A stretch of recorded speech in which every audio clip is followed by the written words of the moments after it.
Yeah. Hey man, all my real niggas in this motherfucker, man. You feel me? Do the real nigga walk through for me. Hey, I be feeling like the man when I walk through. I ain't stunned what you saying when I walk through. I got all these hoes staring when I walk through. How to make a few bands on the walk through. Watch me, hey, why me walk through?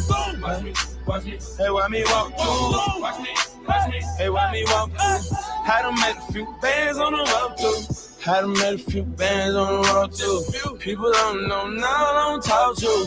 Me and Problem in the big hill boss too. Sitting at the round table making boss moves. I done walk through with Gucci on my feet. Who got more money, you or me?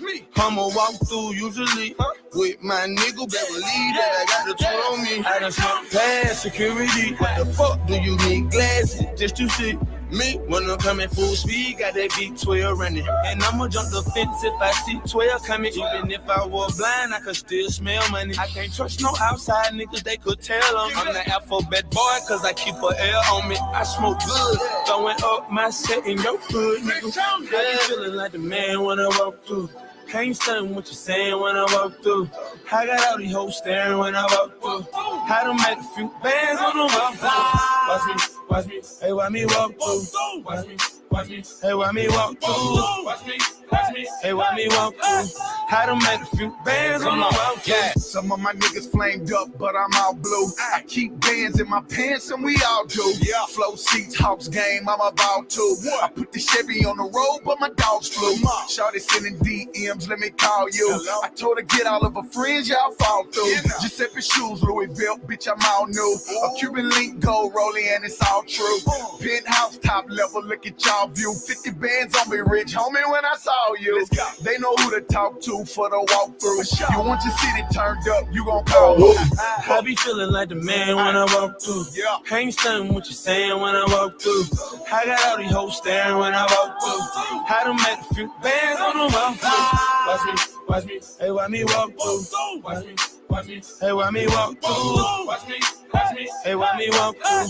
How to make a few bands on the walk through. It's money over here, what you thought, clown? Play crazy while you high, how you knocked down. No frowns around here, bro, we all smiles. Giuseppe just dropped, got all style. Mars hurt the boy out when I walk through. Scarface before he died, did part two. How your people tell promoters that I'm coming, park me in the front. Leave the shit running, here's 100, what up? Flip your bitch like a coin, better call it, nigga. She got a thing for his big dick baller, nigga. She about to rock the boy Mike, tell it feedback. The realest nigga out my city, and I mean that. I be feeling like the man when I walk through. Ain't stunned what you saying when I walk through. I got all these hoes staring when I walk through. How to make a few bands on the walk through. Watch me, hey, why me walk through? Watch me, hey, why me walk through? Hey, why me walk through? How to make a few bands on the walk through. Money music. Oh shit.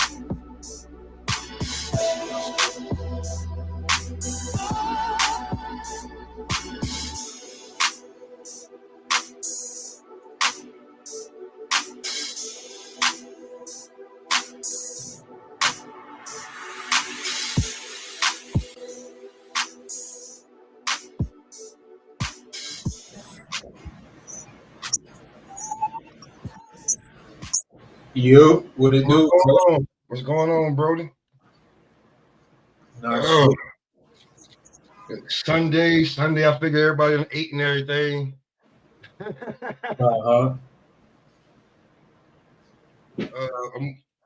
So we can recap everything this week. We can start wherever you want.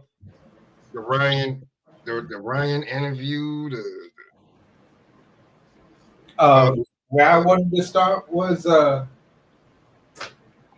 well, we coming up on a big fight, right? Yeah. I was just checking out the Pro Box interview with Mr. Edgar Berlanga, right? Yeah. And just how it seemed as though Sean Porter and Paulie Malignaggi just, to me, completely misunderstood or mistook what Edward Berlanga was saying.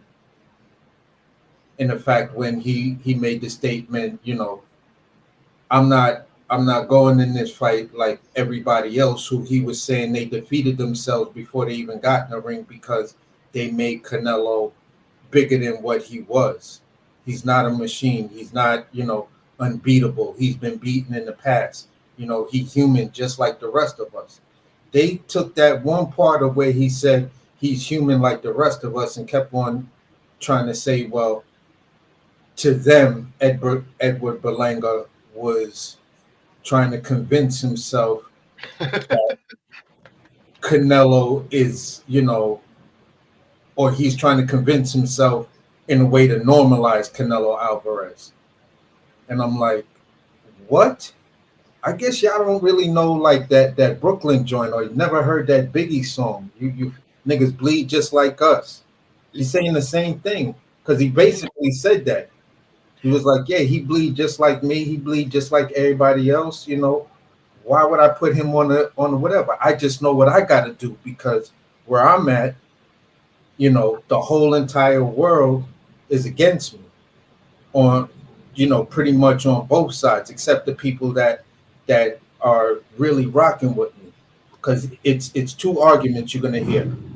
Either he gonna destroy me or he gonna knock me the fuck out. Oh, Edward Berlanga need to stay off. Fighters need to, not be online. It's like, how the fuck can you not be online in this day and age? Yeah, like it's a balance, but yeah, I know what you're saying. Yeah, so it's like, yeah, you don't have to feed into the narrative that's being portrayed online, but it ain't nothing wrong with being aware of what people say because you could use that in one or two ways. You could use it like other fighters seem to use it, and then they become defeated and start questioning themselves, or you could use it for motivation, like Terrence Crawford does. Yeah. So you know that he been going back and forth with their guy, and I don't think they really fuck with him. Like, well, I know that Sean Porter guy, Caleb Plant, that's his guy. Yeah, for sure. You've been going back and forth. I didn't even know until I seen like the clip on Cigar Talk that he bought Edgar's fucking website and put his own stuff on it. So Edgar don't even control his own website.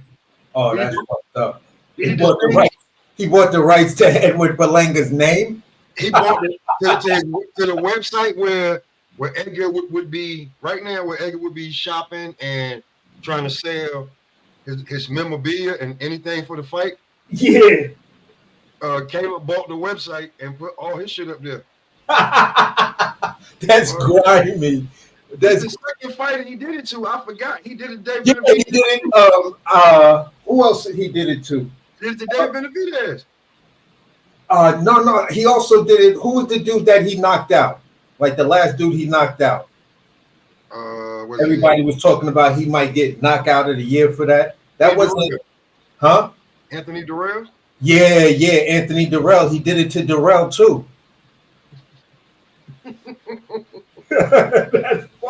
That's Yo, listen, man. There's a white boy from around the way in every city of America. Yeah. He ain't just to be fucked with, bro. Like, maybe you can beat him in a fight. Everybody can't beat him, but he ain't scared, and he gonna fuck with you. Yeah. That's why I'm good with Caleb Plant. Like, he one of my guys. Win, lose, or draw, I still fucks with him. Because he be coming up with some antics, and he got that. Now I know he followed politics like that because dude did that shit to Donald Trump. You feel what I'm saying? He did that before though. He bought the rights to somebody else's name. I can't think who it is. No, he did that to somebody else. It was Anthony Durrell was the first person he did it to. No. Yeah. David Benavidez, he bought this shit. Yeah, he bought Benavidez' rights. Yeah. But listen, I didn't even realize it. They just fought last year, right? Yeah. He bought that shit. He bought David's shit in 2018. Oh yeah, so Benavidez was the first one. Then it was Yeah, that's what I was saying. It was David Benavidez. That's what I was saying. He bought David shit in 2018. yeah, that shit was yeah. And Yeah, David was pissed. He was pissed about it. yeah, that shit is hilarious though. So I'm not selling it back to you or nothing. I'm putting Yeah. it on Caleb Plant apparel on Yeah. David Benavidez's website. Yeah. So yeah, that's what's up. And it wasn't even it was this dude called Dark Brandon in the politics world. That's like Joe Biden's like nickname and shit like that. It was a dude named Dark Brandon that actually and these other two dudes that are like political pranksters and shit like that. They brought like one or two of Donald Trump's URL names and then went on the site and completely just fucked it up. But it lets me know a nigga like Caleb Plant is into shit like that. You feel what I'm saying? And he told his guy, he said, yo, check into that. Like, he looking at Edgar like he don't handle his business like he's supposed to. He's not professional. And goddamn, if he ain't run game on.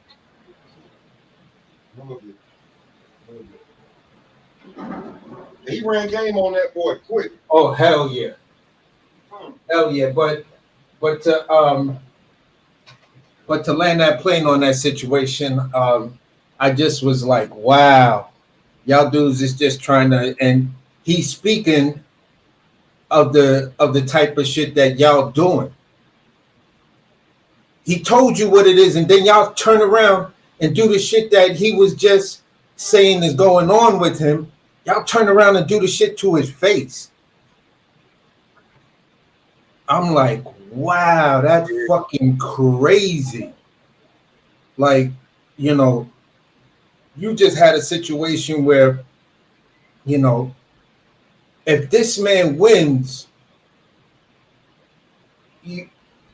one of the three members that you're co-hosting just put himself in a position where he looks stupid as hell. Because all the dude is saying is, yo, I'm not afraid of this dude. I'm not buying into the hype around this guy. I'm not going to minimize my shit to make it seem as though, you know, this guy is something grander than me. And then I start beating myself up and losing the fight before I even get in the ring. He was perfectly honest. He said the one thing I always see when I look at fighters who fought Canelo, they all get into their own head and then they start overtraining. He was like, I'm not gonna do that. He was like, if you look at Munguia, he said Munguia looked tired by the third round. That let me know he overtrained. I was like, yo, this nigga really put in, you know, he really locked into this and locked into the mental game as well. Like he locked into the whole game of what's going on here. So he like, yeah, I gotta, you know, going into that fight, for me, I gotta be perfect for 36 minutes. You know what I'm saying? And that's all I give a shit about. Yeah, that's gonna be tough. Them 36 minutes.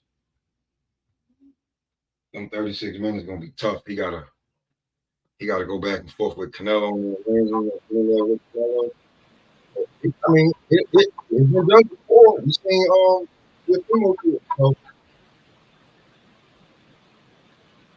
he's perfect for 33 minutes. I mean, Canelo got the knockout artist, but he ain't hit a quarter motherfucker in a long time. So yeah. So, hey, listen, this is why I'm not discounting this dude and come fight night. That's when I'm gonna place my bet, because I think that's when the odds is either gonna be the highest, either 48 hours or within the last 24 hours of the fight. That's when the odds is gonna be the craziest. yeah, the last 36 hours is gonna get crazy. Yeah, and that's when I'm gonna place my bet on. You know what I'm saying, on Berlanga. People could say whatever, but a little bit of money gonna get you a big ass bag on the back end. On that one, definitely. On that one, when it comes to Berlanga, definitely. Yeah. So um, the last time I felt like this, I'm gonna say it again. The last time I felt like this is when Canelo fought Bivol. You feel what I'm saying? And he's like, "Yeah, I know what I got to do." You know, he's like, "If I'm gonna beat him, you know, um, right now my skill level ain't really there where Floyd was and the way Floyd beat him." But he was like, "I believe, you know, as long as I stay focused and everything, you know, and not give up my height or reach like Munguia did, you know what I'm saying? Um, you know, I could keep him on the outside and frustrate. I want to see it because Yeah, because I like. this gonna be his best performance ever. I mean, you going against Canelo, like even though he's at the tail end of his career, uh, you going against Canelo, buddy. You're Yeah, gonna find out where you're supposed to be at. yeah, That's true. Because he don't like you. yeah. He don't like you, so we may get the Canelo that fought Billy Joe Saunders. I hope so because if he, even in a losing situation, he has a really good showing, even in the losing effort. I think people still may give him the passing of the torch nod. You feel what I'm saying? Like, yeah, he showed that, you know, Canelo's lost a couple of steps here and there. You know what I'm saying? Maybe the power's not there anymore, which is then going to question Mel Charlo and some other people. Or was Belanga really, you know, stepped up his game that much, and is he really that good? All he needs is a good showing, even if it's a losing effort. You feel what I'm saying? He's still going to win upwards. When it come to Mel, you can't knock out nobody that like we Mel ran that entire fight. Like, bro, my girl was so mad that we actually paid for it. I didn't stream it. I paid for it. Yeah, black man, he may do something. You know, maybe he just look good. That nigga went in there and had his ballerina shoes on. She Yeah, messed him up. She said, I ain't paying for another. She said, I don't care if it's your money. We ain't paying for another one of these motherfuckers. yeah. He was like Mel's intention was to go in there and just not get knocked out. Now, here's the funny shit, right? When you can call her a casual all you want. Guess what fight she will pay for? Which one? She'll pay to see Tank fight. Okay. She can't pay to see nobody else fight, bro. So a lot of people got that mindset. So if he could, let's see, because to me, not much changed for Dimitri Bivol after beating Canelo. Yeah. Not much change. It was like, I mean, well, you was up there and you had a belt up there, but then you came back down. You know what I'm saying? And then, when you went back up there, like, there was the real niggas was there because Kovalev he had maybe 1 or 2 fights left where he was going to be the crusher. And when you caught him, he was coming off a hellacious double fight that just happened. And you made him take a short camp because you knew he needed the money for the damn legal troubles with the shit with his wife. Yeah. So, like, you beating him, I wasn't impressed with that. Like, yeah, he's gonna beat him. The man weak as hell. He's at the end. When you went up there and fought Bivol, and he was like, "Oh no, this ain't gonna be what you thought." I got a full camp behind me. It's gonna be this 1, 2, 1, 2, 3, motherfucker. 1, 2, 1, 2, 3, and keep your ass out there. Yeah. You lay on the ropes now. Bring your ass back over here. 1, 1, 2, 3. Yeah. Now, Canelo people can be like, well, he was injured and he had to have surgery and all. That's cool. That's cool. Yeah, but that's the same argument you could give to motherfucking Kovalev. But they won't give that to Kovalev. They'd be like, oh, come on, man. You trying to tell me he just ain't beat Kovalev? No, you don't remember what happened. Kovalev just came off of a short fight. I mean, a good tough fight. Then he goes in there with Yardy. You feel what I'm saying? And then Yardy bruises his body up. You feel what I'm saying? You give him a short camp to pull up. Yeah. And you expect this man to be like, you can see that man was on his damn, he was on his back foot a lot of the fight, and he only was throwing the jab. Like, yeah. Come on, man. We all know Kovalev's straight right hand is a fucking problem. Yeah, Salute, man. if he had his body up under him, I think he would have beat Canelo. Like if they would have gave him enough time to do what he do, because Canelo's style is tailor made for Kovalev. Like Kovalev could beat that style, 32 days out of a month. Salute, man. Salute, man. Good, Bills. Hey, man. I'd like to introduce to the world, man. We smoking and cooking in the AC, man. That's the name of the show. It ain't Murder's Row no more, because all I see is smoking AC all damn time. So we smoking and cooking in the AC. So this is what it is. This is what it gonna be, man. As long as we don't talk about Tank, we can keep that name. But we start talking about Tank, we can leave that shit out, man. Yeah. Hey, I'm sorry, man. But like, I be trying to pay for fights a lot of times, and she like, nah, we can save that money. Is Tank fighting? That's what We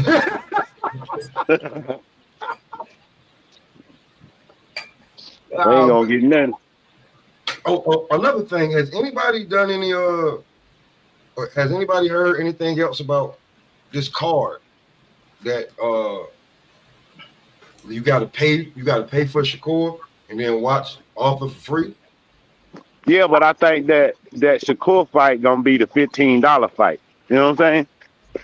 So it ain't like it's a big issue, but they trying to post it like, oh, Shakur doing a pay-per-view bum fight when it's probably gonna be the $15 fight he was talking about.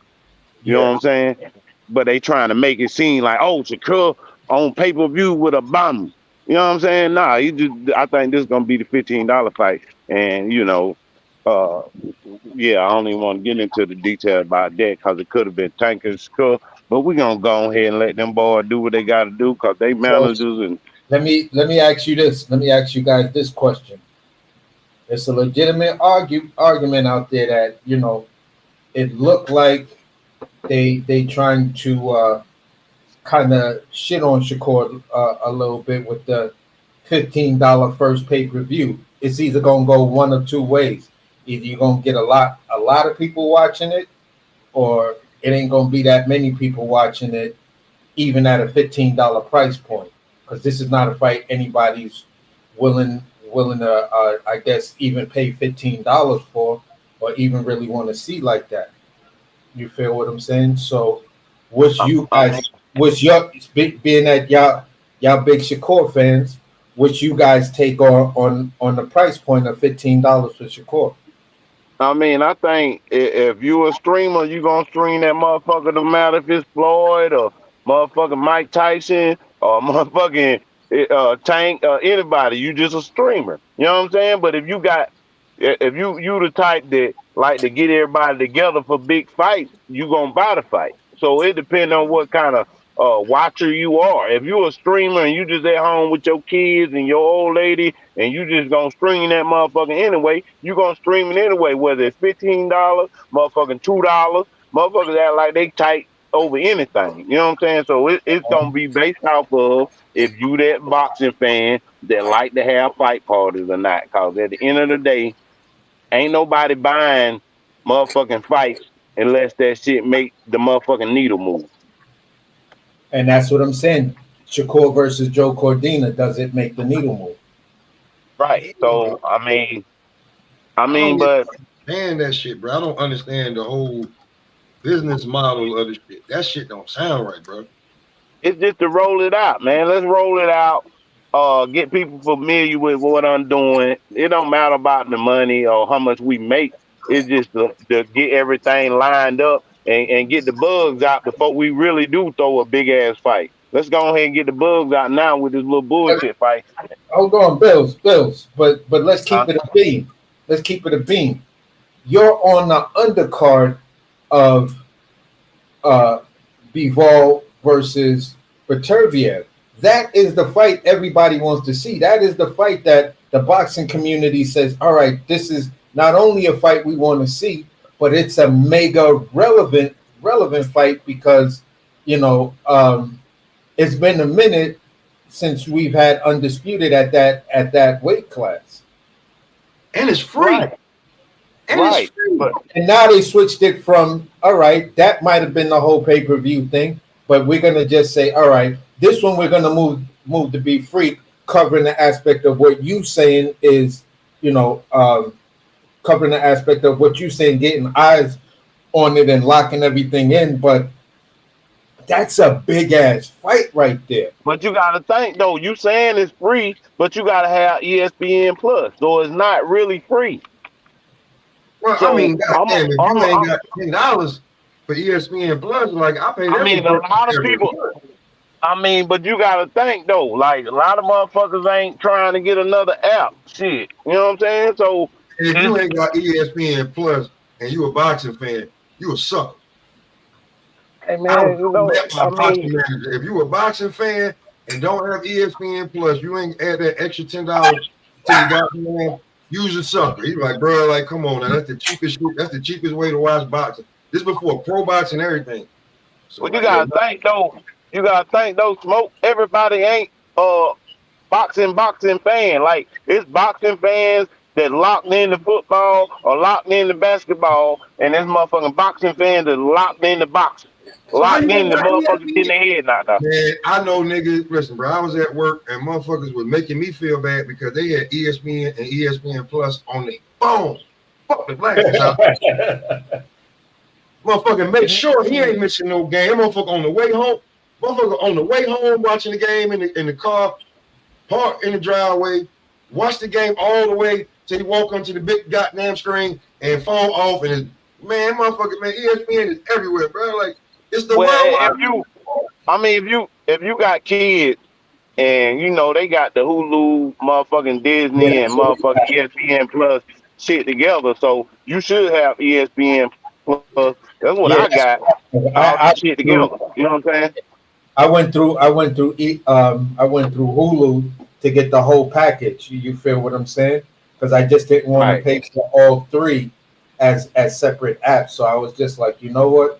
Hulu got it. So whenever something I really want to check out like that, I'll just, you know, open the app up and you know what I'm saying, check it out. But you know, at the end of the day, I got the ultimate cable app that I can watch fucking pay-per-view and every cable channel it is. But you know, when it come down to a big fight, like I be wanting to go somewhere and pay for the fight and watch that shit and talk shit to people and watch them get in their feelings. So you know what I'm saying? You know what I mean? With that, you know what I mean? I like to see people hurting during the fight, you know, feeling like they want to cry. That's just like football when the motherfucker team getting their ass whooped and they've been talking shit all week. You just see the look on their face, especially for a Cowboy fan. You see the look on their face. They don't wear their coat today. They ain't gonna wear their motherfucking jersey tomorrow. None of that shit. Motherfucker have all kind of flags and shit on their car. All that. Yo.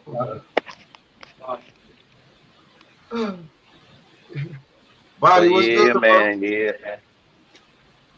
Oh, salute, man. Pop. Salute to the panel, man. What's good, Body? Salute, bro. I was just listening, man. What Bills was saying. That was me when Teofimo fought Josh Taylor. I had to work that day, and I was on my way back, and I saw everything I could see on the phone, man, on the way home. I'm telling you, man, you got that, man, motherfucker. That's what I'm saying. Like, if you got ESPN, you got ESPN Plus. All of a sudden, at a certain time,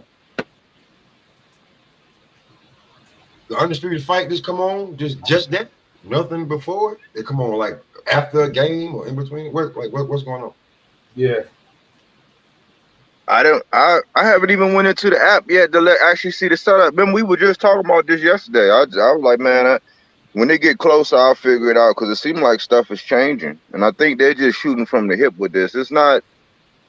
I think we went over this, man. To me, it's like the good credit versus no credit, man. You're more likely to get something with no credit because they don't have an idea. Well, bad credit than no credit, really. And you're more than likely to get something off of bad credit. Like if you had some shit like a rent a center type shit on there, and they like, oh, okay, that's just $200 or whatever, and that's that. Versus no credit, and I think that's what they're looking at with Shakur right now. He don't have any pay-per-view numbers, and that's almost worse than having some pay-per-view numbers, some bad pay-per-view numbers, if that makes sense. So I think they're trying to just put something on the books to get him some pay-per-view numbers, and I don't think it's the best strategy, man. I think they should have just kept it like that. He could have been under the guise of being on the undercard, building his name and not have the pressure of saying, "Oh, well, you only did this." So now if this thing flop at that low price and they still don't do no real numbers, it's gonna look worse than no credit, man. Yeah. Body I work. can- Body work. Yeah. You gotta think though. He been fighting for free on free network television. So if they get any little money off of this fight, it's a win. Because they were gonna sell the fight for free. So they just Yeah, yeah, throwing this yeah. out there to see if they can rake up a little bit more money.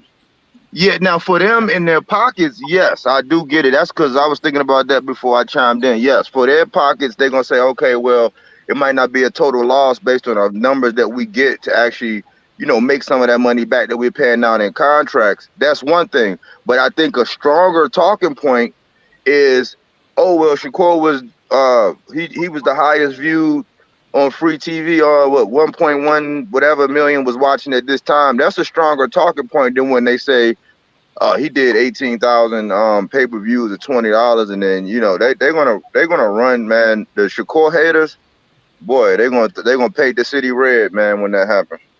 If Yeah. that happened like that. Yeah, you could already see what a lot of internet people say if it don't do good numbers with him supposed to be headlining the pay-per-view, Shakur Stevenson flops his first time out. You feel what I'm saying? Then here come the thing. All I'll be back. I'll be back. yeah, all the weird Tank fans is gonna say, all right, Shakur just proved to us that he can't sell. Okay, but what does that take away from the dance partner?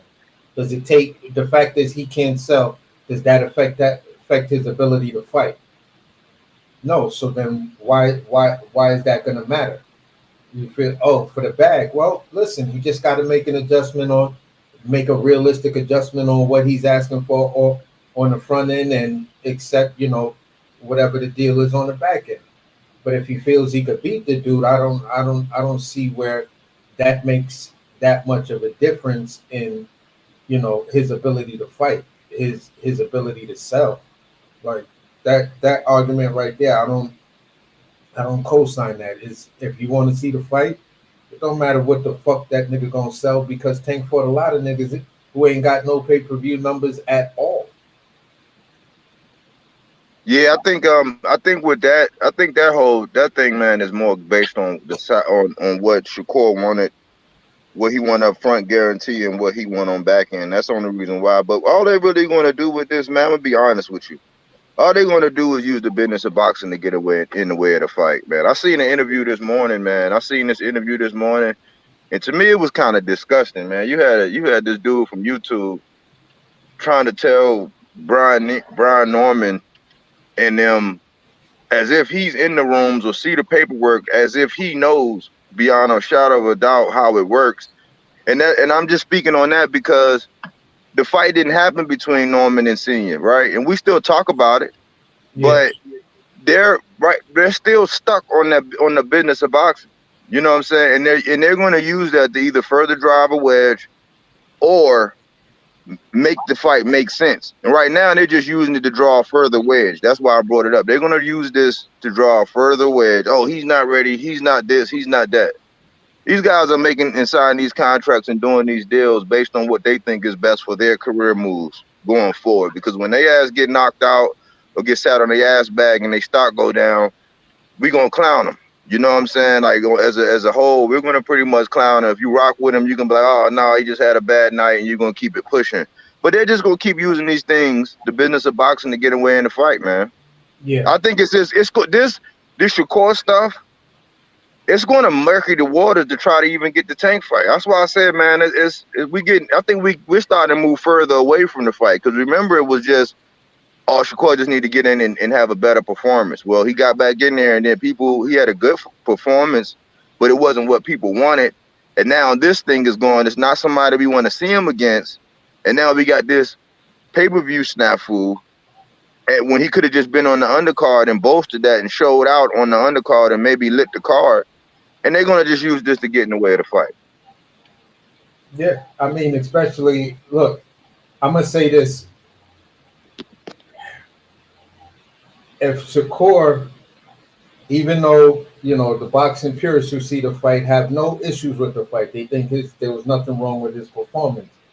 But if it's another, you know, performance like he had against Artem, and you get people that come out and say he's boring, or if there's any inclination of being booed and shit like that, it's like, bro, you pretty much sealed the deal for yourself. Like, big fights is just not going to happen for you like that right now. At least I don't think, as far as public making a fight and then saying, all right, the public really wants to see it.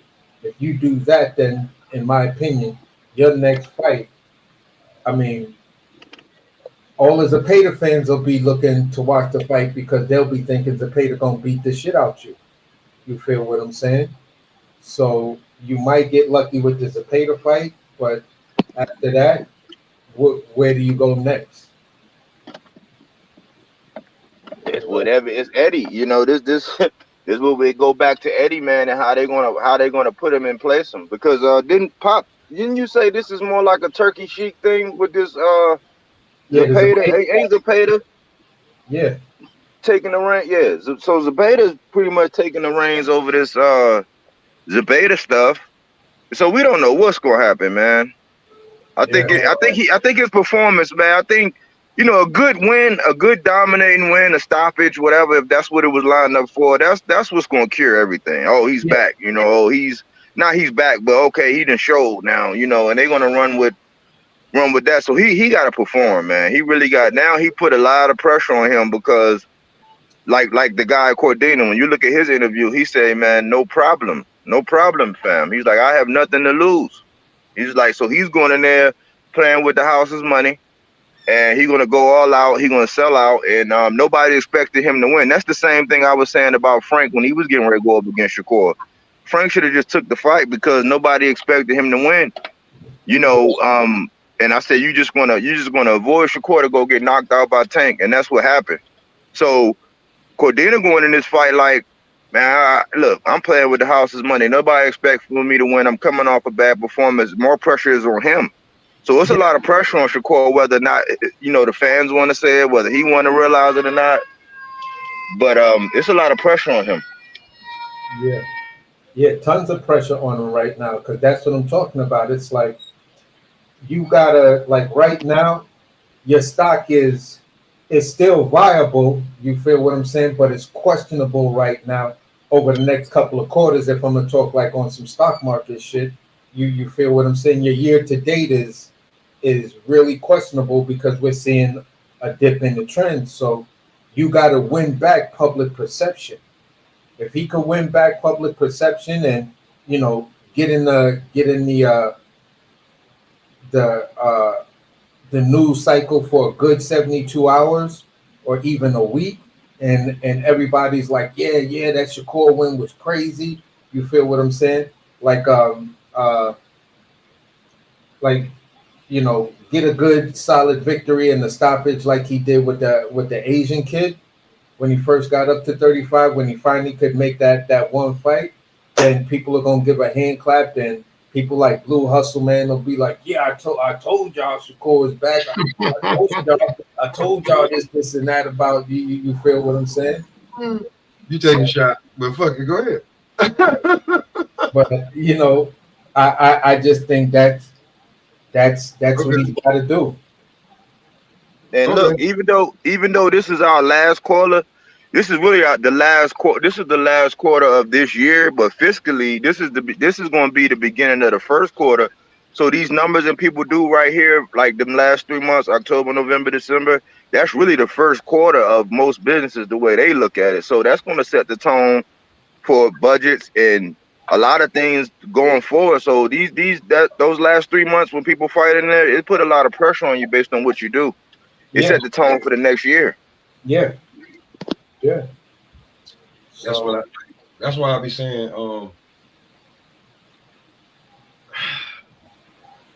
when the fight don't happen and you don't know, I be like, man, you just don't know. Just move on to the next subject. You know what I'm saying? Because hey, there were fights that did get made. You know what I'm saying? And like the Keyshawn Davis thing, that's big.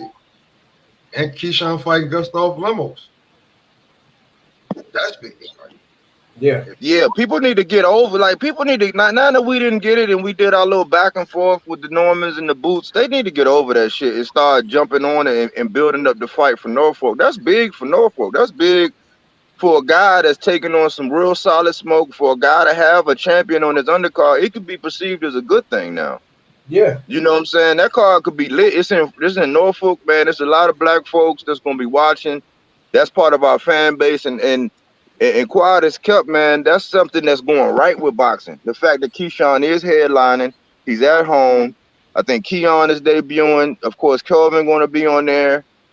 He gonna have the fact that he got a champion on there on his undercard. That's actually a good thing, man. Yeah, it's an excellent thing when you look at it, because all right, you got the Terrence Crawford dynamic, and Bud was doing things similar to that, right? But he was a little bit more established. Keyshawn is doing it from this era. You know what I'm saying? Saying, you know what? I don't want to wait that long before I have big good fights at home.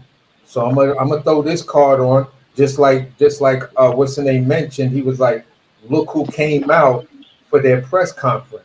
They're making this thing, a huge spectacle for North Carolina, for the Carolinas and shit like that. So you're gonna have people coming from Connecticut, coming from New York. You feel what I'm saying? Crazy, bro. Going down there to watch, Keyshawn get down. You feel Got what? a big, like they're the bottom of the DMV, right? Yeah, it's a short trip. It's a short trip between the DMV and top and the bottom of the tri-state area. Yeah. But like North Carolina, where boxing is starting to take off, they going to Norfolk. Yeah.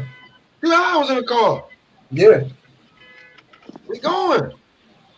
Yeah, so the whole point is, man, listen, this is a big fight for where you at on the East Coast, because it's almost like it's in the middle. So if you coming from Florida, down, coming from the lower parts of Georgia and shit like that, you feel what I'm saying? Like I believe shit like Decatur and Marietta is on the lower part of the circle and shit like that. Or you feel what I'm saying? So it ain't that bad to go up. You feel what I'm saying? You saying that? Why the fuck wasn't neither one of the Normans there then? I don't even know, bro. Oh, but he did. Hey, Smoke, he did confirm. He came out today and said exactly what we were saying yesterday, where they knew, which we knew. He knew that fight was on deck. And he said, I'm gonna entertain this to see if I can get something that, you know what I'm saying, something crazy. He was trying to get a crazy number, and that didn't happen, but he already knew, you know what I'm saying? He's like, hey, I already got my chick is at home, man. She already there. I'm out here trying to run up the score. You know what I'm saying? So I already got mine at home. That fight was already in the bag. So all of that stuff was really just a play to try to get some bread if he gonna go ahead and jump promotions like that. So Now, he verified that today. I don't got no problem with that. But why the fuck? Okay, you been running the play. Your son really been chilling. Why the fuck wasn't your son there holding his belt on his shoulder? I have no clue. At the top rank, like whatever top rank gonna do is gonna be, you know what I'm saying? Like niggas gonna have to clip and run and try to run some plays to get you the same views you was gonna get. Motherfuckers just looking like, yo, who the one with the belt? There's 4 niggas up there that fuck with each other. Who's the 5th one with the belt? Who's him? Who's that guy? He the only champion. Who he? Mm-hmm. It was a missed opportunity. But I think showing out in front of if he going there and knock that dude Cuevas out, he gonna gain a lot of fans in Norfolk. Virginia gonna stand up for him, and they're gonna be like, "You got one," because that's where we at. That's a predominantly black place. Like that's a hub. That's like a hub, man. It's an East Coast fight, bro. It's we looking at multiple states. You feel what I'm saying? And I just look at it as a big relevant East Coast fight. You know, I wish if Boots card was kind of on the same platform, then I think it might have been just a little bit bigger than what it was. But looking at what Keyshawn doing, you know, you bagged the champion on your shit. You feel what I'm saying? Either that champion has a lot of respect for you, or they're using that championship status to help build up the card. Yep. But either way, it's a good look to whereas, you know, I almost bought into the fact of, oh, look at Brian Norman. Look at where he landed at. Now you opening up for a contender. Yeah, but when you really look at it, Keyshawn got as much buzz as Boots Ennis right now. Other than the championship that you niggas have that were emailed to you. I hate to say this shit. Yeah. Keyshawn has a better resume than you guys in entire boxing. They have that silver medal from the Olympic almost it don't trump. But no, that shit kind of trump the email belt. Yeah, I think so, man. Because I earned my silver medal. You didn't really earn that belt. To me, if I look at your shit and I see, all right, you was robbed out of the gold and silver medal bout, but you bagged up the bronze, and you bagged up that bronze mad easy. I'm still gonna give that shit a lot of weight because it's the context of how you got that bronze. You was robbed out of your shit, and now you had to settle for the bronze medal. You feel what I'm saying? So at the end of the day, bro, I look at it like this. You're a tough out. You coming into the game. You showing up and you showing out. You feel what I'm saying? The email champion and you both have the same level of passing the eye test type of thing. And now the guy who's coming into the joint is in a legitimate 50-50 fight, while an email champion, you know, and I'm not saying that about Norman, I'm saying that about Boots, still ain't give us a 50-50 fight yet. So to me, y'all both on the same level, even though you got 14 fights in and this dude got 33 fights in total. That's what it's looking like, because I hate to say this, man. That's why I did this shit. Maybe Bob, maybe Eddie need to, you need to go and fuck with Bob for a little bit and figure it out, like how you supposed to fuck with him. You know what I'm saying? Because Bob get his, like, as much as niggas want to say Bob makes sure his black fighters fight. He makes sure they have everything that the Mexican fight. You have a press conference. You have another press conference. You have weigh-in. You have he give you 2 maybe 3, depending on who you are, 10, 15-minute little clips on YouTube, on the app. You to go watch it. Yeah. Yeah, I mean, if you look at it, Bob, if you look real closely, man, he actually setting them up like with Keyshawn headlining at home. Like he's setting them up to where, man, you could, it's bang or bust with this one, because you got a tough, you chose a tough guy, but he giving you everything to where, man, you come through and do your thing and you don't let that hometown stuff, which is a factor. Mm-hmm. It's going to be a factor, especially for somebody like Keyshawn, man. I hope this man All stay three of focused, them? man. I All hope three this of man, yeah, man, because it used to, it's the same thing like when the Charlos used to fight, it'd be the kind of like the same thing. And one come out early and do this, now they gonna have three, and it's just like when Mr. Gary Russell, he used to come out and be in the corner, then go back and rest, and then he come out later. It's like it's a lot of pressure, man. But Bob set Keyshawn up in a very good spot. And it's barbecue or mildew, man. Like it's barbecue or mildew, and hopefully Keyshawn knock it out the park. Yeah, I think he will, man. I think he like when I looked at that little short joint that was done by this is one of the like pre-fight or one of the reporters that be there, like Spanish lady. She put together a cool ass documentary and shit like that. She did one on Teofimo Lopez and she did one on Keyshawn Davis. And when you hear Keyshawn talk, and you look at the moves that he making down there in Virginia, you like this dude got it mapped out. He sees exactly what he wants to do, and to his own words and shit like that. He did say he's trying to do what Bud did for Omaha, Nebraska, and where he at. He trying to do the same thing for the kids and the town where he's at, because he's like, we're not really known for boxing. You know what I'm saying? So he's like, yeah, I want this spot to be known for boxing. I want to open up a gym. I want to do this. I want to do that.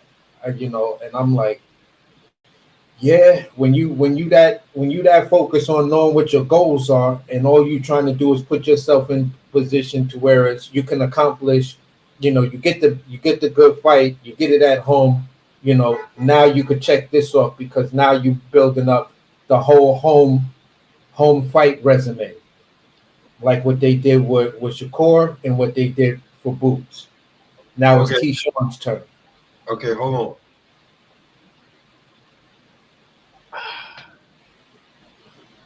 The Normans, like, I've been asking questions, bro, and like, niggas been trying to be nice, but they've been telling, okay, these niggas, this is official clout chasing now. This is official clout chasing. And you gonna go on Senior Egghead's channel and give the interview. Now you have bit the poisonous internet apple.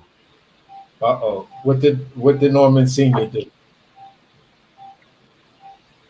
But that was he put out that bait, man, because it started off on some it was dry content day.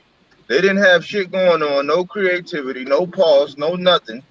And they brought up some old Egghead himself brought up some old B Norman's tank sparring. I'm like, why the fuck are we talking about that now?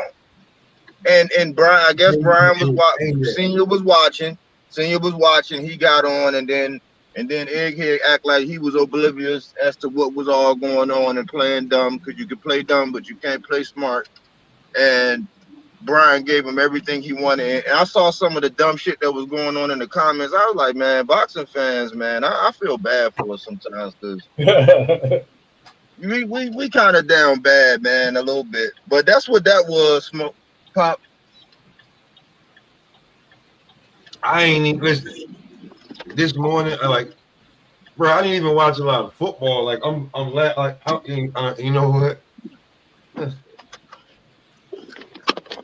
Listen, AZ, I know you live in the city, but I just want to tell you something right now. Majority of them people at them damn Giants and Jet game is from fucking Long Island, baby. Oh, all day, man, all day. From like Laurelton, Queens, and you feel everything past 214th Street. All them people at them games are from 218th Street and Jamaica or whatever, all the way to fucking Hart Park. That's where most of them fans coming from. Oh my God! Listen now, Body. This is some funny shit. I be working like by like it. Somehow I just be by a train station, and or sometimes I just and when you see them get on the train, you like, yeah, you like, yeah. It be a crew of them. I mean, 10, 15 of them every now and then. Like in each car, you like, what they these white people. This is why I fuck with white people too. Be truly honest with you. They getting nobody's bothering them on the train. The conductors is not fuck. They getting fucked up on the train before they go watch the baseball game, football, whatever. Now, the hockey game. They rip before they even walk in there. Like, yo, bro, Pop, I could say this though. Let it be a goddamn Yankee game or Mets game or Islander jump off. You gonna see all the subways. Everybody heading to either Queens to the Long Island Railroad or they heading to 34th Street, and you gonna see motherfuckers you gonna see the police right there, and these niggas got cups of beer with the Michelob fucking print on it, just sitting there with makeup on.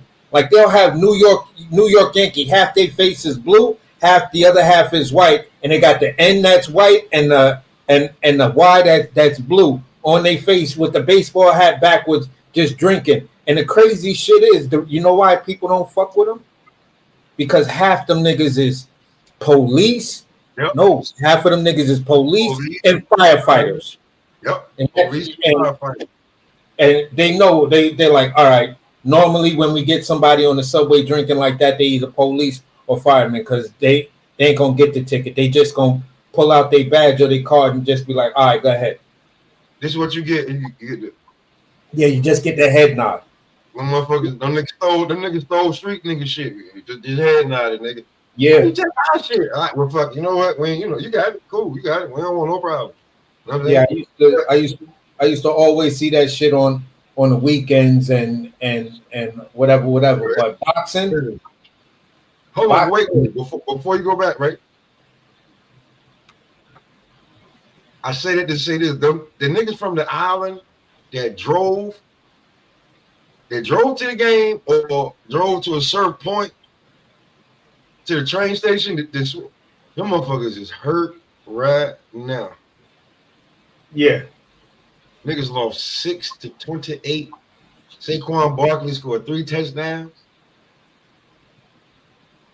I seen a man almost goddamn push his wife down. A Giants fan watching the damn Eagles game. Almost pushed his goddamn wife down. She tried to tell him to go upstairs. She had never seen. Bitch, you need to not get near him. He not your husband when he watching football. Yo, listen, the Giants gonna get their ass whooped. Like the Giants might win 3-4 games this year, maybe. Yo, niggas gonna be tearing shit up like the Cowboy fans, bro. Not you didn't pay shit. And you let him go to Philly?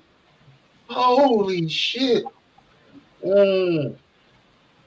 He basically carried them to the victory last night. I saw it. Oh boy.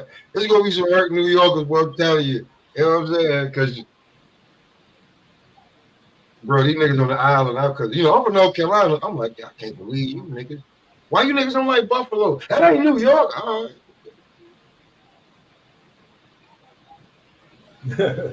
My bad. I didn't know. You know what I'm saying? My fault. Y'all disowned them after the 4 Super Bowl losses. Y'all said they basically Maine or Canada, but they're not New York. All right, I got it. I won't until Griselda popped up. Then Buffalo was cool again. Am I lying? Nah. When Griselda popped up, New York, New York could bring back the music. Yeah, it's back in New York. Stop this shit, man. But I'm gonna watch this interview, but bro, just off of first glance, like, bro, I'm not even answering nothing about what you saying about Tank. How about we talk about my son, who he is as a fighter, and while we like, if you want to, like, here's another thing though, bro. Out of all this shit you doing and saying, you're not promoting your fight at all. And I'll tell you this, little birdie told me this, that they know that he really don't like this opponent. And we're not the opponent, but the fact that he's on the undercard, not undercard. He's the co-main, he's the champion. He wants to be the main. So he spoke to it a little bit. He spoke to it. He spoke to that a little bit because they were looking at being faced with not fighting at all or having something. So this is like a having something. So it was either do this or it was nothing left for them. It was wait till next year. So we had to get on this to keep that check. You know what I'm saying? To keep something going, to keep some activity. I don't blame him for that. Bro, but that's how he explained it. That's how I took it. I mean, body. I'm just looking at it and the way they moving them and how they, and like, okay, he got the belt, and then okay, you got a champion, but you don't bring his name up in the welterweight division at all about nobody. Damn. And then because of the situation that he was in, the way he got the belt, Top Rank is like, nobody know you, nigga. But look, this is what it is. It just dawned on me what it is, Pop. He's Cinderella man. You got to think about it. They didn't send him over to Santillion thinking that he was going to do what he did. They sent him over there because they didn't think he was going to do what he did. They thought they were serving him up to Santillion because Santillion was looking like, especially after he did I think that was Rocha, or was that? I think he broke down Rocha after that, or yeah, I think it was Rocha. When Santillion did that to Rocha, they were like, okay, we got something. He got a crowd. Because remember, that was Santillion's headline and his home crowd. So he went away, Road Warrior, and dusted him off. He's Cinderella man. Like everybody waiting for that glass slipper to fall. And see, Brian Norman and them, they're gonna milk all of this time, because the minute if he gets sparked, which I hope he don't, you know what I'm saying? I hope he around, because I think he can develop some more and he can grow. But I hope he's still around for the sake of black boxing, and having somebody having a hitter in Atlanta. That'll always be an option, you know what I'm saying, to showcase Atlanta. But they like Cinderella man. They waiting for the glass slipper to fall off because he's on. They looking at it like, man, we on borrowed time. They ain't expect this. Like, we still on the wayward side of the mountain. We going up. We on that incline right now. People still saying we ain't shit. We ain't proved nothing. We ain't do this. So they gonna milk this time. They're gonna take advantage of every opportunity they can to try to boost his profile, to try to stay in the game a little bit longer, and to try to build his reputation. Because he's not supposed to be there. This is Santillion's spot. You think about it. Because I mean, before, when you look at him, he hadn't put it all together. He had everything, even like a little bit of the look, but he ain't put it together yet. And the last fight was like the first time that he actually put it together. And you'd be like, yeah, we got something here. But bro, like, you ain't done. You got to continuously do that. You ain't, like, you know what I'm saying? Yeah. You're not the best fighter. You not the best fighter I ever seen before. You're not the strongest or none of that shit. What you done in sparring wars, I really don't care. What you do under the lights when it counts, and for money, that's what I care about. And when you get in there, this is your first time really doing it. So Top Rank was basically telling you, hey, listen, we got to fight for you. We think it's a good fight for you, and we think is great promotion and marketing for you. You're gonna fight on the co. You're gonna be the co-main, the Keyshawn, in his hometown. Oh man, what's that going? That's how I feel like, you know what I'm saying? Because bro, hold on, wait, nigga. First of all, we didn't even think you was gonna win that fight. Now we got to see if you really that guy. We not gonna have no faith in you until your first 2-3 title defenses. This is top Yep. rank. This is for real. This is top rank. We just not gonna just pour everything into you because you think you that guy. Who you fought other than the San Antonio guy? Who you don't fought? Who you don't whoop on like that in a professional fight? Yeah, he's still in the prove it stage. They still, they still in the prove. He's still in the prove it phase. Yeah. But I'm saying, like Brian Norman Sr. doing all of this, what he doing. I don't have no problem with him doing all of that. But Junior, why did you not make the press conference? Because now it just looked like for both of y'all, like if you make the press conference and your dad's out here talking shit, that's two different things. You know what I'm saying? But and I get that y'all, your father, son, you roll together and shit like that. I get that. But a no show for you, and then your dad just keep doing this shit, like just keep going on different platforms and shit like that. That kind of, I'm kind of questioning that shit, bro. Like you kind of like clout shit.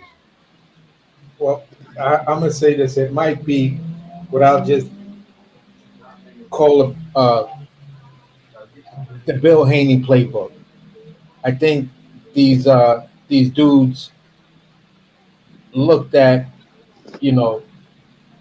the play that Bill was doing, because each time Bill did what he did and they was able to land a bigger fight. You feel what I'm saying? It just showed, okay, with the right amount of clout chasing and the right amount of shit talking, you can go from that 100,000 to $1 million in a matter of months, no more than a year. You feel what I'm saying? If you just run your race and you strategically do your thing here and there, you feel what I'm saying? But you keep developing that interest, because people gonna want to say, all right, is this another one of those uh you know dad managers where the dad just be talking crazy and shit like that? Let's see how his son actually fights. You feel what I'm saying? But at the end of the day, again, I don't have an issue to a certain degree when it comes down to a lot of stuff like that. If you're using it as a young fighter like Norman Jr. is and shit like that, like I think he kind of needs it. You know what I'm saying? He running. He basically doing. You know how they say, acts. They follow the chitlin circuit. Yeah, So on the YouTube, it's a chitlin circuit. You know what I'm saying? So he just running the chitlin circuit. You know what I'm saying? Getting his rounds in. yeah, Make while the getting is good. But he got to be careful where he go, because That's he what was I'm he saying. he he was over there. He was over there on Egghead channel, man, and the fan base over there, they so programmed that they was giving him a hard time. They wasn't trying to hear shit he was saying. They wasn't even listening to what he was saying. You know what I'm Yeah, saying? They just like, man, fuck what you talking about. Egghead is laughed at in the industry, bro. He's laughed at. He's laughed at. He's seen as a fucking cornball. Like, look at this nigga here, Mister Mental Meltdown. Like, that's what the niggas behind the scene, the suit say. Like, if you ask them about some of these niggas, they be like, "Who the fuck is him?" Well, for non-boxing, oh, who Mister Meltdown? Get the fuck out of here. yeah. Yeah, like like this nigga, the fake Professor Xavier. Get the fuck out of here. And that's what I'm talking about, as far as doing it strategically and just not getting too caught up in that aspect of it. Just do it strategically when you have to, and just after you did it, kind of disappear for a minute. Yeah, cause look, Oscar the Grouch, he's already trying to sink his hooks into him. I'm like, man, you better not do it, man. Don't solidify that affiliation. You know what I'm saying? Be friend, be cool with who you want, but you see what happened, man. When he sink his hooks into you and he get to paint the narrative and he got all his dummies following, man, your reputation is going to hit the gutter at some point. Yeah, And he's I call him Oscar the Grouch, butt fuck tuberculosis is what I call him. He's sinking this. He's trying to sink his meat hooks into the Normans, man. I'm like, don't do it, man. If you got this far without him, man, what you need him for now, man? Like, just keep pushing and be mindful where you go, cause man, they're gonna paint you in a certain way. They're gonna start some shit, and your son gonna have to get in there and fight. You know what I'm saying? At the end of the day, that's what I be trying to say, man. We could talk all the shit we want. Your son gonna have to get in there and fight. Listen, here's the funny shit. Here's the funny shit, right? The funny shit is that these niggas come for cheap though, man. You know what I'm saying? Like 60, 70, maybe $100 a week. These niggas will break their neck for them. You can get more than that. You get more than that collecting cans and bottles, man. What the fuck is you doing? Yeah. Like, I ain't gonna front. Before before a certain nigga that just dick rides the hell out of Devin Haney. I'm sorry, he just dick rides the hell out of Devin Haney. Before he got the job, it was somebody else who had the job and was getting the cash apps. You know what I'm saying? He had to pay a little bit more for the new nigga, but not much. Maybe, $20, $30 more for you niggas to just come on YouTube every day and paint the narrative that my son is the greatest. I'm talking about Purple Vein. I mean, from like, okay, body, not real talk. You know that was H Money's job before. Oh yeah, okay, yeah.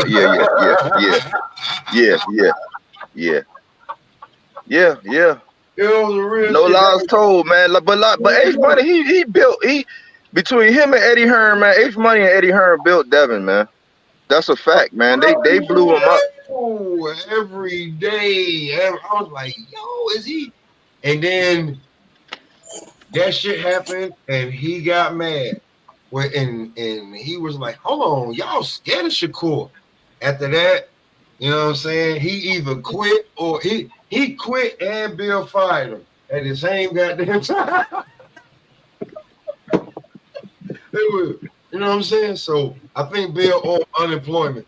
But then Bill ran right over there to BFTB, and now BFTB says the most outrageous shit when it comes to Devin Haney. I'll be like, huh? He about to do it with Norman, man. I'm telling you, I've been watching every now and again. He doing it with Norman. He cranking it up. I'm like, man, be careful who you affiliated with, man. AC, Because your son gonna have to fight, man. Your son gonna have to get in the ring, man. All that other shit, your son is gonna be the one in the ring, man. AC, don't get mad at me real fast. Don't get mad at me real fast. No, hey, listen. I can be real about the people I'm talking about. Now, correct. I'm gonna let you cook in a minute, but I heard this nigga say, I swear, that he was comparing Devin to like Sugar Ray Robinson and shit like that. And a certain and then I'm gonna tell you how I know niggas be watching this, bro.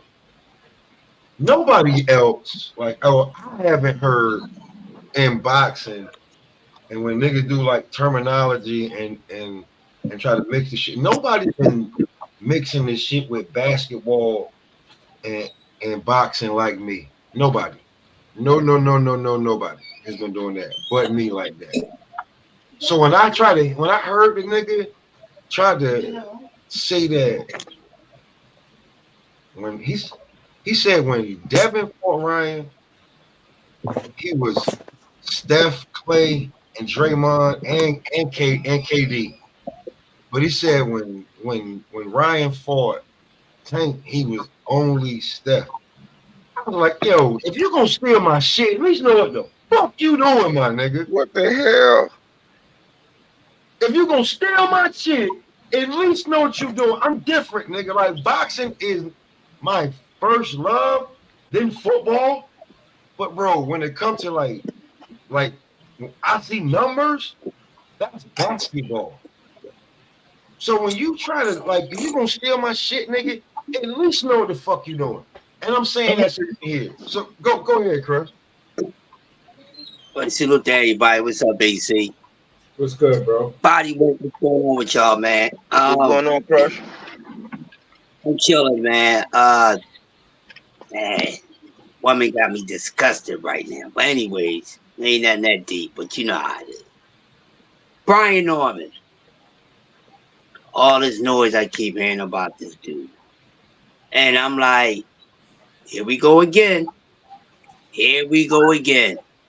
Soon when they get bored, they try to say somebody else is this star, this, that, and all that. He good. But people, he ain't nowhere yet. We can't even say he just got there, even though he got a fucking title. It shouldn't have been that I need to extra any motherfucking thing. Everybody wants to be like Floyd Mayweather until it's time to be Floyd Mayweather, business-wise and focus-wise, on both sides of that. This is how you get in. You can't come in demanding the damn thing and you just got there. You're not even selling out anything yet. A lot of people still don't know about you. Just because you has a freaking belt doesn't mean that your worth go up, bro. Been a lot of poor, may I say, champions. Guys that had belts and never got rich or halfway rich. What are we talking about? So the reason why this fight ain't happening after my man said come to Philly and stomp my man out, I was with it. I love shit like that. But now it's not happening, then the father doing too much of the talking like most of these motherfuckers. Stop trying to live through y'all sons. Y'all should have became boxers y'all damn self, but you probably suck as a fighter. Some of y'all suck as trainers too. But the fathers get to talking too damn much. Brian Norman just got there. He got shit to do before he get to demanding any fucking thing. And he gonna have a lot of work to do. And I don't know how much money he think his money worth is going to go up at 147. Ain't really got no fucking money attractions there. It's a fucking desert. That's why Bruce Ennis don't deserve. He fuck 147. It ain't nothing there. Stay there for what? To become undisputed. Don't do what others did, my man. One escape that shit. Yo, when he paid for it. I'm talking about Devin Haney and Errol's fucking Spence. I'm going to keep it real. Errol kept his ass down there too long, and I ain't taking away from what Terrence Crawford did to him. But he stayed down there too long. That's why I'm saying, man, we was watching this dude for 5 years. He's staying down here too long. Oh, let's talk about that old fucking video that everybody used to bring up. You know, when they met at the Whistling fight. That's exactly what I said. But I said when I stop him, y'all said you fat. He said you fat. And his response was a good response, but it wasn't a correct one. Oh, you little. No, you big. They've been watching you, and you fell for the trap. Sometimes, man, trying to get an accolade in a certain spot, you don't need to get it there. You got a chance to get it else fucking where. And why waste time to try to become undisputed at 147 when ain't shit there, Boots? You gonna dare to be great? You want me to back you, nigga? You better get your ass up to 154. Cause that's where the fuck is at. That's where the legacy at. That's where the money is at. If Eddie ain't gonna give you that, then fuck Eddie Spaghetti and get ready to go. Simple and plain. Brian Norman Jr., you got work to do before you start talking about more fucking money. You ain't nothing, my man. You just a guy with a title. You ain't do shit. I like you. I like you, dude. Yeah, you all this. Everybody say you got power and all that, but nigga, you get punched a lot. Give a fuck about that. That power might not work against everybody. That shit might break nobody. Granted, chin. Then what? And we all know how the motherfucking judges get. Well, fuck it. I go for more landed punches than more. I put more landed punches over power punching and all this shit. We know how it goes down. These fighters should know this is their life. They better know. They better study instead of just being in the gym or trying to be like a gym. What are we talking about? Then Tank can't get a fucking fight. This guy is always the guys that need to do something. And when these guys trying to do something to please you motherfuckers, your fucking fighters or whoever turn you the fuck down. So don't give me no nonsense about what somebody need to do. Talk about what other people need to do. You keep saying Boots need to do this, Boots need to do that. Ain't nobody calling out Boots. Tell them motherfuckers to call his goddamn name out. Oh, he gotta do this, he gotta do that. Take two to tangle. You gonna get in the bed and fuck when your woman is right there and she ready to go, nigga? That's what you gonna do. It takes two to tangle. Stop putting that shit one place. These motherfuckers really don't want it. Ryan Garcia did. Oh, he got it twice. The fuckers we talk about calling Goofy, he's smart. He got it, cause he went for it. Oh, he got fucking Tank and fucking goddamn Devin. Get the fuck out of here. Oh, Rolly got fucking Tank. Get the fuck out of here. He's not cool by a fucking mistake. Got fucking goddamn Tank. Get the fuck out of here. If you really want it, you gonna go get it. Stop giving these BC motherfucking EF fucking side motherfuckers a goddamn fucking break. They got to want it. You motherfuckers more hungry than they are. You sick as fans and you more hungry than us. Do you have the same drive for your own fucking children? You probably don't. What are we talking about, panel? The fuck is going on? Now what they going to say? You keep talking about what these guys ain't doing, and when it's an opportunity for these guys to try to prove it against you motherfuckers, everybody that can do it, that you say they need to fight to prove they something against to prove you, they ain't doing shit. Talk about that. No, you need to do this, you need that. You need to shut the fuck up. Because everybody you claim that somebody don't want no smoke with, they ain't doing shit. You get Tank and Shakur when they gonna do that shit. They know they gonna do that shit later, so let's checkmate that. Talk about everything else. Cause they supposed to do it when the fuck they wanna do it. Not when you want them to do it. Who are you? Ain't none of y'all putting $1 million a piece in anybody's fucking pocket. Okay, you go to fights. That's not millions. You pay for pay-per-view. That's not millions. What are we talking about? We ain't coming out our pocket and covering nobody's fucking endorsements. Or we all rich now, huh? When we was rich, they wouldn't be calling us fucking poor and broke ass fans. Then the hell if you say the fans do whatever the fuck we tell them to do. That's a fact. What are we talking about, man? I'm sick of all this shit protecting these nut ass fighters, bro. Then when they get the opportunity, they fucking freeze the fuck up. Hey, listen. They need to shut the fuck up.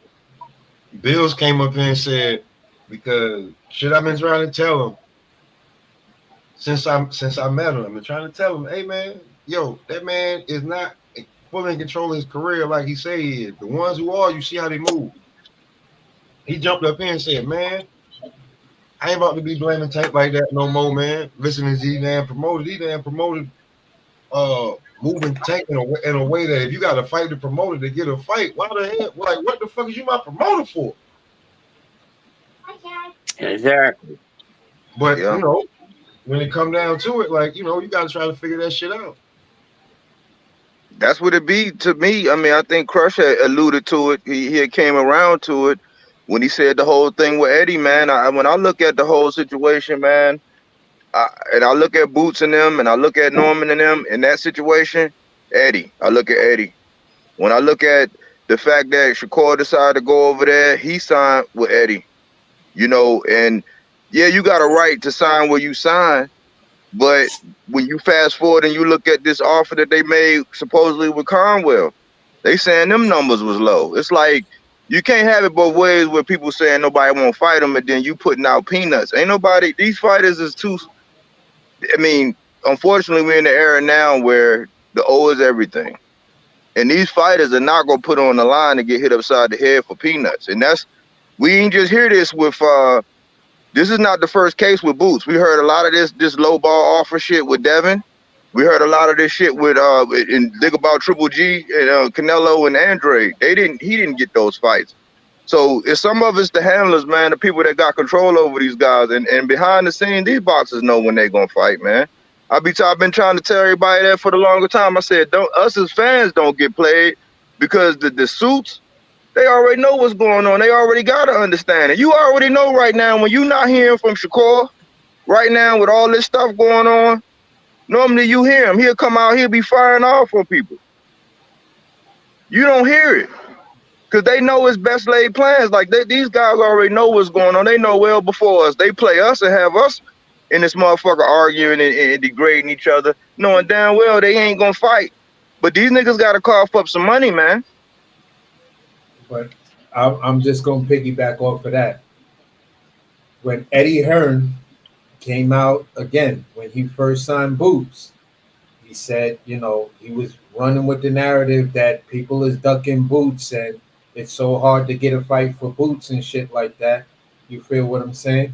And he's saying, yeah, you know, you gotta overpay guys to fight Boots. So if you sending out low offers, and when you first signed this dude, that same afternoon, within several hours of you signing him, you had this little mini press thing where you're taking questions and shit like that, and you're telling everybody, I gotta overpay guys to fight him. Then I always have the problem with the heavy Boots fans to say, oh, don't nobody want to fight him. Okay, so if the man who signed him said you gotta overpay, right? He said you have to overpay to get people in the ring. Why not overpay? If this is what you said it takes to get people in the joint, then why not do it? You feel what I'm saying? Okay, it's the business side of boxing. Why is it always the business side of boxing when it's convenient to tell us why a fight is not happening? Why isn't the business side of boxing brought out when a fight is easily made? Don't nobody talk, don't nobody say shit about the business side of boxing. But when fights fall apart, oh, well, you know, it's the business side of boxing. All right, Eddie, did you or did you not say that you got to overpay? Yeah. So what is the problem with the overpay? If it's going to get this guy some real names under his belt and, you know, give everybody the security of saying, okay, you got the eye test, now you're giving us the 50-50 fights. So yeah, we can buy into the Boots and this thing all over again. Why is that not the issue? That's a good question, AC. If I may try to add on to what you're saying, try to figure out what the hell is going on with Eddie. And what you say makes sense. Eddie's a cheap motherfucker. Point blank period. And he ain't out for the best interest of multi-shade skin fighters. It's just it. This is just how I feel. This is how he's moving. Because it got to be something. Either you feel as though your fight ain't going to be a draw. That's why you're not willing to pay this money out and you're going to get it back or whatever the case. But if this man really wants this fight with guys to where you got to, who the guys that's you saying that is asking for too much fucking money? Now, if you're talking about Terrence Crawford has a fucking right. Because how much money is Boots in his worth? Let's just be honest. Not much. He's still working on his work. His work is pending. It's not there yet. So he's trying to get there. So if you really want to make that happen for that man, you got the money, make it happen. Terrence Crawford makes sense. Now we talking about subpar fighters, you know, guys that's trying to get way more than what they average is, then I get that. But if you ain't telling us where the overpaying is coming from, then we don't know what the fuck you talk about, and you gaming, homie, and you really not out for the best interest of this young man's career. It's just how I feel. It's looking crazy. No bullshit. It's looking crazy. Yes. Yeah, because he tried to say Barrio. He tried to say Stan Giannis and Barrios.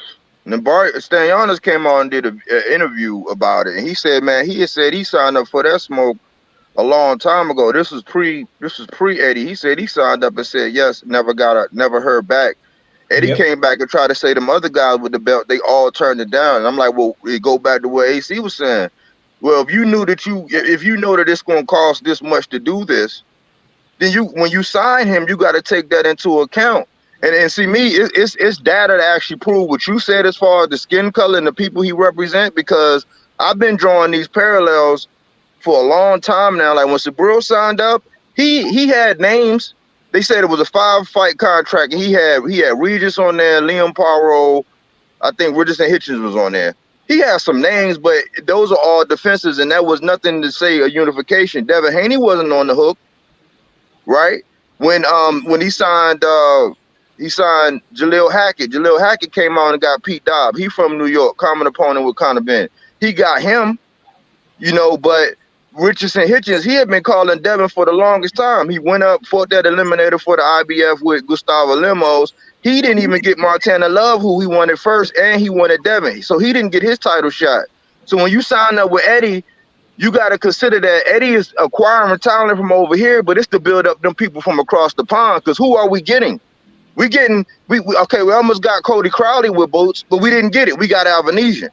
And they were going to turn right back around and give us Karen for Boots. You see what I'm saying? So at the end of the day, you got to do something different, Eddie. If you're going to get these guys, you got to do something to make sure that they get what they need. Because I'm of the thought that even if Boots go to 54, if Eddie ain't shelling out no bread, and Boots ain't got no accolade, he gonna run into the same politics he went into at 47. Because everybody gonna say, "Oh man, I ain't fighting him for peanuts," and then they gonna say, "What has he done?" Oh yeah, he got all these. He got 29 knockouts out of 32 fights, but what has he done? They're gonna use that against him.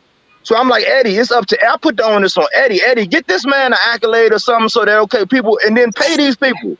Because you can't have it both ways. Either you're going to be a name with something I can get up off of you, like a belt or something, or it's going to be worth my while to get in there with you, because they all going to play that game. Bro, I said this shit, and tried to defend it yesterday. And Crush, D3 tried to defend the shit when the Charles Conwell shit. Like, I'm sitting here giving a nigga a gem, like, yo, spoke to two different people.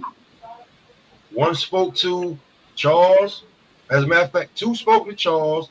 One spoke to the manager. One spoke to this damn coach.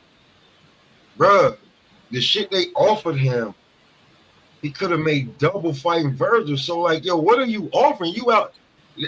People out here talking about if he offered Charles Conwell a 6-figure contract. That could be $101,000. That ain't shit. Yeah. If one person saying that poom poom trash, that's one thing. But if it's like 6 or 7 people saying that poom poom trash, that poom poom probably trash. You know what I'm saying? Not everybody lying on their dick. So you'd have been to Barrios, Stanley Onis, Norman Jr., and now Conwell, and everybody is on the same bullshit. Nah, man. That's like I said. Well, that's like I said. Like with the shit with Virgil. Like with the shit with Virgil. Like, listen. No way you get the same shit 3 times in a row. Yeah. Unless you know what I'm saying. Only person that's like if you keep fucking the same bitch and you stupid. Like, damn, I know she got the damn clap. She got a fatty. Yeah. Listen, Eddie can pull the bad. Eddie put out here pulling bad bitches. He acquired the talent. That's the bad bitch, but don't know what to do with her. God damn. You done pulled her. You know what I'm saying? You got her. You got her there. You know what I'm saying? She with you. She down like 4 flats, and you don't know what the fuck to do with her. Yo, Eddie out here picking up bad bitches in a Ferrari and taking them to McDonald's and Chuck E. Cheese to eat. Like, yo, this shit don't make sense, because even the person through the drive-thru is like, the fuck is this motherfucker doing here? If you driving that, why the fuck is you eating this? You feel what I'm saying? So yo, listen, man. Eddie got it. Eddie a master at it. I could do this, and then the way I do it, everybody blames the other guy. Yep. They've always been able to do it because that Devin Tank shit has been a thorn in my side forever. And I was just like, I was so glad. I was like, man, because now y'all can't play that game. Now y'all can't play that game. You say he can fight everybody and I'm available and this and this and that. And when it come down to it, you paying motherfucker, you offering a motherfucker peanuts. Yeah. This the era where they not doing that no more, man. These fighters, and it hurts us as fans, but these fighters ain't doing it, man. They not getting in there for no Trump change, bro. Or if you ain't got nothing like an accolade, and right now everybody's saying that nobody at 47 is shit. That's what they say. They all unproven. So that accolade ain't even attractive to get motherfuckers to be able to say, all right, well shoot, I can unify. They ain't even doing that. Yeah. Because it's like, I mean, when you look at 47, it's got so much potential, even with the crop that's in 47 right now. And again, just to go back on our conversation, just wait till the stragglers get up there. The division gonna get on fire and shit like that because it's gonna be adding in a whole nother set of young fighters that can grow into the weight class and shit like that. So listen, just stop playing games. Nobody's willing to buy it like that from you, Eddie, anymore because people see the playbook. You feel what I'm saying?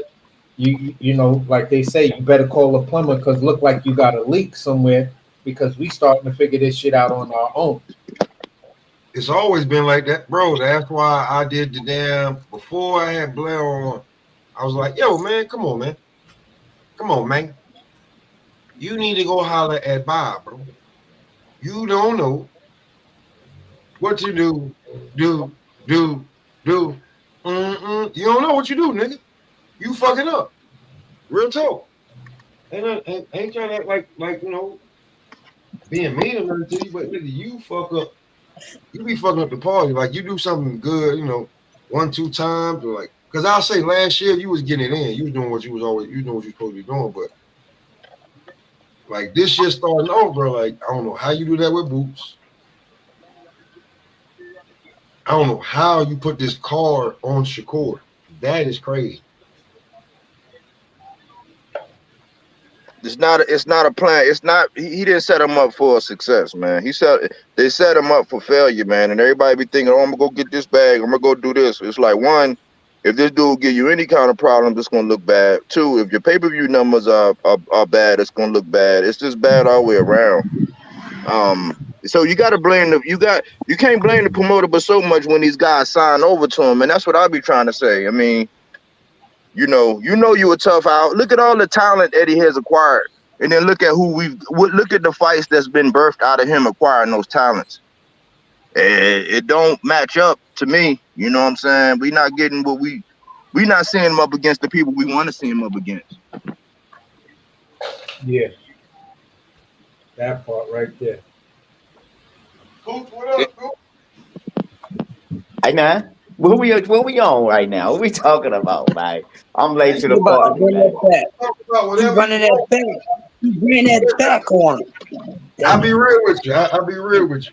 We can run it for about another 15, 20 minutes, and then we can talk about football if you want, because we can talk about how Nebraska beat Colorado. We can talk about whatever.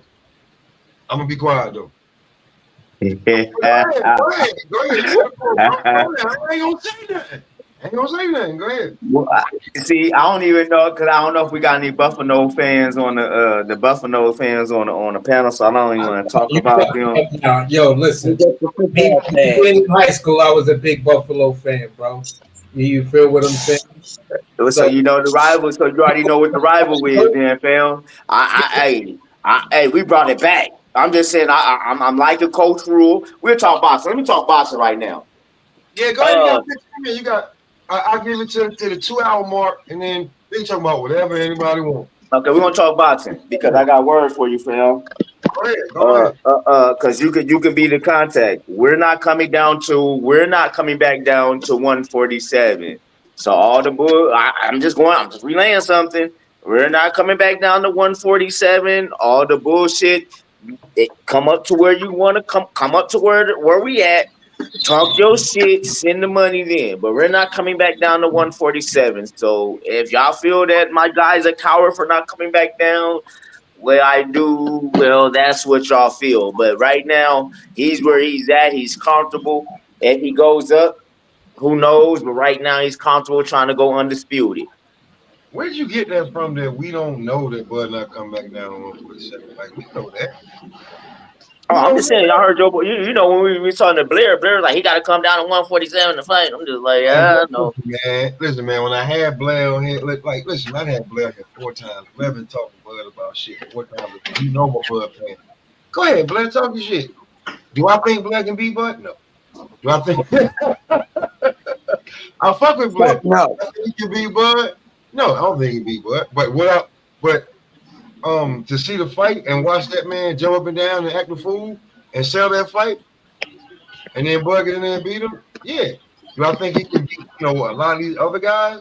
Yeah, but do I think bro, I've been a Bud fan since listen, let me tell the story again.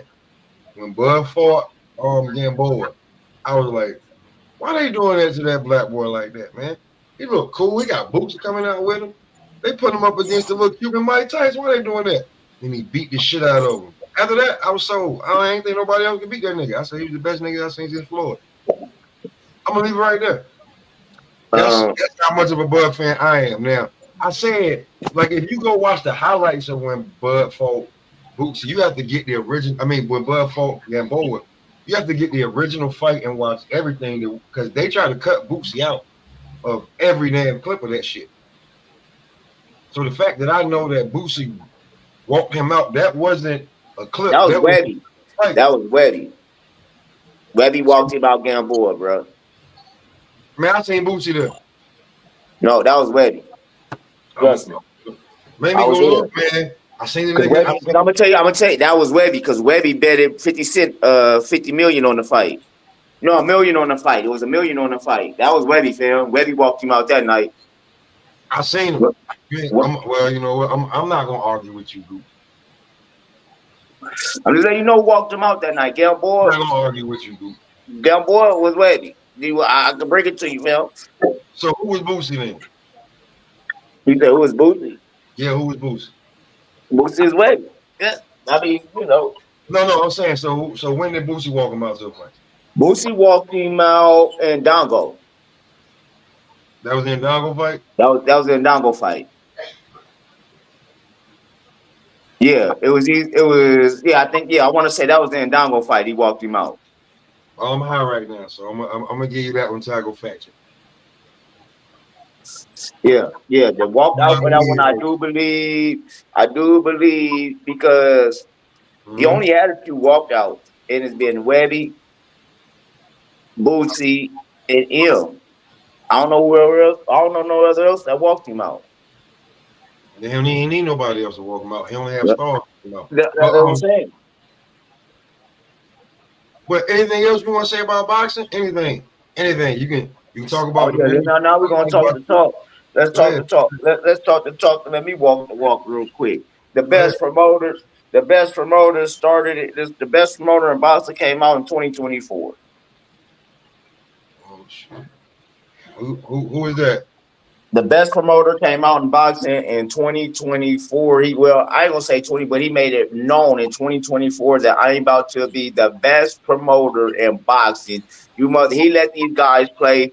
He let these guys play around promoting these guys for so long to where he got tired of it. The whole country got tired of it, and it's coming through and dropping numbers. They're coming through, and everybody go, well, he do that, this. No. Okay, so what you gonna do? Are y'all gonna complain about? Are y'all gonna complain on how high they are? Or are y'all gonna complain how low it is?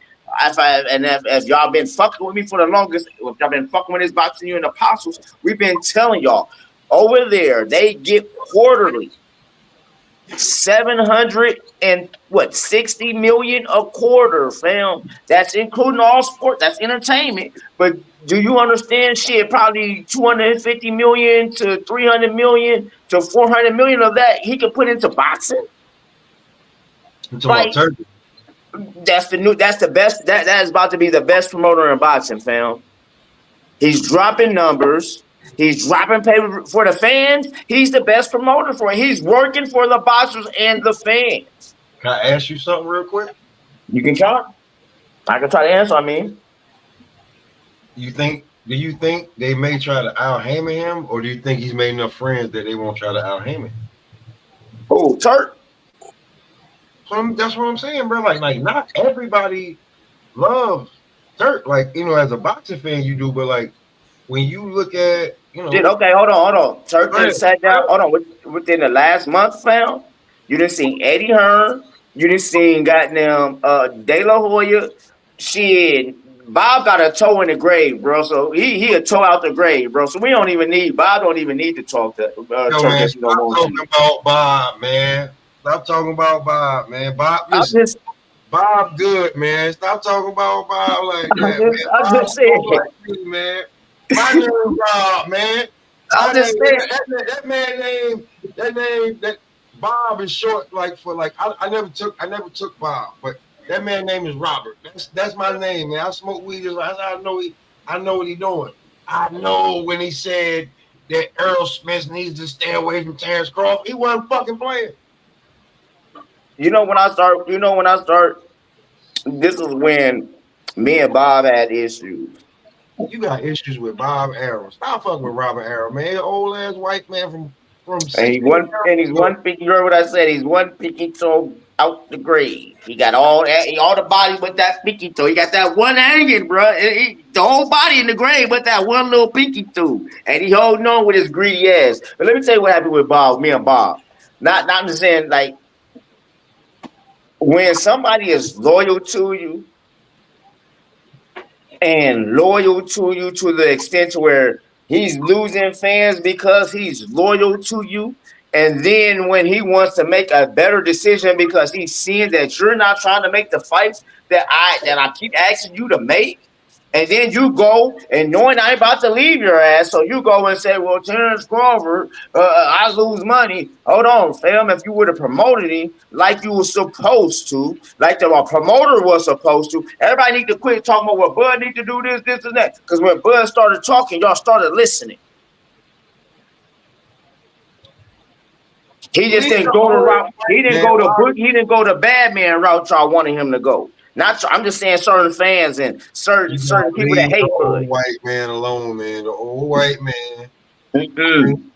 Old white man cannot make that. Hey, that's one man that made money off niggas for life, bro. Okay, his whole life he been making money off niggas, bro. Okay, I don't got no problem with that. But let's be real. You not mad about that. You really mad about him blocking the Pacquiao fight.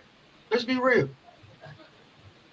Not just a Pacquiao fight, fam. Nah, let's be real. You mad because if Bud gets Pacquiao, demolishes him, Bud's a superstar. You mad about that? Tell the truth. Tell the truth. It's not, you're right, but it's the whole package.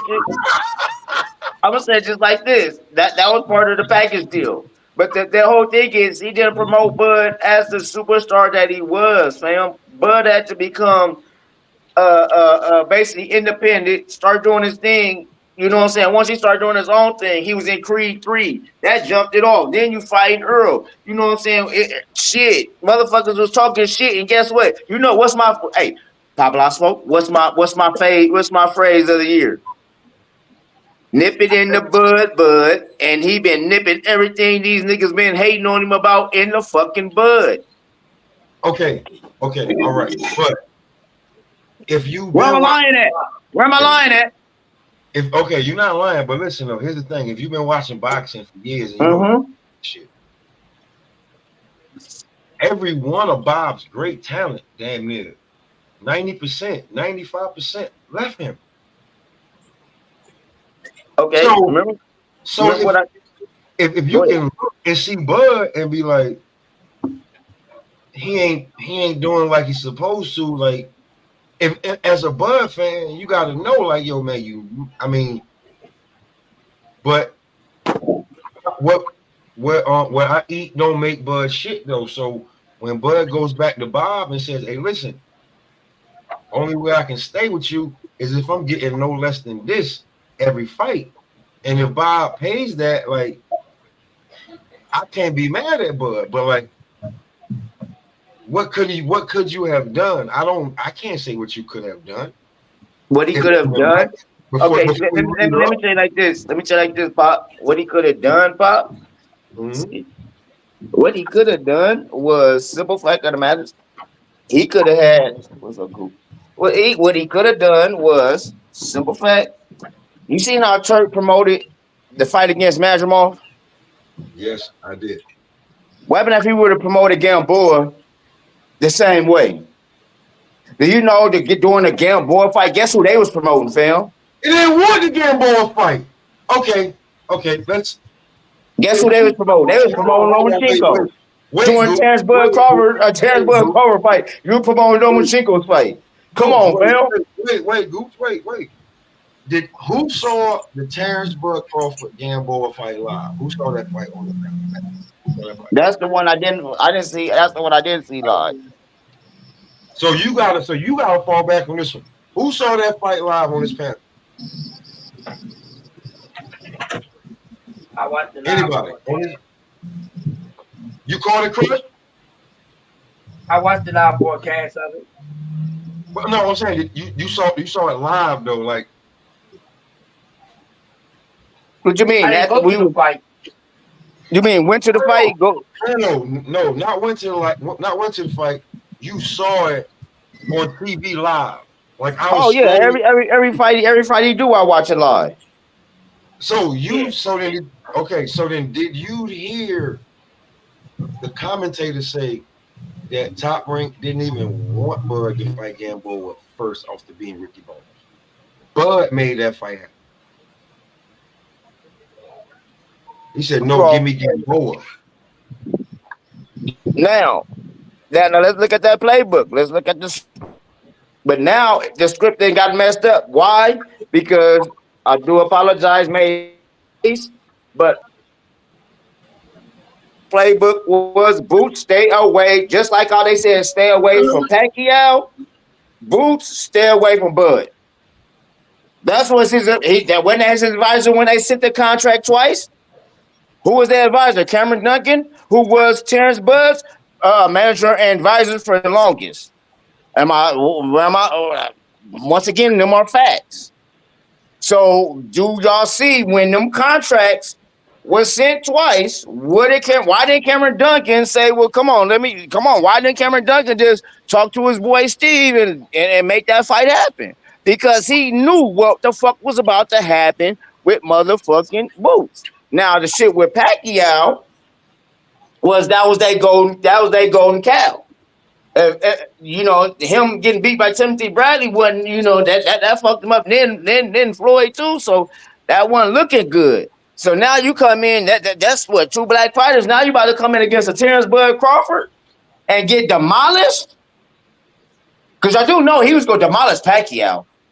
He wanted Pacquiao like he wanted Earl Spence. The difference between Earl Spence and Pacquiao was the Earl Spence fans and the Earl Spence team was talking a lot of shit, and Pacquiao wouldn't. Pacquiao was too humble.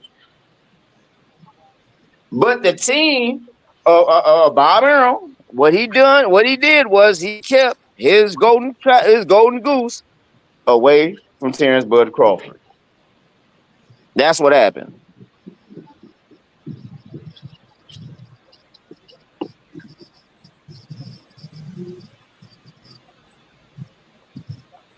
Hello?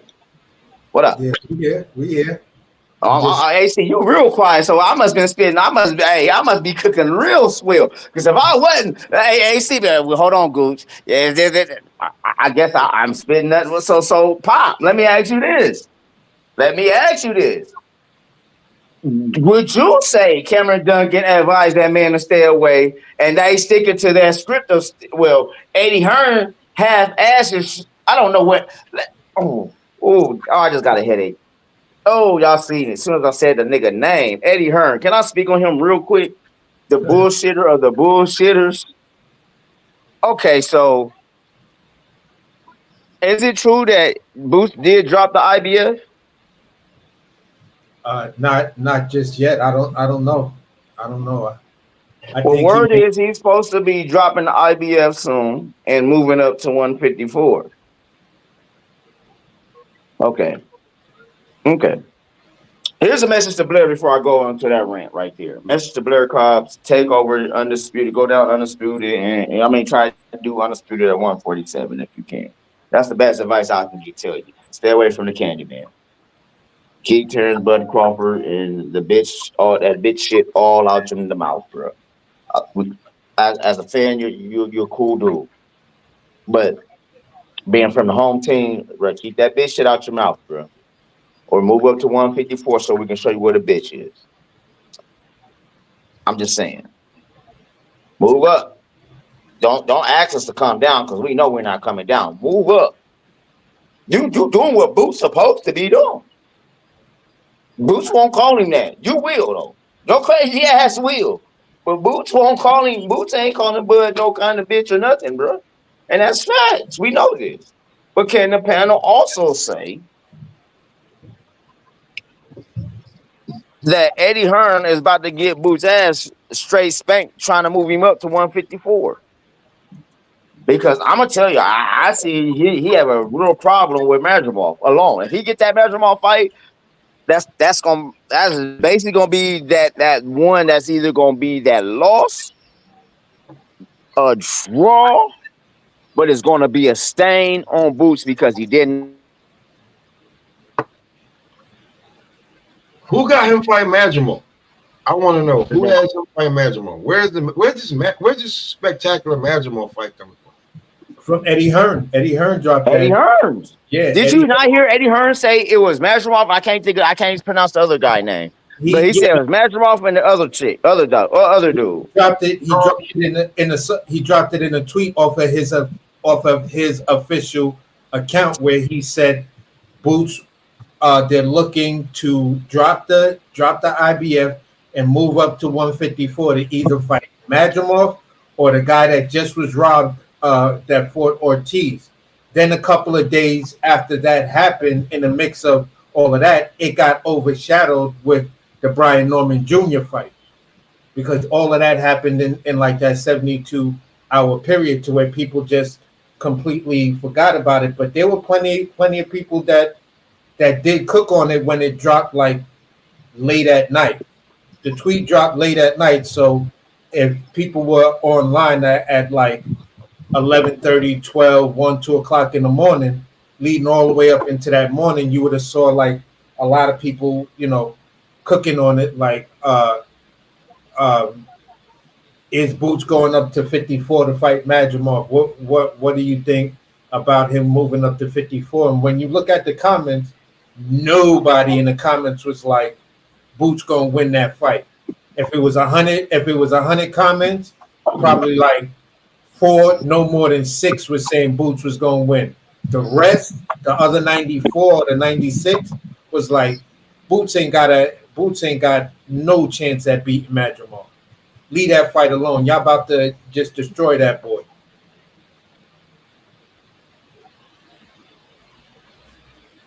Yeah, man. If he moves up to 154, man, it's a problem.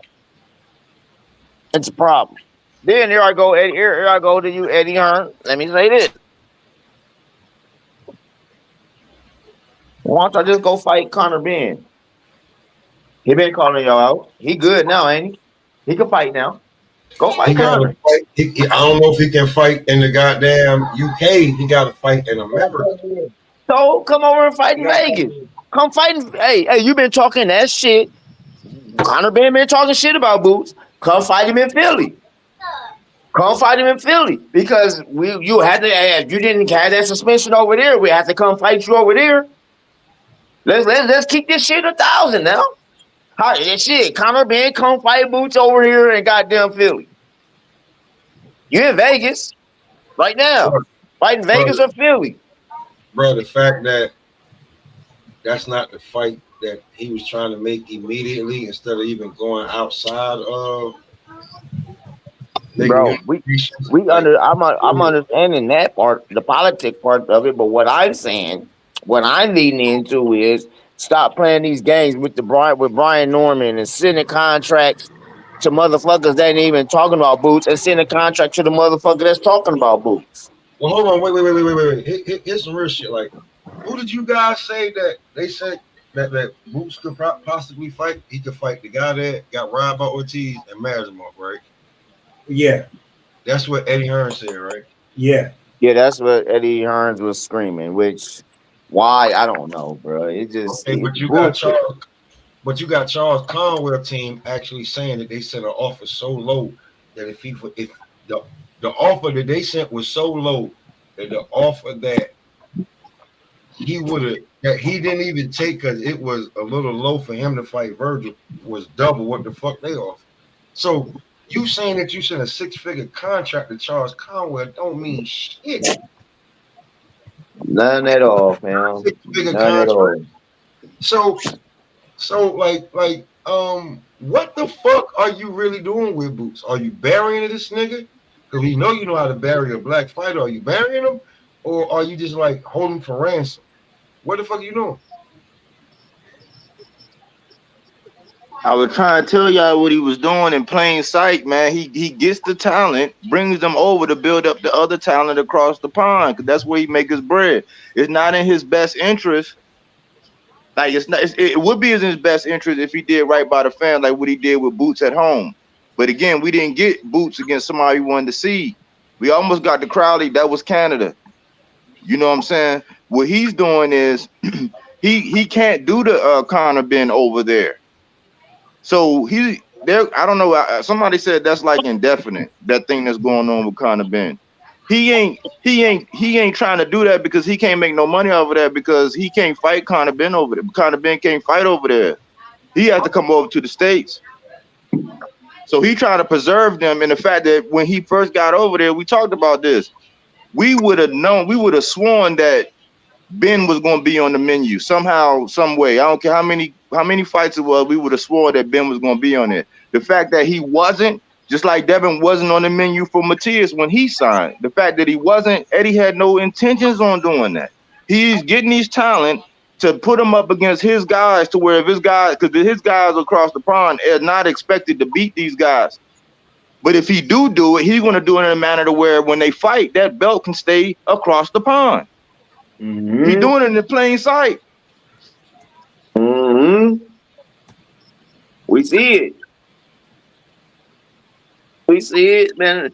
Look, Eddie played a game this week that made him look so crazy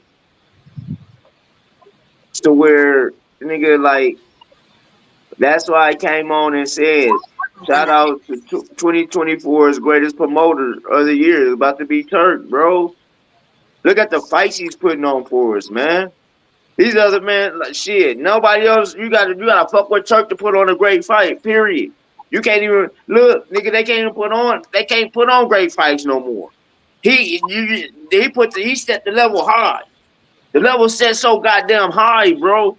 Like shit. Who is Boots going to fight in Philadelphia in November? We don't even know what weight class he's going. But y'all talking about when he's fighting in November? Who?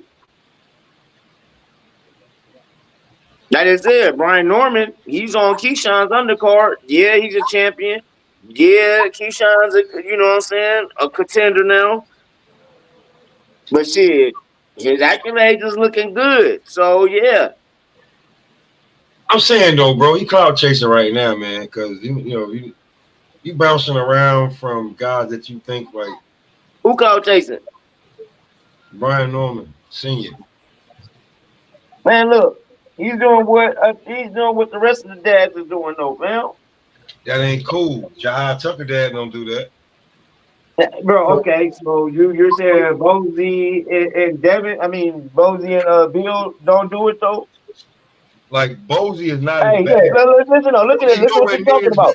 Nah, I'm not letting you do that one. I'm not letting you do that one. Bozy is nowhere near as bad as Teofimo Senior, as Danny Garcia dad, like Bill Haney. What's the kid? The Williams kid that got his jaw broke. They were supposed to get an AB fight. Nah, man. Bozy ain't them. I won't let you put Bozy in them categories. Nah, Bozy not them. Okay. Okay. Bozy ain't them. Bozy ain't them, fam. Bozy was talking about Brian Norman, and all of a sudden, and Boots fighting. Then he just throw in, and Brian Norman knocked out his word of Brian Norman knocked out Terrence Crawford. Terrence Crawford had shit to do with y'all shit. But why you bringing that up in y'all interview, fam? Huh? Yeah, you talking about okay? Bozy ain't that though, huh? But let me tell you what Eddie said, right? You getting sensitive up here, Gooch. Hey, let me tell you what he said, and this I'll was take that. 5 days ago. 5 days ago, it came out. Eddie Hearn says that Jerron Ennis might vacate his belt and move up to 154. They have already contacted uh, Serhii Boachuk, that's the guy that just got robbed from Ortiz, and Israel Majimov is also an opponent for November in Philly. So whether that's clout chase, or whatever, it is what it is. So Pop, there you go. I don't care what y'all talking about, man. They cloud chasing. Okay. Okay, if that's what Eddie Hearn is doing for him, that's what Eddie Hearn is doing. Gooch. Hey, wait, Gooch. When does Bud Crawford miss a press conference for a fight? Has he ever? Huh? Has he ever? I don't know. I can't. I think I don't remember him never missing one. Okay, let me ask you another question, right? Let me add on to the question. When is Bud Crawford miss the press conference to keep going on YouTube? He don't. He never. He don't even fuck with YouTube like that. He don't even like asking. He don't remember he was trying to ban motherfuckers. He only fucked with a certain few. So when does a champion miss his press conference? Whether you the main event or not, nigga, you are a professional. But you rather jump on YouTube. Listen, don't bite this. Listen, bro. It's cool to come up here and fuck with niggas and give niggas a couple of interviews. Don't give them too much. You know what I'm saying? You gotta know how to do it. And certain niggas, and if you're a content creator, you're not supposed to put a cut man, a manager, a trainer, coach, a fighter. You're not supposed to put them in a spot where they're uncomfortable, because then you don't know what you jeopardize. So it's cool to come up here, and I say this. I said it yesterday. Norfolk has Wi-Fi. This shit killed me. Norfolk has Wi-Fi, bro. They got Wi-Fi in Virginia. Wi-Fi just ain't selected to a certain part of the country. Like, you know what I'm saying? They got Wi-Fi there, bro. They got Wi-Fi there. Why wouldn't you want to be the only nigga on stage with a belt with the strap over your shoulder? Who you talking about? I'm talking about Brian Norman Jr. Oh, Now, when it comes to Brian Norman Jr., you should have been there. Now, when it comes to Brian Norman Sr., you the old head. You supposed to be there to show, like, nigga, they brung out Bruce Smith out there. Don't none of these young niggas know who the fuck Bruce Smith is. You would, motherfucker. You know who Bruce Smith is.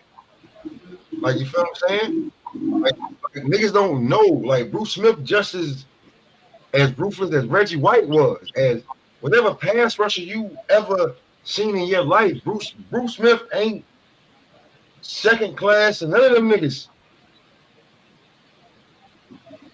So you supposed to be there for that. But where you at? The same day of the press conference, you on Mill City.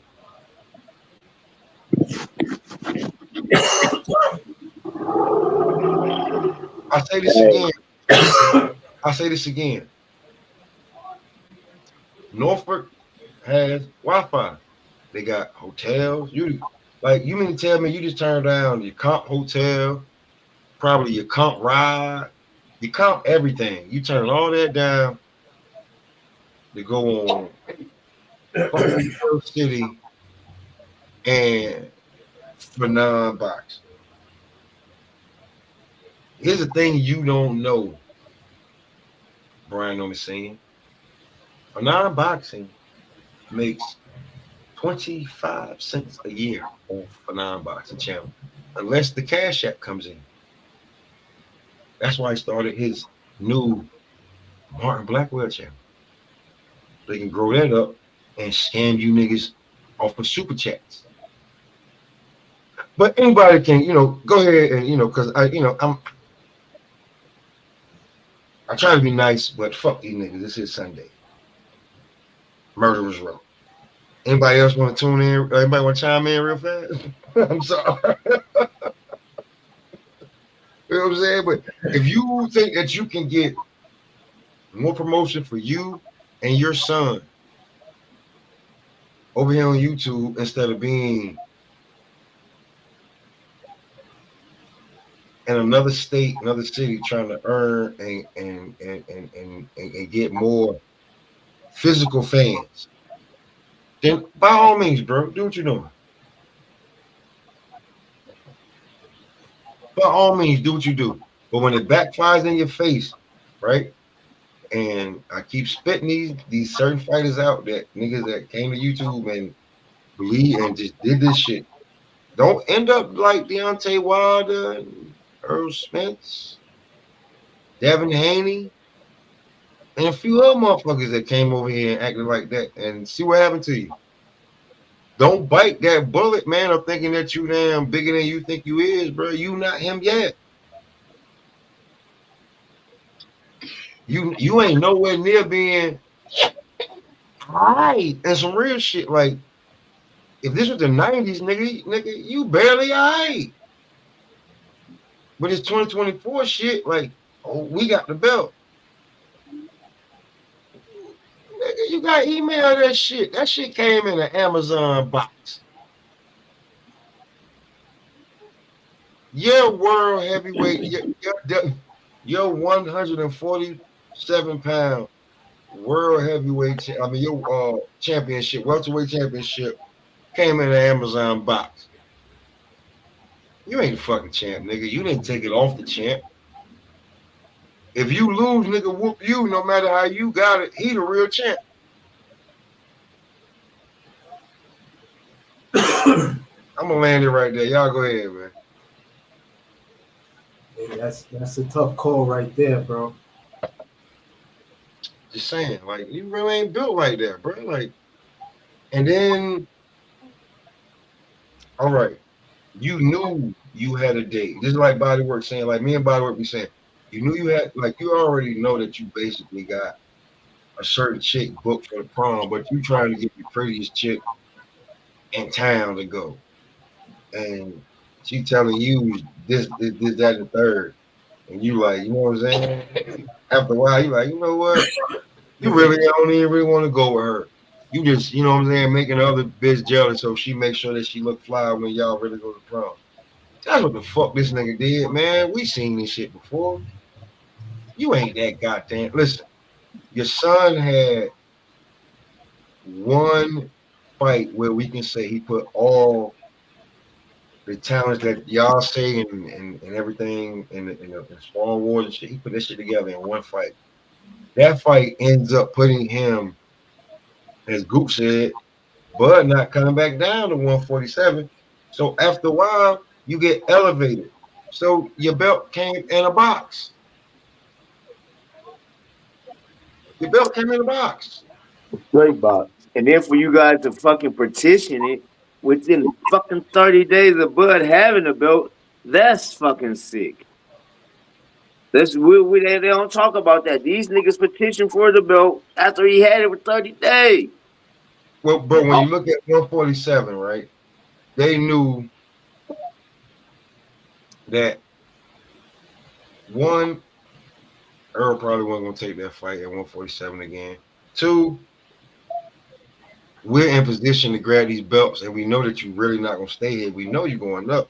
So we want to become champions fast as possible, because when you look at the ratings, until I don't know what happens, But Barrios and Stanionis still got Bud linked to their belts.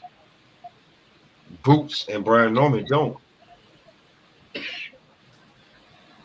Now, if I know that, I know Brian Norman Sr. know that. That's what the fuck he running with. You know what I'm saying? Like, the only two official champions in the division are Boots and Brian Norman Sr. Stanionis and Barrios still Buzz with champion in recess on one, and he's a super champion on the other. So I don't think Stanionis can really basically fight for the WBA championship. On some real shit. I think Bud relinquished it though. I think he relinquished it over the week. That don't mean the WBA done that shit though. Like they have to actually like move on. Like they got like the sanctioning bodies be playing games, bro.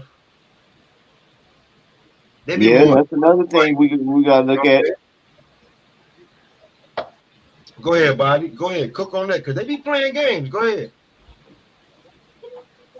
I think that was Gooch. I think that was Gooch. That's it. Oh yeah, go ahead, Gooch. Cook on that. They be playing with it.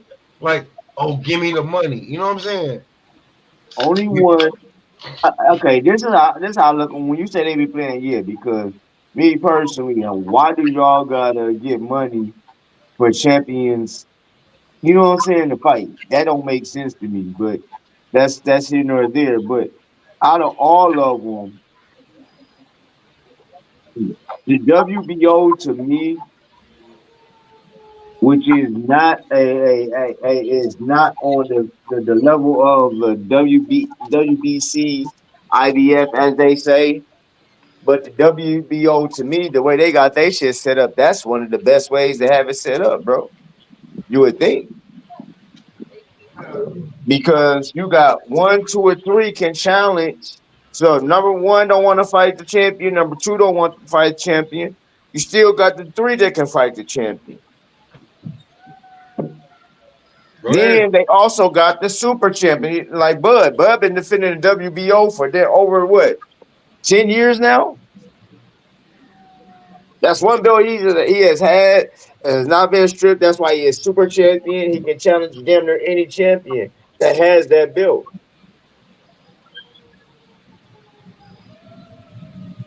So once again, some of you guys got to look at, not you got to talk about these fighters, got to look at the WBO playbook. That's the way you got to go. So, I mean, if I was Boop, if you ain't trying to go the Eddie Hearn route, why don't you go the WBO route? No, because you got embarrassed at the WBO route because guess what you did? You went up to you left the W because you had that chance. All these boots says he had that chance when he was what number 2. You could have challenged Terrence Bud Crawford when they was looking for a fighter with amnesia. Y'all was being loyal to a company that wasn't being loyal to y'all. I don't think Bud was gonna take that fight either way, man. I think that's just one of them things where you could say that now, but I think in hindsight he wasn't gonna take that fight, man. Okay, so why would he? Because when everybody have you ever known Bud Crawford to fight? Because look, I don't think that Spence or Bud was going to put themselves with all that weight and all that pressure. Neither one of them was going to put themselves in a position where they could really lose that strap. So like, it messed up Undisputed.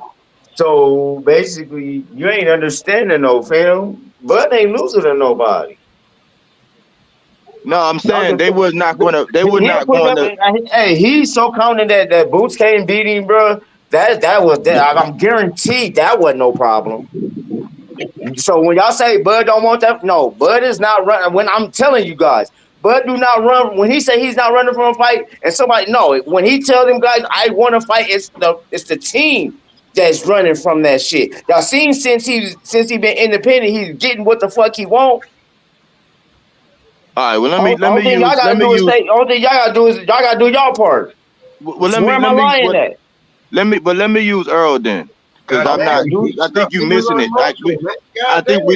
I think we're missing it. Like what I'm saying is like Earl. Like everybody was saying, Earl, why don't you just go ahead and fight Keith, man? If this going maul over, whatever, neither one of them was gonna put themselves in a position to where some crazy shit can happen, and then undisputed between them two was gonna happen.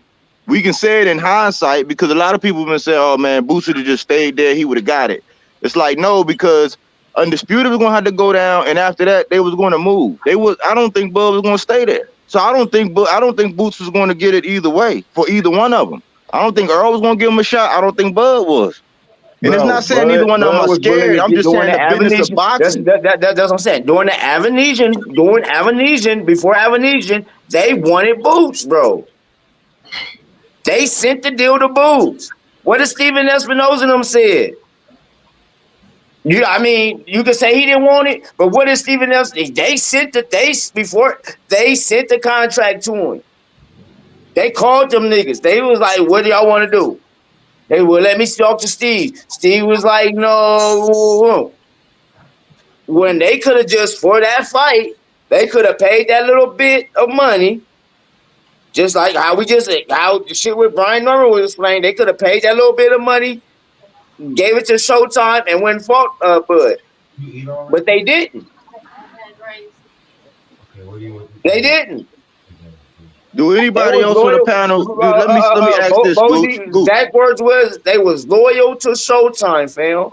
They have all the food stamps. Well, let me ask this. Espinosa didn't want that fight. Yeah, I don't know, man. I don't think that either one of them would have got it, man. It's not. I'm not direct because I'm a Bud fan. I'm just not an only fan. I'm a Boots fan, just not an only fan. So I don't think that Undisputed was going to be jeopardized by nobody that would have possibly been able to pull off anything, man. I don't think that they was going to risk it. I don't think they was going to risk the biscuit, man. It was too much weighing on that fight, bro. I'm trying to tell you, you know what? I think I'm a really shoot for this, but they've been so busy. I'm gonna try to get Bomac on my show. I gotta try to really get him by the end of the year. I'm gonna get Bomac on the show so we can ask him some of these questions because some of you guys don't really understand. Whoever they send the contract to, they want to fight. So if you're gonna send a contract to him or you want to talk to him about fighting, how is that not wanting to fight, fam?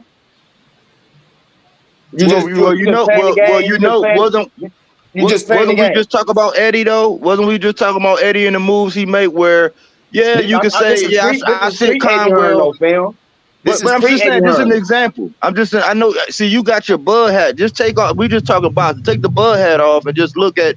You can send somebody a contract, like what Pop was just saying. How we hearing that with Eddie sending that contract. I'm just using Eddie. I could say Bob. I could say whoever. They could send a contract. To say, yeah, we sent them a contract and they don't want to fight because they, but we don't know what that entailed or how that went or how that goes. So you could say, yeah, I sent the contract, but do that mean you really want to fight? Okay, I see. Then why would we do the theatrical on $1 million worth of game? Because look, I'm gonna ask you this question. I'm gonna ask you this question, right? Because you said something earlier about the Pac fight. To my understanding, I swear I seen what Bomac said that he was the one that said no because he didn't think the money was there. I swear I seen Bomac say that. That's the problem. Bob didn't want to put the money up. Motherfucking Pacquiao basically outpriced himself talking about he wanted $50 million. So before Ugas fought him, there was never a time when Bomac where they had it, like where the Pacquiao fight was there, and then Bomac said, "Well, we didn't want it because we didn't think the money was there." The money wasn't there. The money wasn't. Listen to what you're hearing, fam. Pacquiao was asking for $50 million, fam, and Bud was getting like 2.5 million, some type shit, some low numbers, but he was getting 50 million type shit. That's what he was asking, and they get the low stick, and they weren't even touching 5 type shit. So they said nah. Like fuck that. We ain't gonna let Pacquiao get that line share, and we getting these peanuts. Basically. There's politics to it because then guess what happened? Guess what happened? Y'all, we heard the same thing though. We heard him say Pacquiao did. Bob was talking about we gotta do Pacquiao. Then all of a sudden, who was Pacquiao? Set the fight, end up fighting Nugas. Same thing, same time. Yeah, but he had He called. was set, oh, wait. He was set to fight Earl and got the Ugas fight because Earl got injured. Yeah, that's what I was gonna say because remember Earl was the first he was set to fight Earl, but before even Bud even got to 47, that's when the rumors was being out there about if Bud moves up, will he fight Pacquiao? And that's when Pacquiao dropped it. And it was, we never heard Pacquiao come out his mouth and say it word for word, but we all saw it in articles written by, Ray Field and everybody else saying Pacquiao asked for $40 million to fight, the 140-pound undisputed champion. Bud hadn't even got up there yet. He hadn't even landed the Jeff Horn fight yet. But Pacquiao just completely when the rumors came out, this is what was reported. He had said and reached out and was like, nah. If that's gonna happen, you got to give me 40. Some people at the time were making up what we're saying. There was no way Bob Arum was going to give up his golden egg to the young bull, because either way, he would have lost. He would have lost either way. You lose if Terrence Crawford would have lost. Now you lose this guy who's doing all of this, who's accumulating all of these accolades and shit like that, and could potentially be greater than Pacquiao and Mayweather. And Pacquiao loses at that time, that was Pacquiao's momentum. So at the end of the day, it was just that weird ass dynamic that was going on. I do remember, Bomac making some sort of statement where he was talking about he didn't believe the fight was going to go down because the money wasn't, like, he couldn't figure out the money. And whatever they was going to try to offer, Bud, you feel what I'm saying? Or whatever the rumors was that they was thinking about paying Bud, he was like, how you going to pay this guy who's got all of these accolades, this type of money, but yet you giving more money to fight other guys who have less accolades? And not only that, I want to say Pacquiao just lost to Jeff Horn. No, this happened before Jeff Horn. This before Jeff. Okay. Yeah. Then he went and fought Jeff Horn and lost to Jeff Horn. Yeah. So still your golden goose got beat. He was just coming off the Keith Thurman victory. Right. And then you go fight Jeff Horn and get beat though. So it's still shit. You could have came off with Keith Thurman and fought another black fighter, and that'd have been cool. Win or lose. Because shit, after Jeff Horn, who did he fight? Pacquiao bounced around. He was out like this. It's two different timelines on this. I know that. See, it's two different timelines. It's before Bud moved up, but then it's right around the time when it came down to Ugas and Pac. Like it was closer to that. Was when the last thing with the Bomac situation. It was two different timelines. Like on that. So last time he fought was Ugas, right? No, when he asked for the 40 million, that happened before the Jeff Horn fight, because Bud wasn't even up there yet. When when Bomac spun around and they was asking him about that like, why did the Pacquiao fight fall apart? And I think that's when he was saying that it hadn't really fallen apart. They still willing to fight Pacquiao, but the money ain't right. They're not trying to pay Bud Crawford because on their end, don't nobody, like, Bud Crawford didn't have the name recognition at that time that a Keith Thurman had. You feel and then what happened right after that though? Okay, right after the negotiation fell apart with Bud, didn't Pacquiao leave and go to PBC? I don't. That was around that time. Yeah, that's around that, because that's how he got the Keith Thurman fight, fam. Yeah. Yeah, he left Bob right around when Bud, the last negotiations with Bud, they said that the rumors came out. Then bam, he left He left Top Rank, fam, and went to PBC. Mm-hmm. That's how he got to Keith Thurman. That because you just maybe you ran my memory back a little bit, and that's when I got to thinking about that. Yeah, because during that time, because that was right after he lost to Jeff Horn.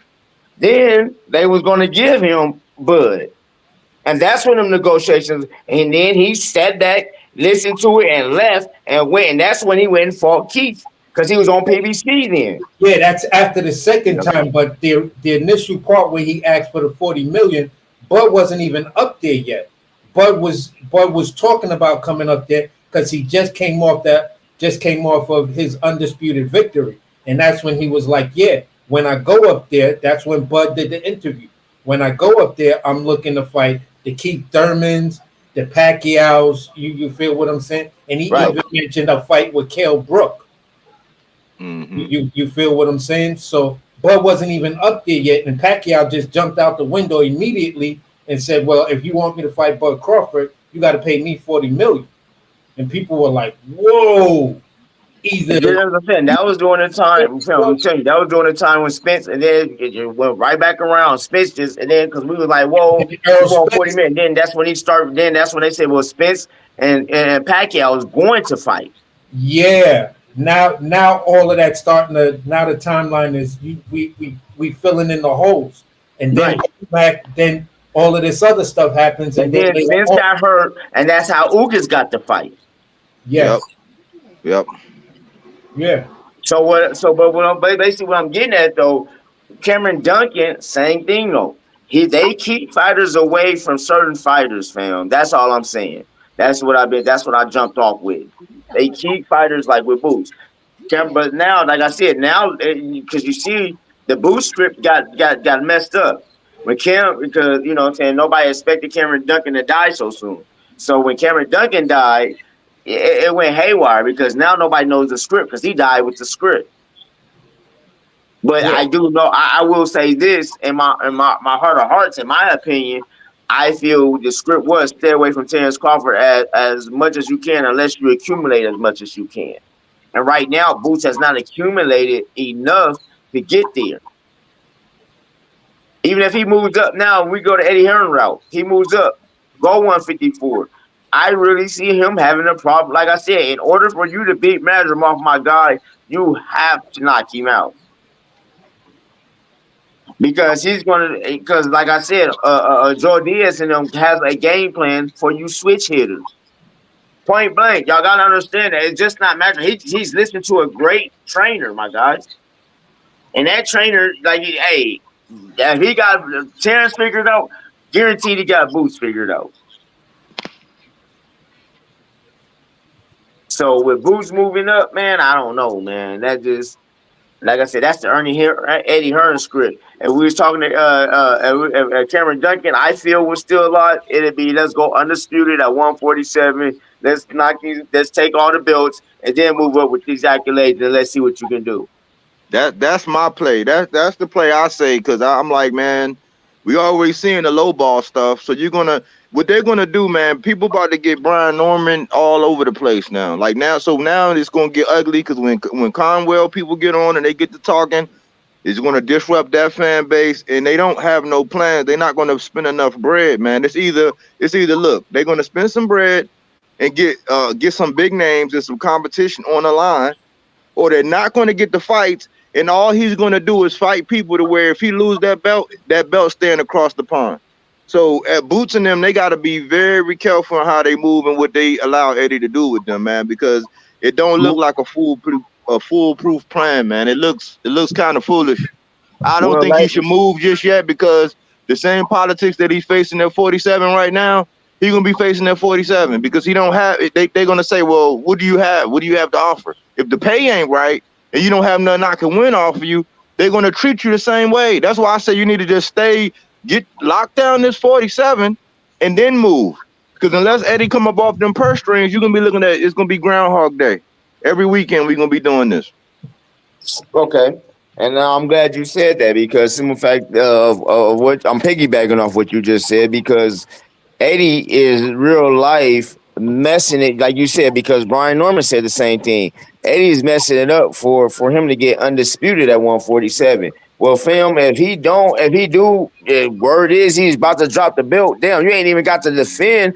You didn't even defend the IBF. You got it mailed to you, and now it seems like, because that's going to be my show next. Shit, is Boots scared to defend his belt? You ain't talking about that because he got to defend the title at least once. Nah, At least once. He did. Avanesian. That was okay. Oh, that was a defense title. Okay, I didn't know the belt. I know the belt was on the line. Yeah, that was his first defense. Yeah. Okay. So you drop it and go up and then try to fight Madrimov. Don't make sense. But let me because Madrimov ain't even in the IBF. That wasn't the IBF belt they fought for. That was a WBA. Let me say this. Now I'm just gonna play devil's advocate here. If Boots drops the IBF, right? Mm-hmm. We're already talking about, and other fighters are already talking about Boots is a big kid for the 47 weight pound division, right? In my opinion, I think the reason why we don't get the 50-50 fights or the super tough fights for Boots is because he's under that 10-pound rehydration.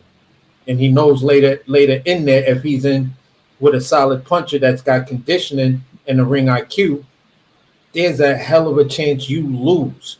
You feel what I'm saying? Because you shrinking yourself down so much to squeeze into that 47 frame. To me, the beard hides what we see in his face. And I think this is why he carries so much hair in his face, to hide the fact that, I'm stressing my body out to do this. Now, when you're performing up against, a B- and a C-level fighter, those type of issues don't really play, because you can max that in with a little showboating and a little showboating of athleticism. So if he drops that belt, right, and then moves up, he can go to any division he wants that don't have that 10-pound rehydration. So he can now rehydrate, put on 25 pounds, and then we might see something crazy from him. You feel what I'm saying? But it's just, in my opinion, the IBF belt, unless you are true to that weight or a heavyweight, that's the belt I would never go after, knowing that I'm squeezing down to make that weight. Well, go ahead, Body. What was you gonna say? I think that I think it's more of this is really highlighting that Eddie, he has a plan. He has a plan, but the plan is shabby, man, when he signed these guys, man, because think about it. If he gonna look, it already looked dumb that he didn't win the purse bid, because not only are we getting, you sending out these low ball offers, but also you didn't bid enough to win and have control over that fight. So it's gonna look bad if he got to drop that belt and he don't defend it, because he's not going up with any leverage. He's not moving up on his own free will. It's not like, all right, I defended in this. It's like, no, if he avoids this fight with Karan, then he's gonna drop his belt and move out without any leverage. But Eddie don't have full control over the sexy picks. He only got the people that he got under his control, so he can't guarantee Boots gonna get any of them other guys. Like with Golden Boy, think about it. Because you got to deal with Oscar, and you don't have control over them money bags. He can sprinkle something on it, but where is he intervening? He didn't intervene for the purse bid. He ain't sprinkle nothing on it to get some of these other fights across the line with these offers that's being sent out. So it's really highlighting that Eddie don't really got a plan for this guy. And if he move up to 54, again, he's gonna have to deal with an Oscar. He's gonna have to deal with some top ranked fighters.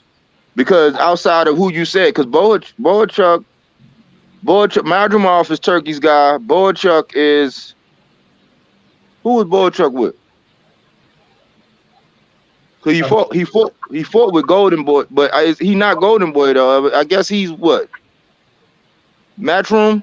Is he Matchroom? He might be a Matchroom fighter. I got to do my homework on who he is. Eddie don't. My bottom line is like, look. Eddie ain't gonna have no control over the names at 54. The sexy picks, the ones we want to see him against, he ain't gonna have no control over them names either. Yeah. So unless he gonna pay these guys to get in the ring, ain't nobody. These young guys, they not gonna fight for peanuts no more, man. Like and they kind of inflating the market, which is good for the boxers because they get hit in the head for a living. But at the same time, they're not gonna put nothing like right now. He's putting them. This is the play because it happened with Devin. They sign these contracts where the guy that they're representing, they get the bulk of the bread, and then okay, well, what kind of op can we get with this? What's left over? Who can we afford with what's left over with our plans? That's not going to work for somebody like Boots. It's not going to work. You got to spend something. You got to pretty much pay for an opponent, man. You got to pay for somebody that's going to, because YouTube and popularity and people's stock and how people view them is going to go down. They go in there and get knocked out. So you got to pay them, or you're not going to get the name. Yeah. Yeah. And everybody kept saying, earn with her. Yeah, you're going to earn.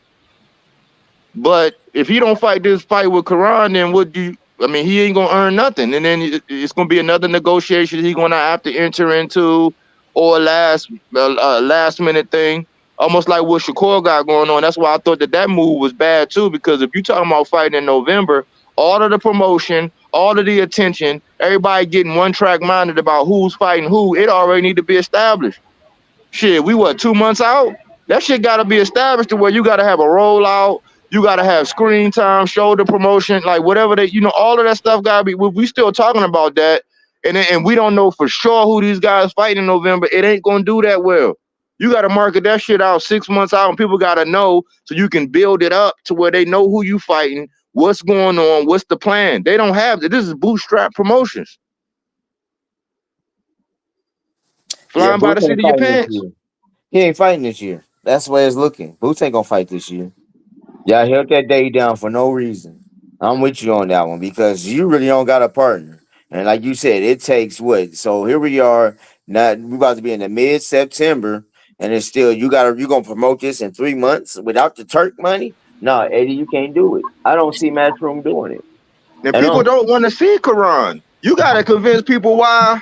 Because Karan, he went and did some things since that. I forgot. P2, whatever, they won the promotion. So shit, they ain't even gonna promote it over here. It's getting promoted over in Germany because that's where if he do it, they won. So that's where he got to go where they want it to be. That's the other fuck shit about everything. So if he do stay down at 147 and don't go up, he gotta go that route because what Eddie just did.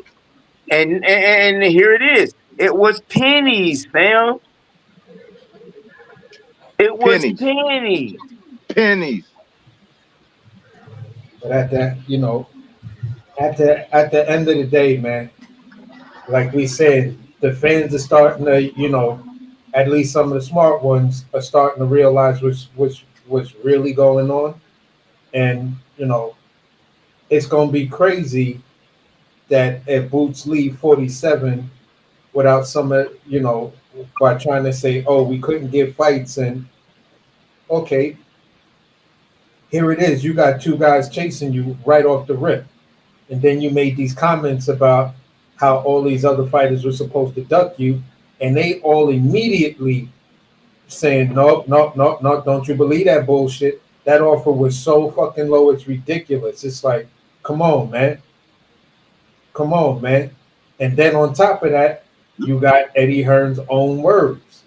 Yeah, we have to pay because guys just don't want to get in the ring with him. Well, this is the reason why jewelry stores don't keep platinum, inside the store. That's some special order shit.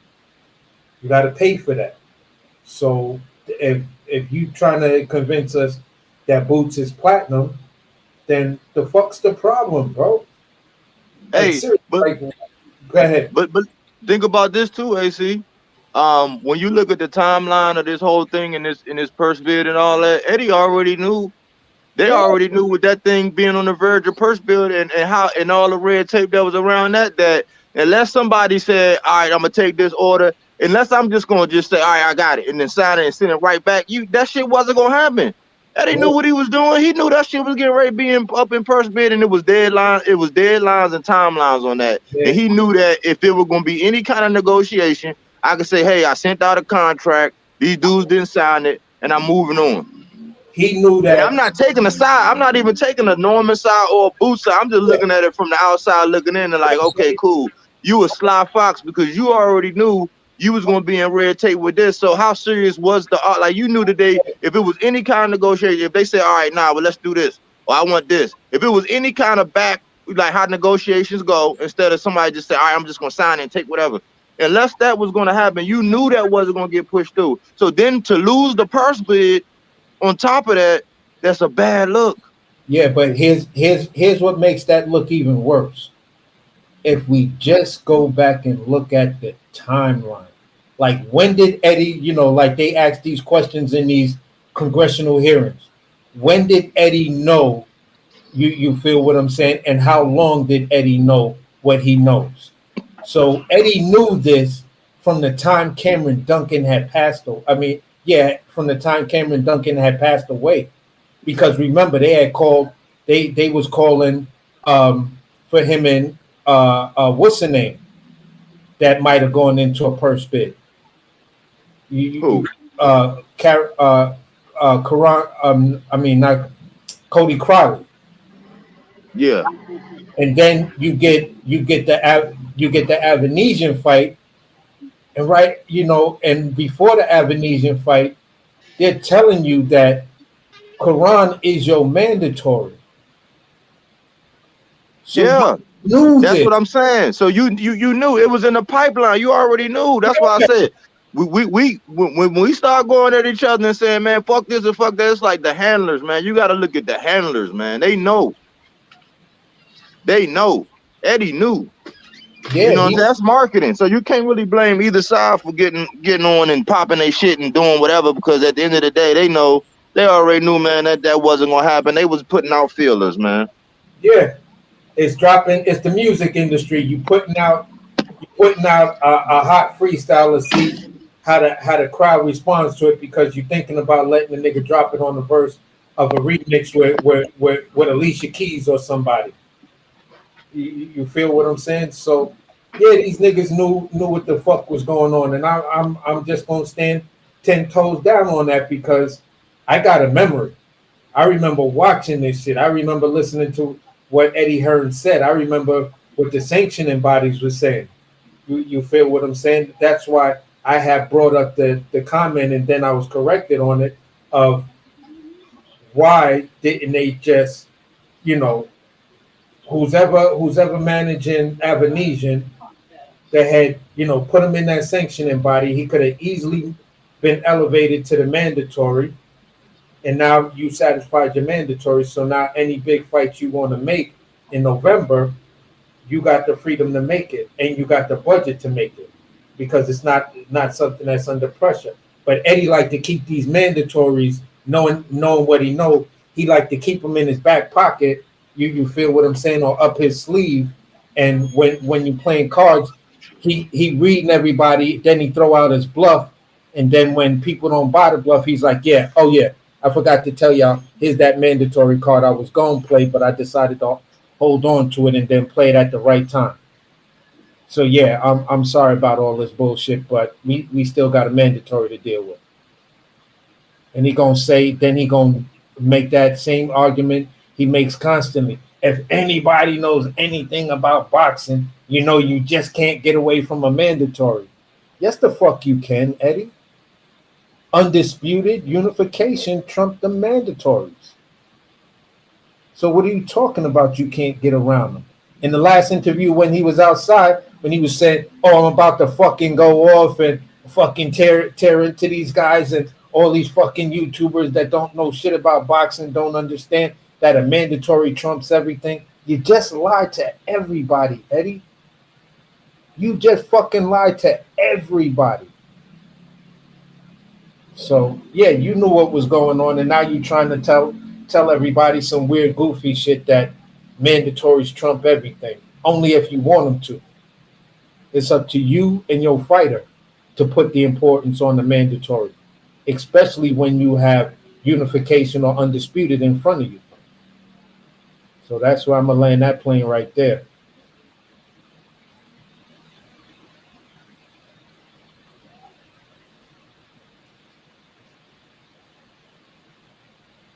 Boot, you there?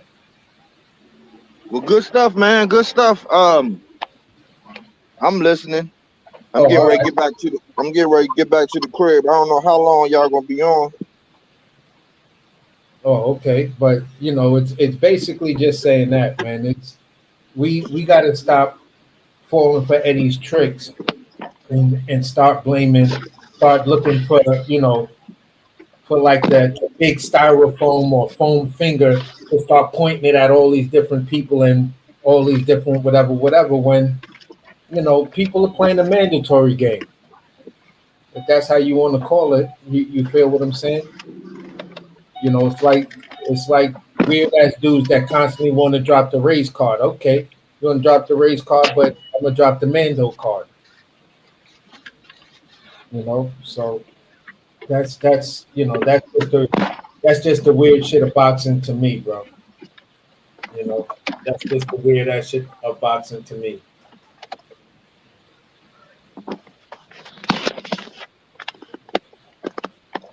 We'll see what happened this week, man. But we'll see what happened this week. I'm gonna cut out of here, man. It was a good cook, man. Salute to Crush, salute to AC Pop. I'll holler at y'all guys later. Yeah, for sure, for All right, sure. man. Yeah, yeah. Salute. Peace. So that's where I'm land my plane at and shit like that because it's just too weird, man. It's just too weird. But I wanted to ask you, Crush, what do you think about this Berlanga Canelo fight? I got Canelo stopping Berlanga between 7 and 9. Okay, okay, I hear you. I hear you, and that's one thing Berlanga spoke on when he was on a Pro Box interview. Everybody either got it, Canelo gonna beat my ass or Canelo gonna knock me the fuck out. You know what I'm saying? So yeah, it's gonna be interesting. It's definitely gonna be interesting because um, I think Berlanga's going in there um, not defeated by the hype and everything else that surrounds Canelo. I think he's going in there to say, listen, this is an opponent I'm going to face. I'm going to give it, I'm going to give it my all. Yes, he's a legend. Yes, he's my toughest out yet. But if I got this opportunity on my behalf, I got to be able to take advantage of this opportunity. I like when he said, um, taking this fight and looking at it, there's two, the 15th, I could wake up two different ways. I could wake up, doing, have done, the unthinkable for somebody of who has as many fights as I have and stuff like that. Or I could wake up and say, damn, I could have did this. I should have did that. And he was like, that's not how I want to wake up. So, hey, I think this kid truly believes that, he could figure out that puzzle and make those adjustments on the fly and wind up beating him.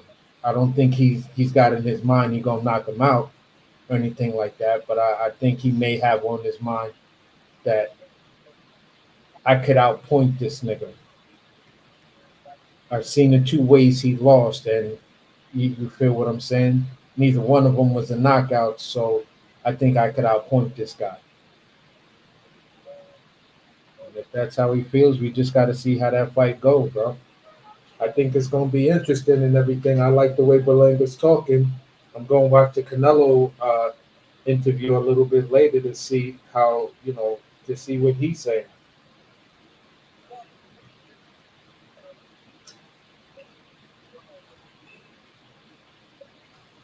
TJ, I'm back. I'm back. I had to run grab food for everybody, but I'm back. My fault. yeah, for sure. CJ, what it do, man? You know how we do. Take your joint off of mute. You're on mute, CJ. No, fam. Oh, my fault. I think I was covering the mic. All right. So, what was he talking about? I've been in and out for maybe the past 45 minutes. We was talking about the Booth Ennis situation, and then y'all moved on to Canelo. So, let me give some quick thoughts on both of those. I think Eddie Hearn is definitely mismanaging Booth. My opinion. By not pushing a hard enough line to get any of the three unifications, left him in a very tough spot, homie.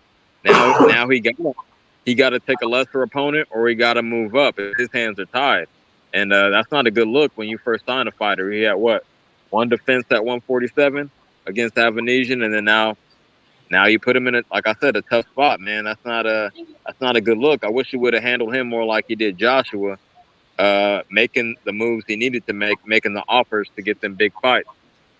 I fault my glare. Oh, there we go. Okay. Yeah, so that's where I'm at with that. Y'all said the move is to unify at 147 and have some leverage and then move up. I couldn't agree more, but unfortunately, Eddie ain't making that happen for him.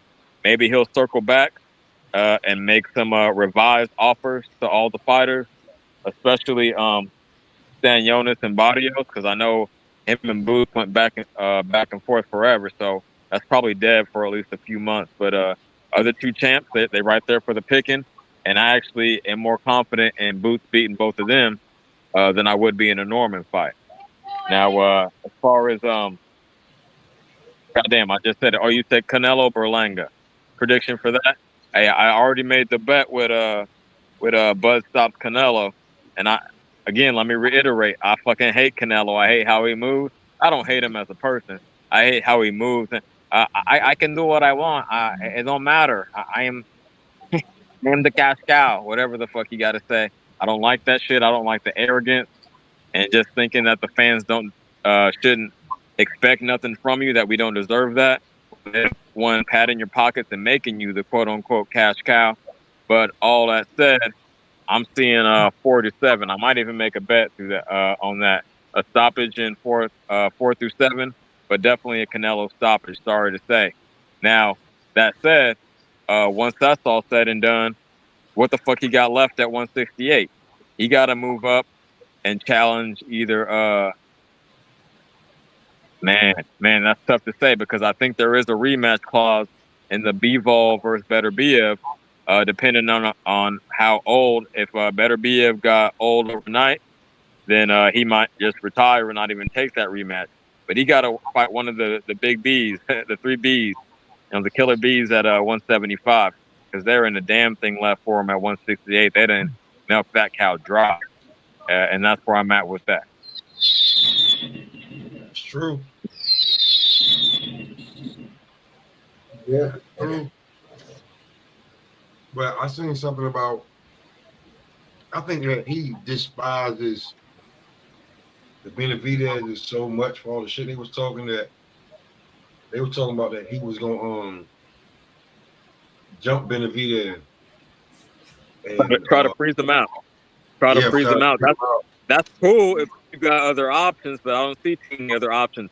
He's talking that shit, but you don't want to get touched up by Bivol again. He's just too technical.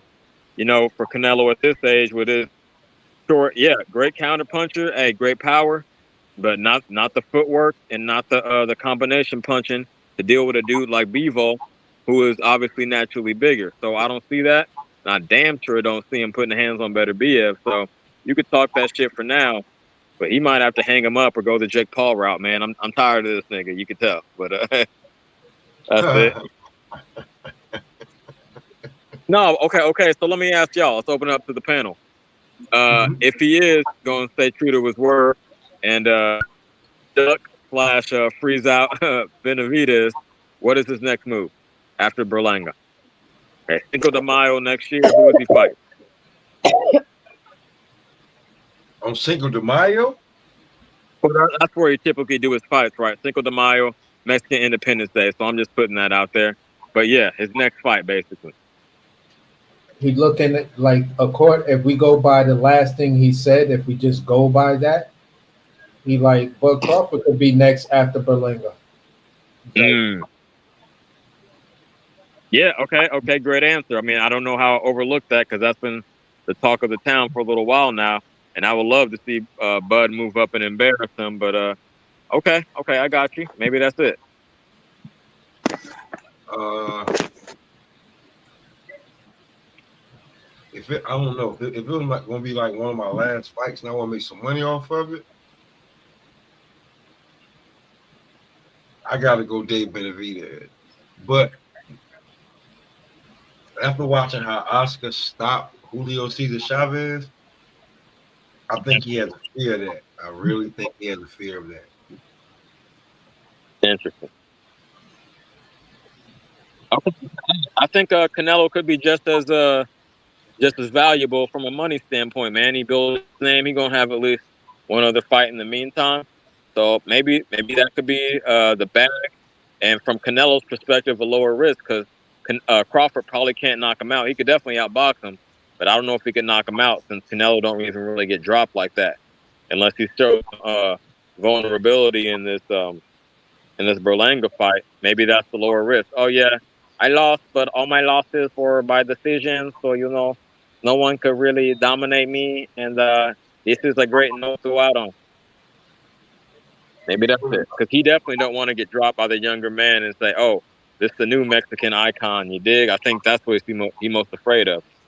I think he'd rather lose to a black fighter or a Russian again.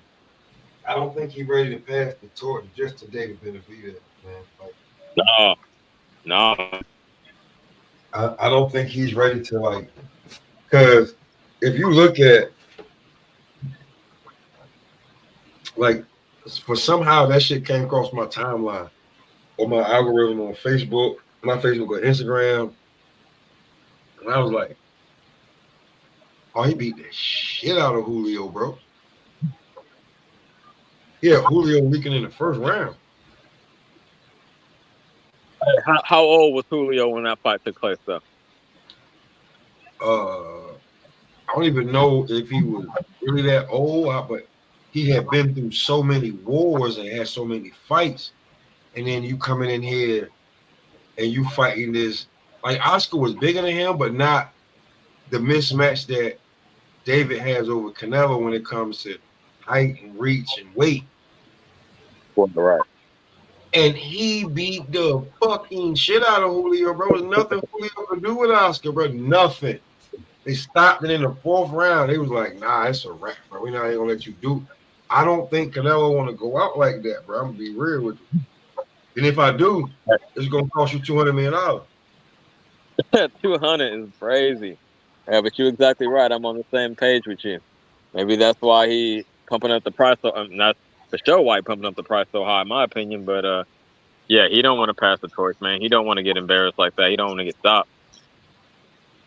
So, because you're gonna fight Edgar Berlanga at 68. After that, what do? You gonna fight a rematch of Caleb Plant? No. You say you're gonna block Benavidez. Now that's a smart tactic to play because if he could wait, could we get that fight at the end of this year? We could get that fight again, and I say middle of the year. Then he could try to pull it.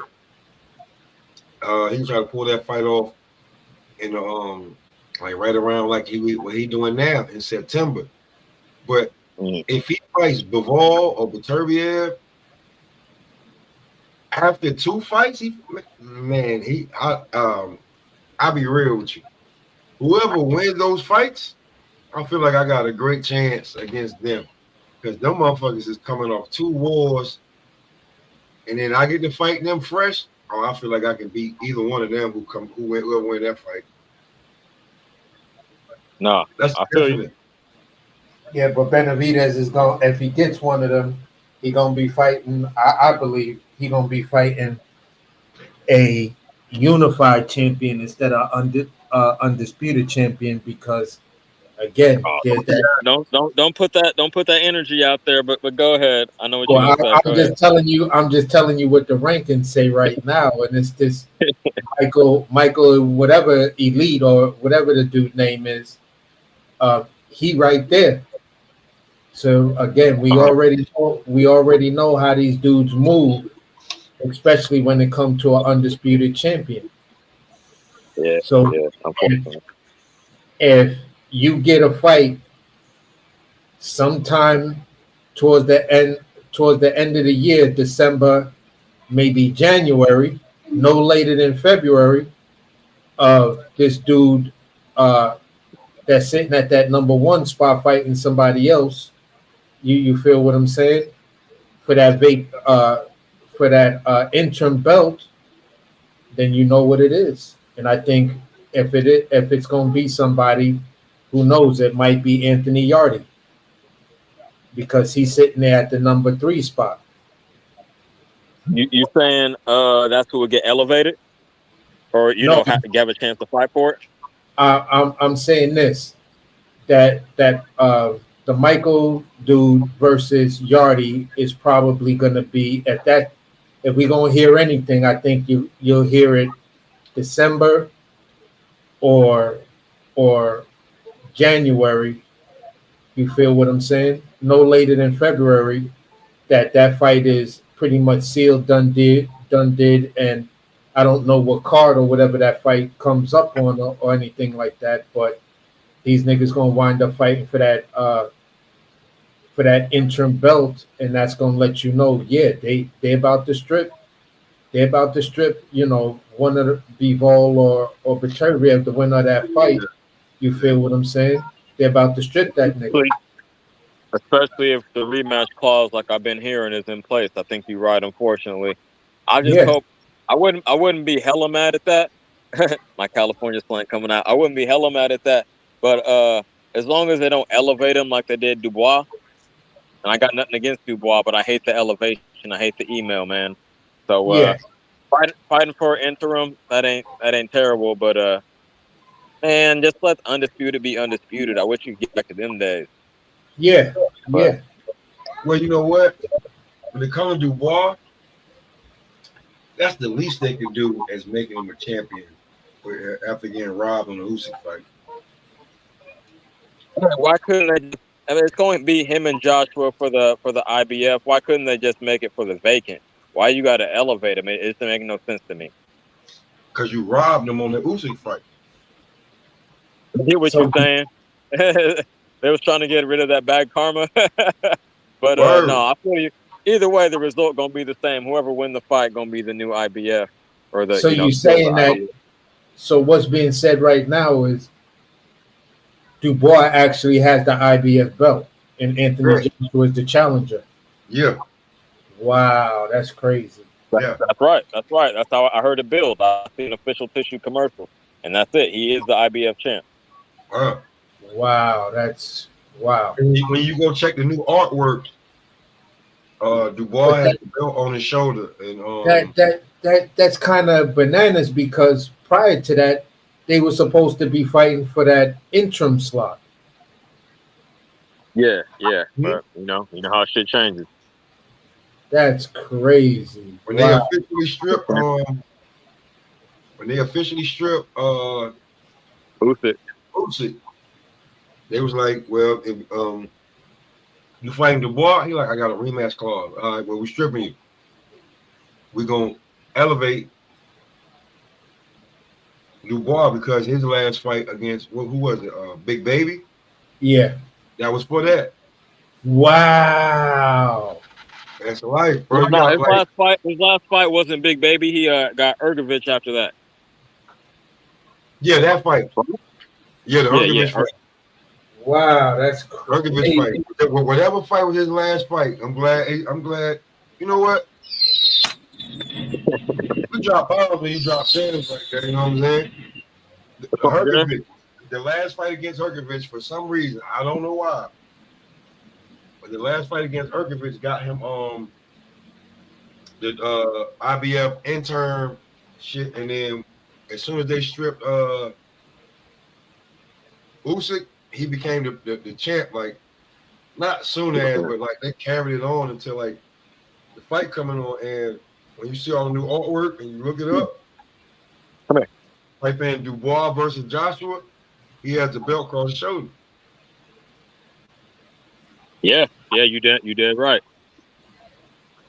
Because I asked somebody, I'm like, yo, is Dubois the champ? And he was like, nah, they fighting for the intern. But then you hear like maybe that shit was in play and they was hiding it, but nah, this is That is crazy, bro. That shit just it gets kind of sickening because it's like, come on, man.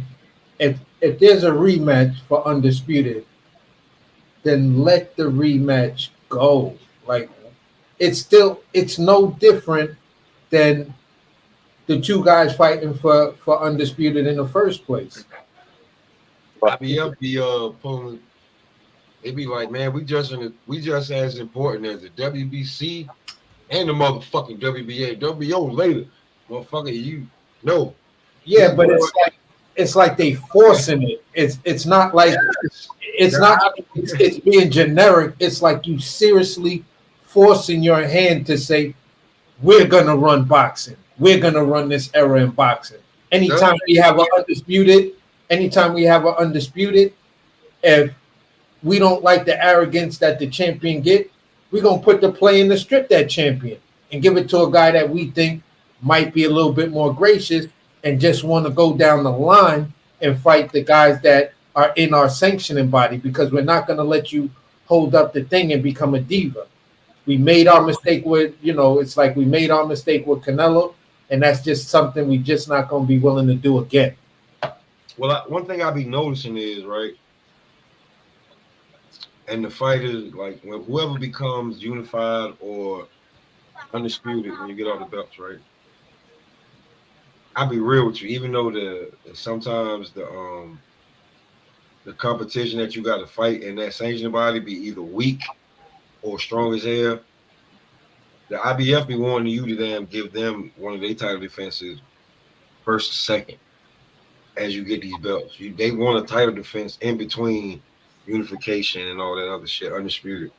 They want to make their money in between that shit. Real talk. Yeah, in the IBF, you got to fight every 9 to 3 months, whichever comes first. So it's like title defense, they'll give you 9. They'll give you 9 months. If you didn't take it like that, they're gonna come back and hit you and say, "Listen, we're gonna elevate this nigga. Now the clock ticking. You got 6 months to make this fight with this guy. Now we don't give a fuck who you fight, but this nigga better be next." Or we stripping you as soon as you fight somebody else. As soon as as soon as your name's announced in another fight, we stripping you. Yep, that's what they did. Yeah. And let me say this. In this day and age, undisputed is so damn rare that of course most of them undisputed fights, when we finally get down to it, gonna have a rematch clause. So it's like IBF is single-handedly holding up anyone from being a long-term undisputed champ, which has got this bullshit. I'm gonna give you a tiny bit of pushback. In this era, I believe we've had the most undisputed champions ever in boxing, because at one point it was 8 undisputed champions between male and female. Yeah, that's true. Okay, you feel what I'm saying? At one point, how recently was that? When I say this era rather, I mean like 2017 to now. Yeah, that's what I'm talking about. In like if you go back to 2022 and just look at a list of all the undisputed champions, you had 8 of them. You had like 7 or maybe 8, because when Devin became undisputed, he was the 8th guy. You feel what I'm saying? So at the end of the day, bro, this era has given us 3 different three undisputed male champions who became undisputed in 2 divisions. Do you feel what I'm saying? Yeah, but I think Usyk moved up right away. Oh, wait. We got you said 2 or 3. You said 3, right? Three guys who became undisputed in 2 different weight classes. Yeah, I was gonna say. I think Usyk moved up right away, if I'm not mistaken. I know Crawford moved up right away, so that was it's a flash in the pan.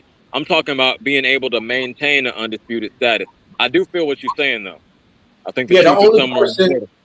the only person that was able to actually, only 2 fighters were able to actually get title defense as undisputed.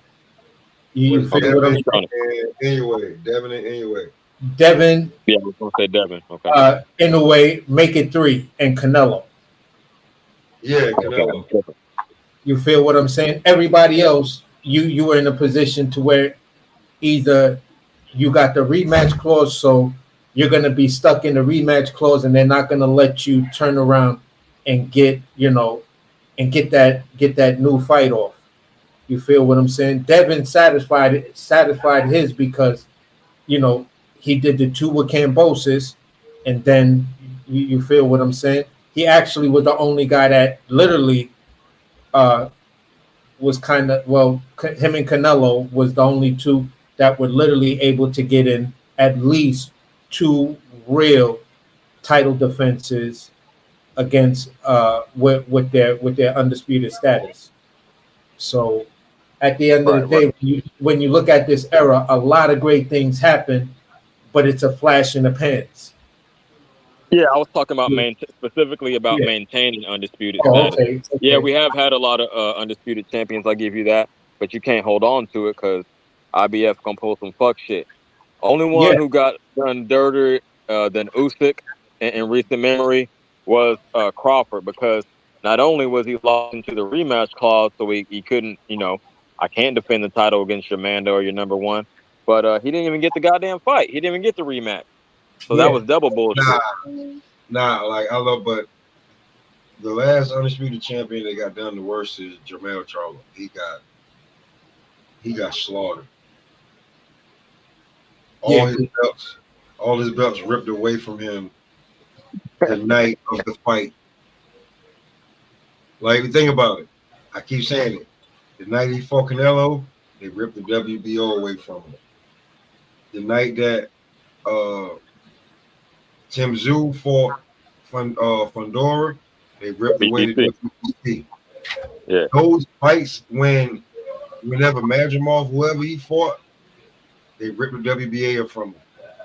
The guy that's the IBF champ, whenever he fought, they ripped that shit away from him. Like that week of the fight, they were told, "Hey, you fight for the champ. You're gonna be the champ." That's crazy, like, bro. To just get all your belts ripped away. You don't. No, I feel what you're saying. Fight. He hasn't had one fight since he fought Canelo. How many fights has Canelo had? 2 or 3. I think it's gonna be 3 this upcoming weekend. But no, I can't feel too bad for him. No, you definitely got a good point. But based on how he showed up to not fight Canelo, I ain't got no soft spot in my heart for that nigga. I'm sorry. No, I'm just saying that don't have nothing to do with how, like, I feel what you're saying. With the politics. Yeah, it's a separate matter. The politics. I feel you, bro. To be like, maybe they were telling you, hey, after this guy fight, like, you got 3 different mandatories coming up, and then the week of the fight, they say, this ain't gonna be no mandatory. They putting your belt on the line. What the fuck? Yeah, that's real shit, man. I can't argue with that. Like, you go from Tim Tszyu versus Fundora for the WBO to Tim Tszyu versus Fundora for the WBO and the vacated WBC. Who said I vacated that? And then, you know what I'm saying? Madrimov and the other nigga go and, like, their fight the week of the fight, not even the entire week. Oh yeah, you fighting for the WBA and you fighting for the IBF. What? Jermell, where you at? I heard he was locked up, but, like, nigga, you ain't got no representation. Nobody to help you out. Yeah, that's wild. Shit crazy. Yeah. No back end Canelo money. The Canelo money wasn't long enough.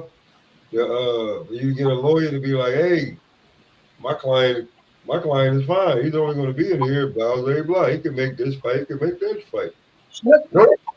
Yeah, I don't. Yeah, that's a good ass observation because there is no reason why, and Mel and Maul got have to have a lawyer because you're signing contracts. So why didn't you immediately start contacting your lawyer? Like, okay, I get the Tim Zoo situation. We was in a contract. We both was in camp, and then I just shitted on him after my so-called hand injury, and just went and you know took that way out. Um, took that way out of taking the Canelo fight. Now we don't know that maybe he had to give up a good portion of that Canelo fight purse to go to Tim Zoo because y'all were already in signed contracts. Y'all niggas was already in camp. That's how you originally hurt your hand. Was you was in camp for the Tim Zoo fight. So for me, I'm like, okay, you're gonna give up that belt, and I know you're gonna have to give up a portion of that purse. You feel what I'm saying to Tim Zoo? Yeah, man. Like you said, the representation should have got out in front of it, man. It should have been like, okay, this was going on with my client. Exactly. And So try to negotiate something on his behalf. Yeah, the Tim Zoo situation. All right, we fucked up on that one. We tried to make the play, and we was like, yo, with all the money we gonna make, we could pay Tim Zoo whatever he was gonna make for that fight anyway, plus a couple of $100,000 more. So we not worried about that because it's about the Canelo bag. All right, you got the Canelo bag, and you lost that belt, but at the end of the day, why didn't you get on the horn? When these other niggas started to strip you of these belts and then tell you you're a champion in recess. No, just relax. You're a champion in recess. Like, who the fuck said I wanted to be a champion in recess? This money ain't gonna last forever. Maybe he thought he was going to get the Canelo treatment, like, okay, I could just sit out or not do my mandos, not be obligated to nothing specific, and I'm still going to maintain my status. I don't know. I'm not in this camp, but I'm just trying to think of what the thought process could have been. Yeah, that's why I'm bringing up the point, because that's an excellent point that Pop just made. Like, okay, that could be a whole nother show. Like, what happened to your legal representation to stop these niggas from stripping you?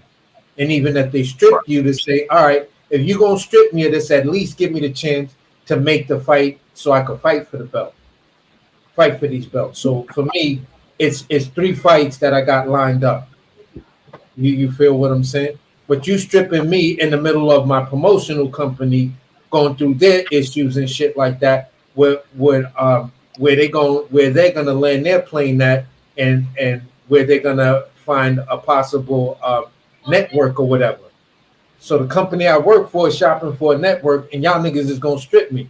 You doing me fucking dirty as hell right now. No, I couldn't agree more. What time is? Oh man, we've been on 3 hours, man. We've been cooking. Yeah, for sure. I'm gonna shut it down for the night. I hope everybody like. If CJ, you're the only one out there that you still having a bright Sunday. You see it. Sunny California. It's still like it's 8 o'clock. It's 8 o'clock on the motherfucking East Coast. So I know it's like 5 o'clock over there. Yeah, he out there chilling. He enjoying the weather. So hell yeah. I appreciate it's 87 out here.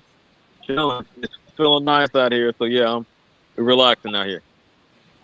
So it's Sunday. We're gonna start the week off tomorrow. We're gonna start off fresh. So anybody want to land their plane or where they want to go and just say what they want to say for this Sunday recap. Basically, man, another great show, man. CJ, always appreciate when you pull up and shit like that, Brody. Big shout outs to Crush, Bodywork, Blue Hustle, everybody that came through and chopped it up with us, man. We hit on I believe we hit on the relevant topics of the most relevant topics of what was going on this past week and shit like that. You feel what I'm saying? So, it's a lot of people that drop little hints and little this and that and whatever. But you know, we can dissect it up and talk about it and shit like that. And just to end it off one more time, big shout outs and much love to the People's Champ Blair Cobb. You feel what I'm saying? It's always a pleasure to talk to you, bro, when you come through. You feel what I'm saying? We just trying to make you feel at home so you can come here and just get relaxed and just have a conversation with us. You feel Yeah, what the other interviews look forced and stiff. I'm just Yeah, saying. yeah. We want to just chop it up with you, get you to laugh, you know, open up about boxing and some of your other passions and shit like that. So hopefully we'll see you again sometime in the next couple of months. And if you have a big announcement to make and shit like that, holla at Pop Man and let's chop it up. Hopefully it's about getting one of these fights you looking to get. So that's where I land my plane and shit like that. Body was up here earlier, but I know he got mad shit to do, but he got some shit behind the scenes. You're gonna see something chopped up, and you're gonna see how niggas been stealing. You know what I'm saying? But CJ, go ahead, man. Go ahead, man. Before we end the show, land your plane where you want to go, baby. For sure. All right, AC, I appreciate the shout out. Shit. Before I get into my little summary, unfortunately, Mama's back in the hospital, so y'all keep the prayers out for her, man. We really we're doing everything we can, man, and just taking life as it comes. But please, keep my mama in your prayers and thoughts. Most definitely. Hopefully she'll be out in a few days. That's what they said. They'll know more in a few days. But anyway, so yeah, I'm gonna reiterate what I said. Fucking Canelo, stop ducking, do not freeze. Benavidez out. You don't want to have that on your legacy, homie. I think you should take both the after this Berlanga shit is over. Take both the Benavidez and the Crawford fight. I don't even give a fuck what order you do it in, but go out like a champion, man. If you lose, you lose, man. A lot of the greats have lost, man. Everybody ain't Floyd Mayweather going untarnished. You don't know. Go close the doors. Everybody ain't Floyd Mayweather. No, you good. I know you was talking to the kids. Can't go out untarnished. So, man, you already lost twice, man. Do your thing. Go out for legacy and say, I always took on the toughest opponents. You dig? That's how I would play it. And shit. I didn't realize you had Cobbs up here earlier. I'm mad I missed that because I was tapped in last time. Shout out Blair Cobbs, man. I hope you get a big fight at 147. There's 4 champions. We had him up here earlier. We just, he be watching. Okay, for sure. You hey, never shout know out who be watching, bro. You really know who never be watching, bro, because niggas steal. Niggas like Boxing Voice, Blue Blood, and all that. Yeah. They be stealing. So my fault. Go ahead. You got it. I am mad speaking on behalf of your platform. But on that note, I'm glad Cobbs is down to come down and not come down, but talk to the real people, man, the real hardcore boxing fans like us up here on a Murderers Row Sunday. That's real shit. So shout out to him again, man. We had a good convo last time. What else was it? I didn't speak on Tank, but just real quick, man, you know the fights people want to see, and you gonna be 30 before we know it. So it's time to put the pedal to the metal, man. In a similar vein as Canelo, bars. But give people the fights they want to see, homie. Let's do this shit, man. It's for legacy. Right now, you done made your money. You could retire right now and not even have a worry in the world. Look out for your kids and all that. But let's see it for legacy.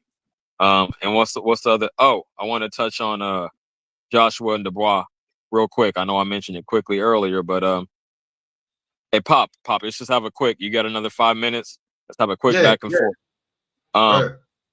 How do you think? Because again, my heart says Dubois, my head says Joshua. How do you think Dubois could win? Like some weaknesses that Joshua got that Dubois could possibly exploit. Because I'm gonna say this before I let you speak. It's Dubois' defense that Joshua probably gonna be able to counterpunch through. So I know that route. and that's the most likely. But do you see any way Dubois could win, like from an X's and O's standpoint? All right, this is why I got Joshua in this fight. Dubois still thinks that's the Joshua that he sparred, and that's the Joshua of old. It's not the same Joshua. So the only X's and O's I see that has Dubois beating Joshua, out toughing him. The heart. He gonna have They to both. Yeah, because I They don't both. think. Go ahead. Not to cut you off, but they both showed a tendency to have their weak mental moments in the past. So maybe that will be the key to the fight. I didn't even think about that. He's got to out tough him. I don't think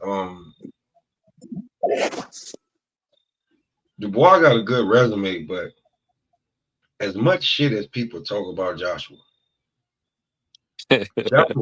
Joshua resume is no slouch, bro. When you start looking at the resume and the names on it and who he fought and if the challenges he took and he's no slouch, bro. And what he's been through and then what he's done, he from being the prototype boxer to a fucking boxer, bro. And he's still young and he got a chance to become champion right now. And those belts are about to be up for grabs in a little bit. And he feels that right now he can whoop Usyk. So what he gonna do is he gonna come out here and try to, bruh, he gonna try to knock Daniel Dubois the fuck out. Like, Agree. I don't see this fight going to decision either way. I think it's definitely gonna be a KO. They both got great power. I give a slight edge to Joshua in that category. But yeah, man, I think you're right. It's gonna come down to mental toughness. Who can dog it out more? Maybe both of them get dropped. If both of them get dropped, and then see how they respond after that. That's how I want to see the fight go. That's how I could really see it going. Because the last time they was in front of each other, you know, Dubois really pissed Joshua off. Joshua was on some real nigga shit. Like, bro, I don't take disrespect lightly. I don't take that shit lightly. Like, he was on like, I was like, whoa. Like, and the last time I seen Daniel Dubois get disrespected, the person he fought got fucked up real bad, bro. Last person that disrespected Joshua, like every time you disrespect Joshua outside the ring on some other shit, he does you dirty. Are you talking about Otto Wally? Talking about him. You can talk about whoever. Well, you said last time, so I was just trying to put a point on it. Like when you get funky and start talking that crazy shit, and now that Joshua has been through different trainers and he's got the trainer that now like could get him he's most comfortable with and he looks good when he fight. I don't everybody ain't like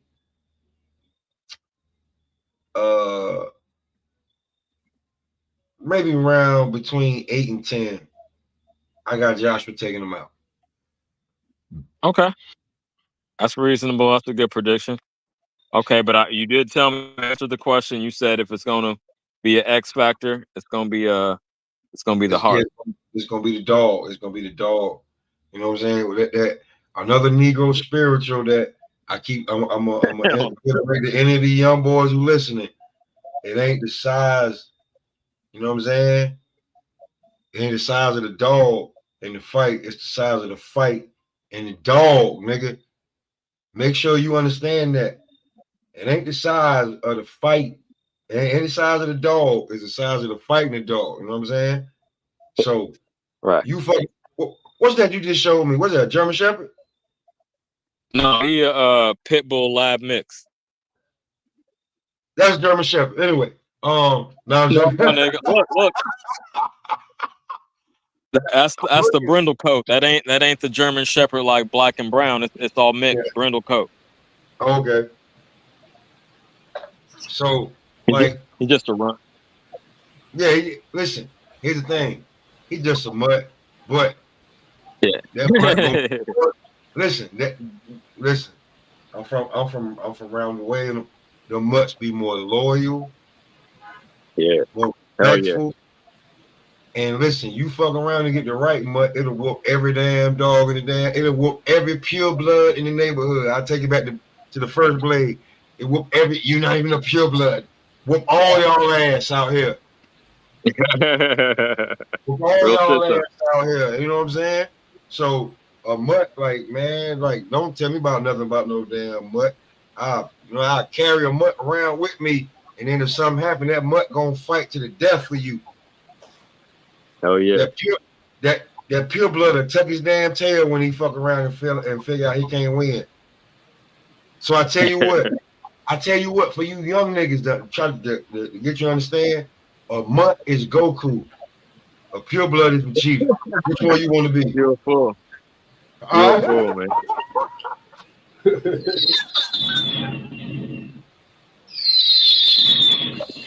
Am I lying though? Before we get out of here, am I lying though, CJ? If you watch anime, a mutt is Goku. Goku, Gohan, Goten, Trunks. The pure blood, all those are mutts. All those are mutts. Those are mixed. Those are crossbreeds. The pure blood is Vegeta. He's the one who got to work the hardest to get to the next level. Them niggas is bullshitting everybody other than Goku. They out living their life. Them niggas living their best life, having babies and shit, making money, all that. They can make. You a goddamn fool. You a goddamn fool. Yeah, I definitely get the reference. Hey, the crazy thing is, I was finna drop that a Dragon Ball reference earlier, but I didn't know if niggas was tapped in with that. I was gonna say when Hey, I'm gonna tell you one more pure blood you forgot about. Who? Brawley. Okay, but like there's exceptions. Brawley different. He a cage blood, man. He a cage blood. Like, bro, I named like 5 mutts that can get busy real fast. Yeah. Got Broly, you know what I'm saying? Like, yeah. He's different. He was raised different. Like they raised him different. You know what I'm saying? Yeah, for sure. You know what I'm saying? He was thrown away. And he like, nah, I ain't thrown away, nigga. I'm coming back on my own. They fucked up when they was like, wait a minute. Your shit could be blue, red, gold, and white. This motherfucker got a green shit. Where the fuck did that come from? Yeah. Stop playing with me. You know what I'm saying? So when it comes to that, like, and when you look at boxes, right? And guys be trying to like line boxes up like he's a pure blood. He's this, he's straight blue collar, blah, blah, blah. Yeah, but has he been through the fire? Has he been through the, you know what I'm saying? Has he been through the Kanye West? Like, nigga, I gotta make a hit song with my jaw wired together and rap it. You know what I'm saying? Make Pharrell Lee the boost my shit so fire. Have you been down and had to work your way back up, or has everything been fucking given to you? A quick shout out before we continue with the convo and wrap it up. Quick shout out to Marky Dan, the historian. I appreciate the prayers, something we definitely need him, man. All the help we could get. No, y'all make a great point. That's a funny analogy. But hey, I gotta say this. Technically, Goku wasn't mixed. He was a pure Saiyan, but he was raised on Earth, right? It's like a street nigga, a nigga with street parents raised in the burbs, so he got the best of both worlds. Bro, he's Oscar De La Hoya and David Benavidez. He's Oscar and David. Real shit. Oscar, you know what I'm saying? Yo, I don't think, but God bless her soul. I don't even know if Oscar De La Hoya's mama spoke English like that fluently. I don't. I don't. God bless her soul, bro. They moved to East LA to try to make a better, like, I can't blame nobody from when back in the 60s and niggas tried to move to the Midwest, to Detroit, and try to make a better way for their family. But and guess what happened? It didn't happen. Niggas was still ghetto as hell. So, you know what I'm saying? Bro, to hear David Benavidez say that his dad was the goddamn DVD man, to hear him say that, bro, And you see where they at from there to now? You don't want that motherfucker smoke Dave Benavidez like that unless you really bout it, nigga. If you ain't heard the Master P song Bout It, and watch the movie, you don't want that smoke Dave Benavidez. Oh, you got to be a young dude not to have heard that. That shit was all the shit back in the day. That was flames, nigga. That was like 98, 99. But That's how I know. That's how I know that Gen Z and a few millenniums really not. They really don't want to fuck with a Gen X that got that got a blown out knee, his ankle fucked up, his elbow swole. We'll still get that fucking nigga run for their money and probably whoop the shit out of him. Cause they ain't built like us, bro. Like I be posting mad shit, but it be real. Like I wouldn't think about. I swear to God, she's in the room right now. I would never think about giving my daughter the damn key and being like, when you get in the house, just lock the door, don't let nobody in. okay, a different mentality. That's how we was raised. Yeah. Yeah. I feel you. And then listen, I was bad as hell. So when either mom and daddy got home, I wasn't even home. They were like, where the hell he was at? I was like, well, I got the key. I can get home. You know what I'm saying? Like, yeah, you was trying to be outside. Like yeah, man. Listen, that Mo 3 song hit so hard to me, but they don't got no clue. They dancing inside to the outside song. You don't know nothing about outside. Yeah, real shit though. You don't know nothing about outside. Like your mama friend telling you they seen you and they seen you in the next time, and then your mama be like, what the fuck you was doing over there? Oh, he was over there fucking with such and such. Bitch, ain't you married? I can't even tell my goddamn son I seen him where I was at. Because, bitch, you ain't even righteous when you seen him. I don't even want to talk to you. Yeah, we come from that era. No internet. Yeah. I know. No, listen. When your mama told you, now AC and Crush, y'all older than me. Y'all big bros. So y'all can test to this. Your mama told you, I know what you was doing, but I can't tell you how I know what you was doing. That's why I ain't beat your ass. Yep. Because mama didn't live with dad, so mama was out, doing her.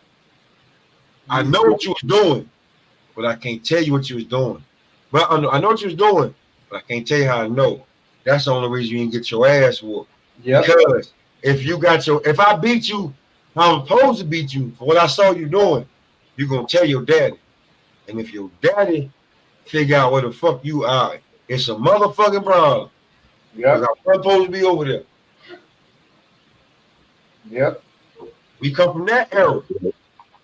We come from that era. He's speaking real. We just come from that era, man. We just like that's why when I pull these panels up and I hit people, I'm like, yo, we just built different, bro. Like when it comes to like having other people on and shit like that, I ain't going back as far as Shannon Sharp and shit like that, right? But my mama go back that far. You know what I'm saying? Like my parents go back so far that when Barack Obama was the president, I ain't never seen my daddy cry dead his damn life. And I done seen him fuck himself up, fixing on the car, coming home from work. That man been working since he was 11 years old. He stopped when he was in his damn mid-50s. When Barack Obama won the goddamn presidency, I seen a few tears coming out. I was like, man, that's some other shit right there.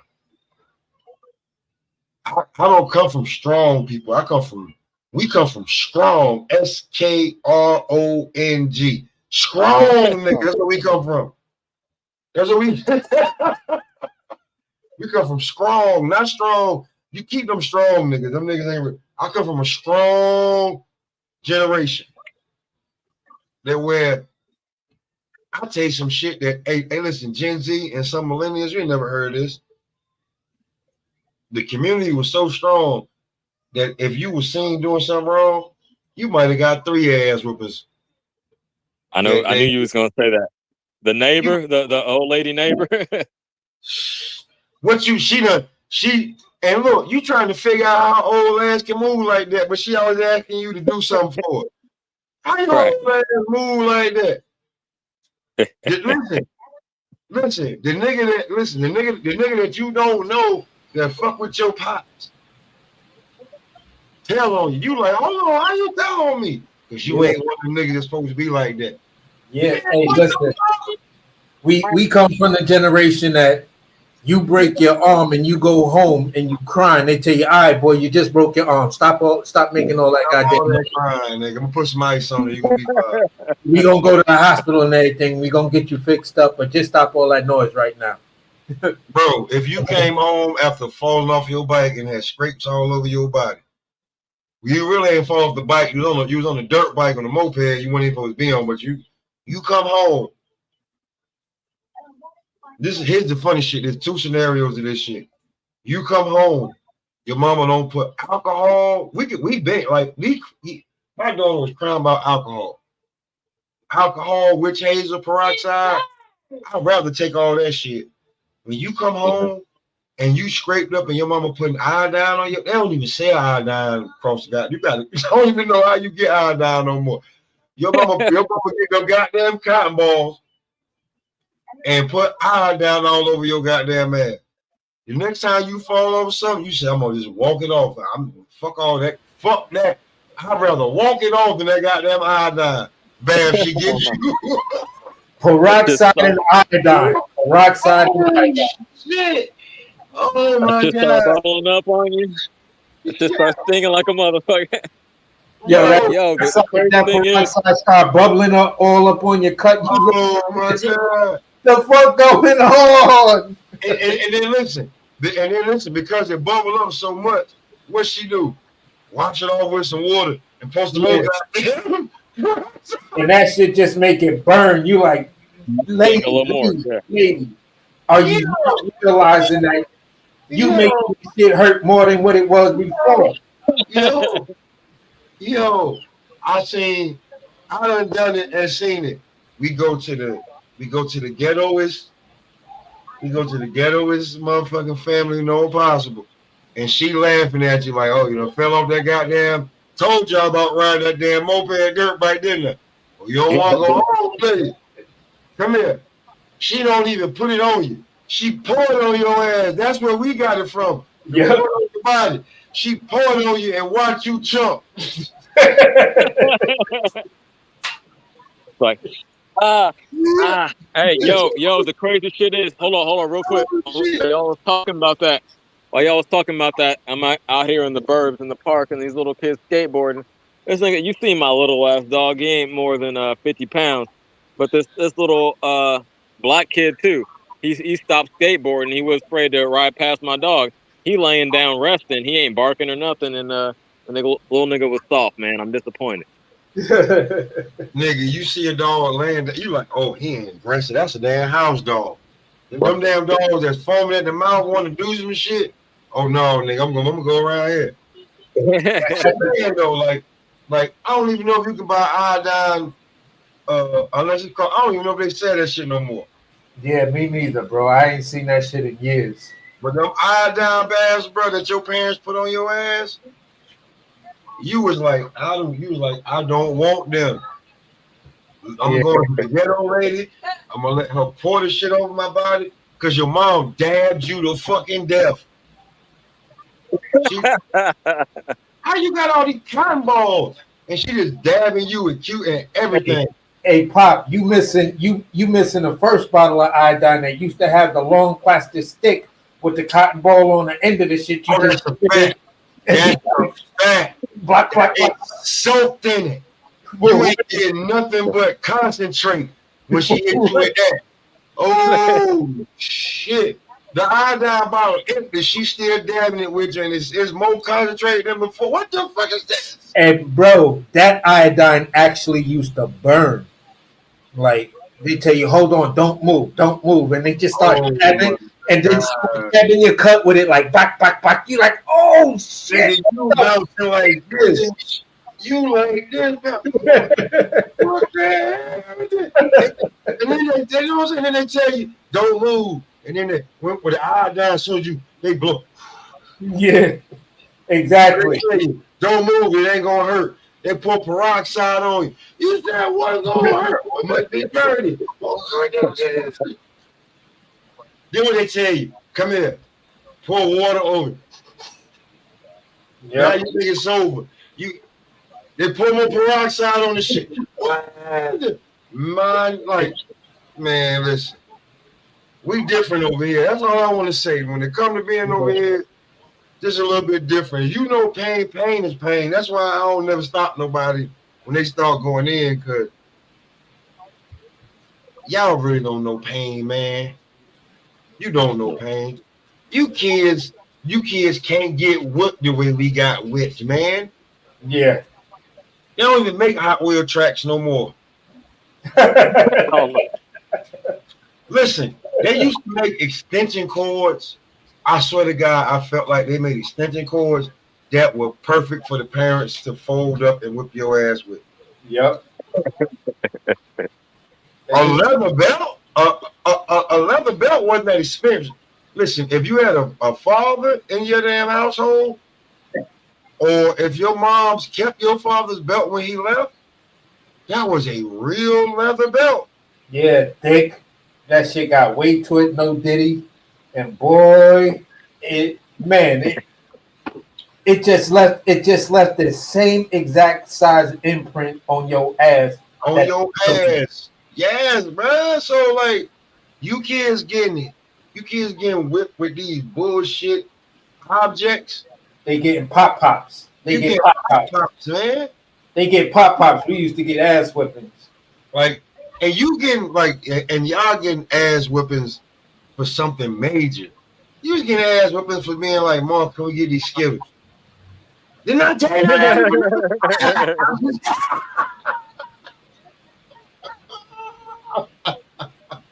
I love my mother to death. She's a pastor now, but she tell me all the time, why are you always bringing up that? That's a lasting memory, man. That shit lingers. But you know that what? Shit lingers. They didn't know, bro. You know what I'm saying? They come from a crazy era. Like the people that raised them was damn near slaves. Yeah. So you know what I'm saying? Like, so, and then when you ask us, like, why you raised up this way? Listen, I took enough beatings to only give you enough that I can count on. I know for a fact. My dad would tell my mama, listen, you gotta stop whooping that boy and just talk to him.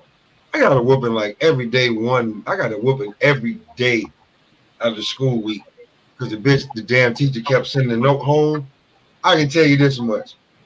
I was this goddamn bright and smart and common sense that bitch, if you gonna send a note home through me, that note ain't getting home. I see the results of what you read, of what you writing. Yep. I started reading the notes. Oh hell no! I'm black. I'm black from the ghetto. We ain't got no cell phone. I mean, we ain't got no house phone. House phone is optional. You got car insurance. You got light bill, gas bill, food. You got your woman.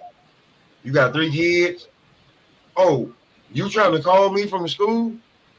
Unless you want to pull up over here to where I live at and tell me what my son doing. I sent him to you for 8 hours. He's your problem.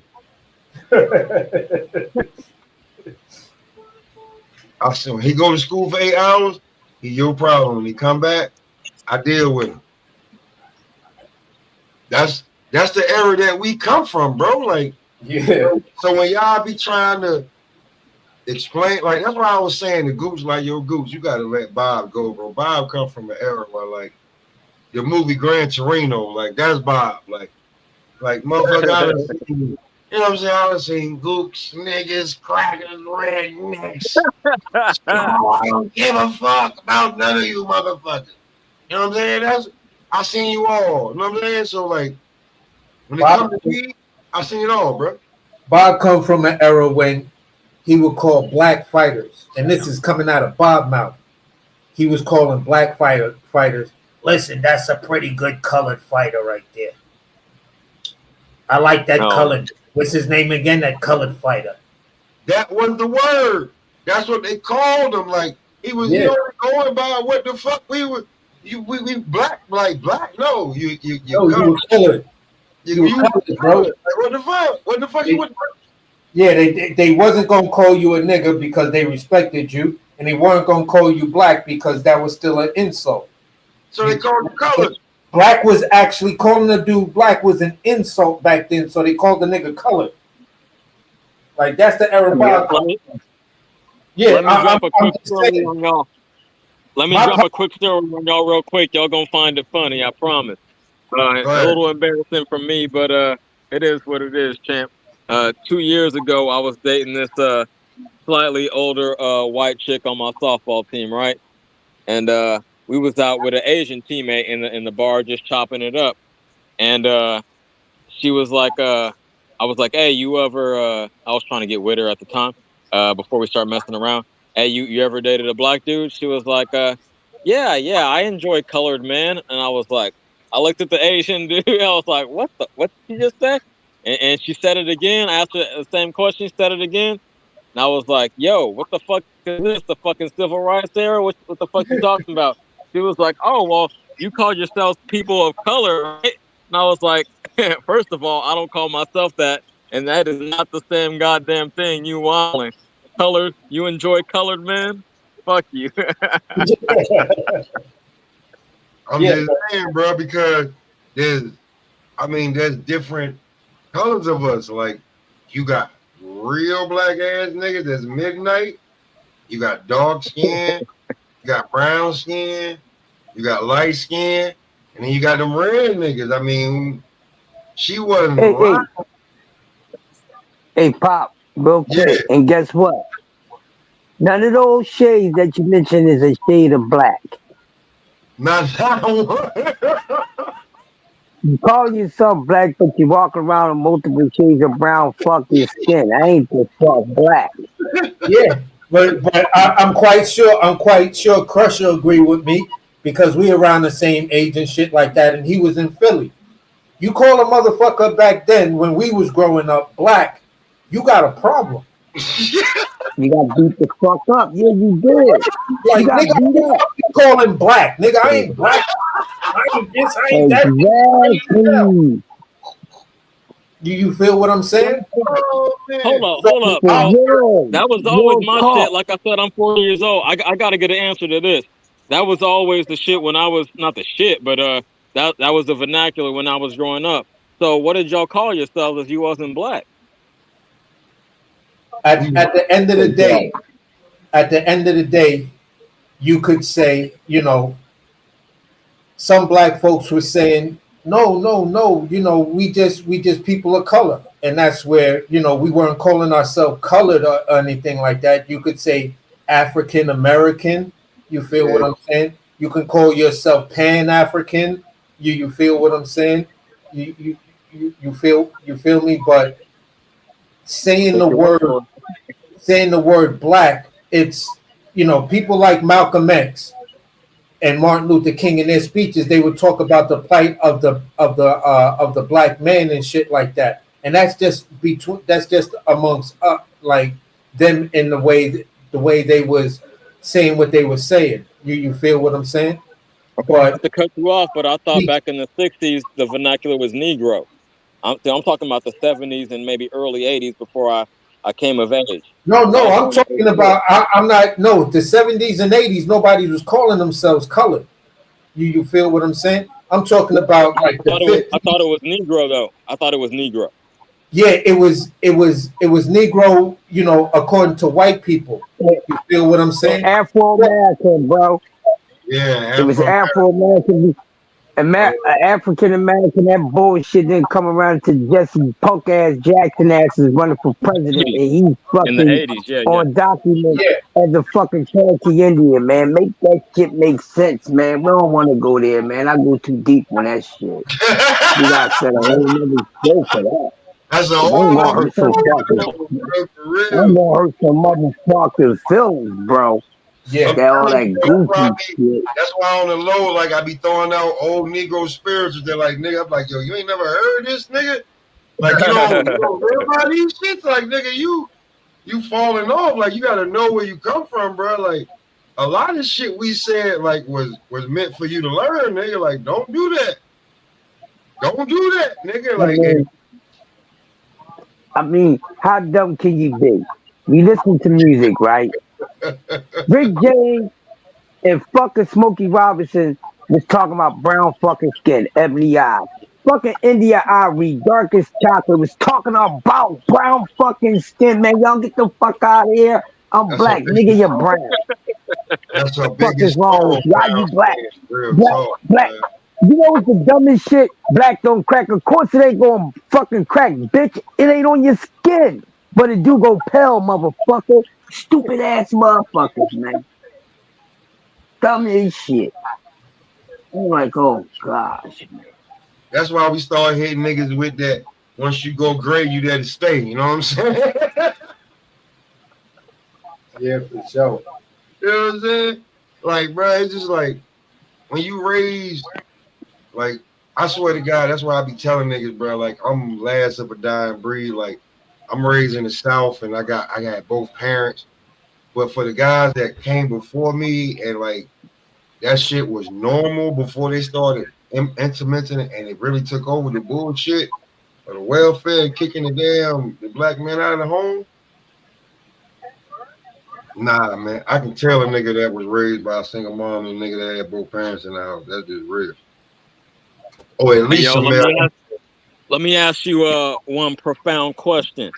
How did Mexicans, how did Latinos take over brown when I was a little kid looking at crayon book, the brown looked like my skin. White Nah, say that again. like, Say that you know again. what? Oh, and remember the color that they took out the crayon box? Indian fucking red was the same color as our skin too, man. They don't want to go there, man. They don't want to go there, To get man. rid of that. Hey, Okay, They don't want Crayola to, got yeah, sued for yeah, that yeah. shit. hey, look, Crayola got a lawsuit CJ, put on before we their ass. get out of here, CJ, before we get out of here, All all right. right, before we get out of here, they've been trying to find. That's why the Drake song shit hit so hard to me, like real on Paul. That new nigga shit, Uh-huh. they've been trying to find new niggas since they couldn't control us. Mm. And the closest they can control is the I don't want to say the Spaniard, but I want to say the South What? American because they cannot like they tried to bring them all over, bro. They brought every category of Asian over, and they couldn't control them niggas. They couldn't control us. But who can they bring over and try to act like they went? Remember, they try to bring over all the Mexicans. They work hard. They do this. They do that. But if you really from the streets around the way, and you ever work with a Mexican, that motherfucker lazy as hell. Real shit though. That nigga lazy as hell. He look Hey, like I him, know but more Mexicans. I know more being from Cali. I know more Mexicans than all of y'all combined. So I'm gonna speak on it, and I'm gonna wrap up with this. You dead right. And the other thing, not to get political too much, because this is a boxing channel, but they when they check that census, half of them at least identify as white because that's what they aspire to be. So yeah, you're right. They Bingo! more easily controlled. And all right, I'm glad you agree, homie. They're more easily controlled because if you wanna be them, then you ain't gonna rebel against them, right? And technically, a Exactly. Mexican is half white. He half Spanish and half Native American, right? Native North American. So, Yeah, they are and mixed. that's it. They are fucking mixed people. Yes. Not trying to go out on a fucked up note, but I'm gonna land on that, and I'll tap back in soon.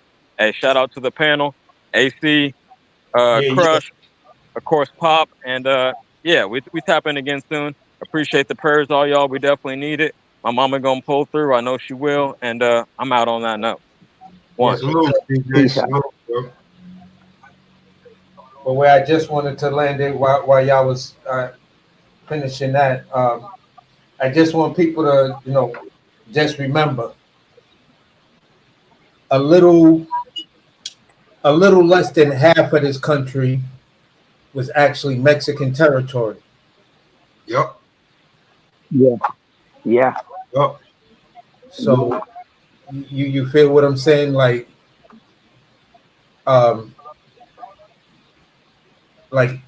even my heritage, me being Native American and being from the Shinnecock Reservation and shit like that, you know, Okay, cool. we still give homage to, you know, to the Aztecs and shit like that because they're our descendants.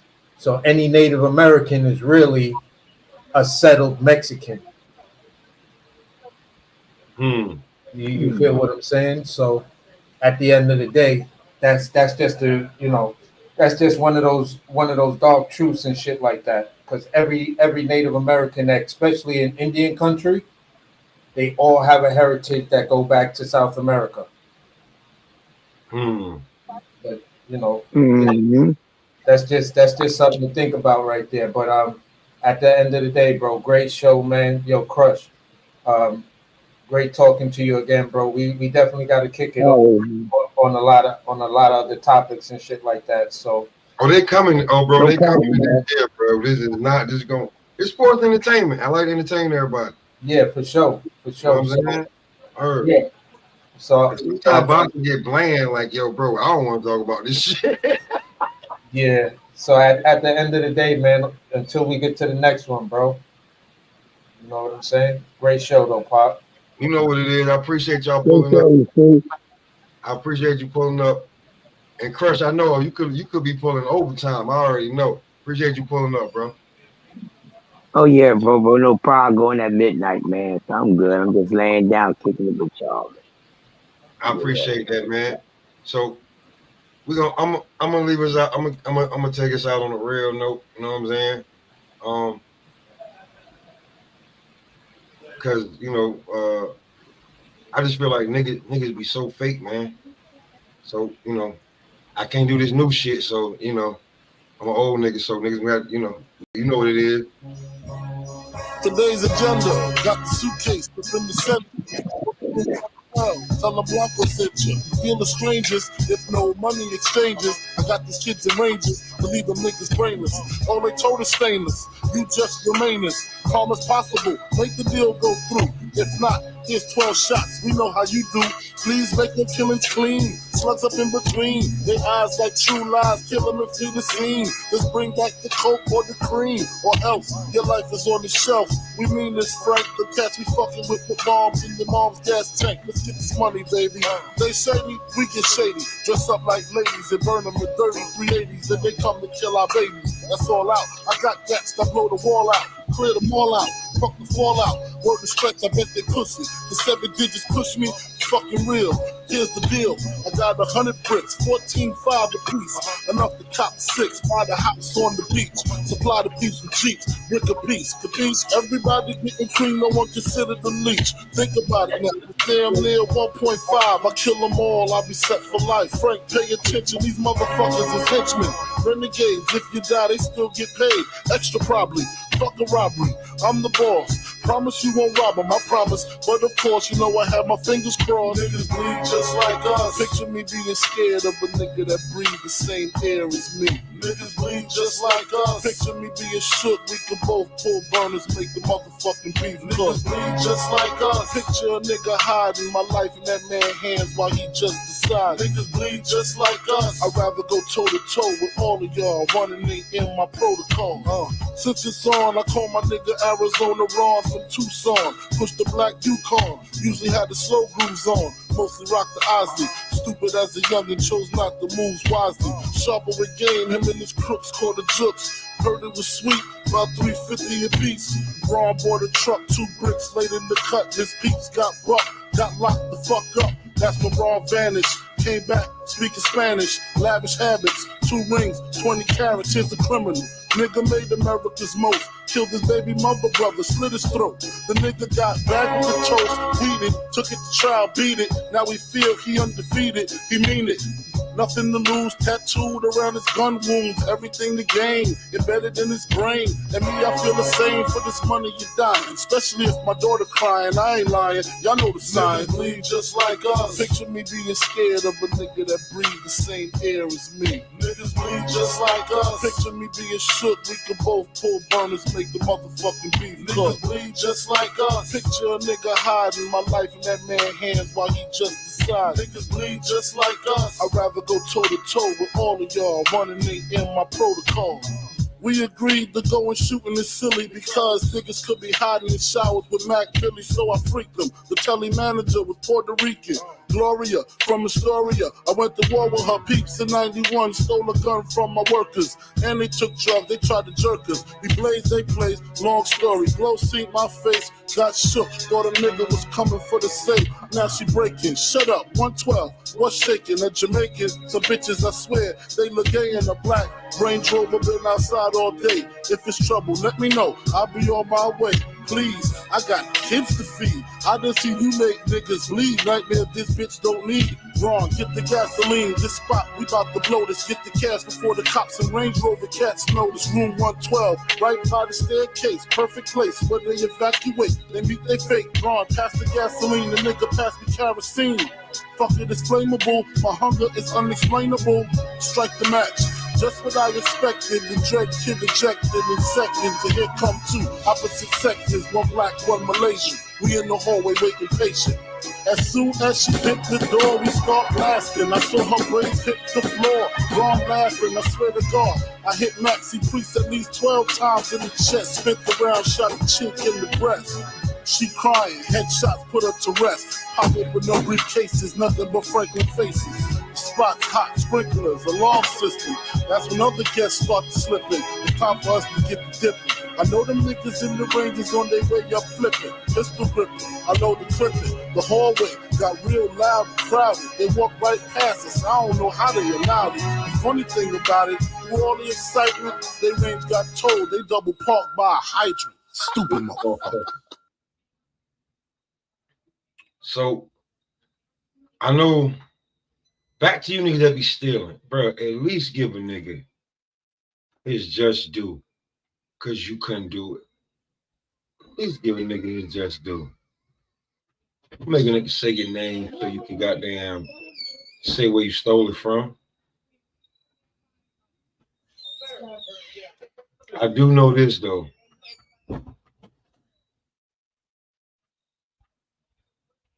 You gotta keep that shit how you keep it, because really ain't no damn love. Listen, first the fat boys break up. Now every day I wake up, somebody got a problem with hope. What's up, y'all niggas all fed up cause I got a little cheddar and my records moving out the store. Young fuckers spitting at me, young rappers getting at me. My nigga Big predicted this shit exactly. More money, more problems, gotta move carefully.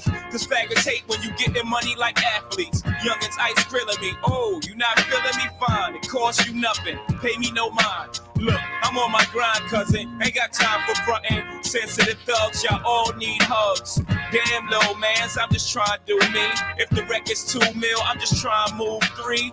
Get a couple chicks, get them to try to do E. Hopefully they're menage before I reach my garage. I don't want much, fuck, I drove every car. Some nice cooked food, some nice clean draw. You know what? When you bitch ass niggas steal shit from me, man, you don't know what kind of animal you gonna fucking.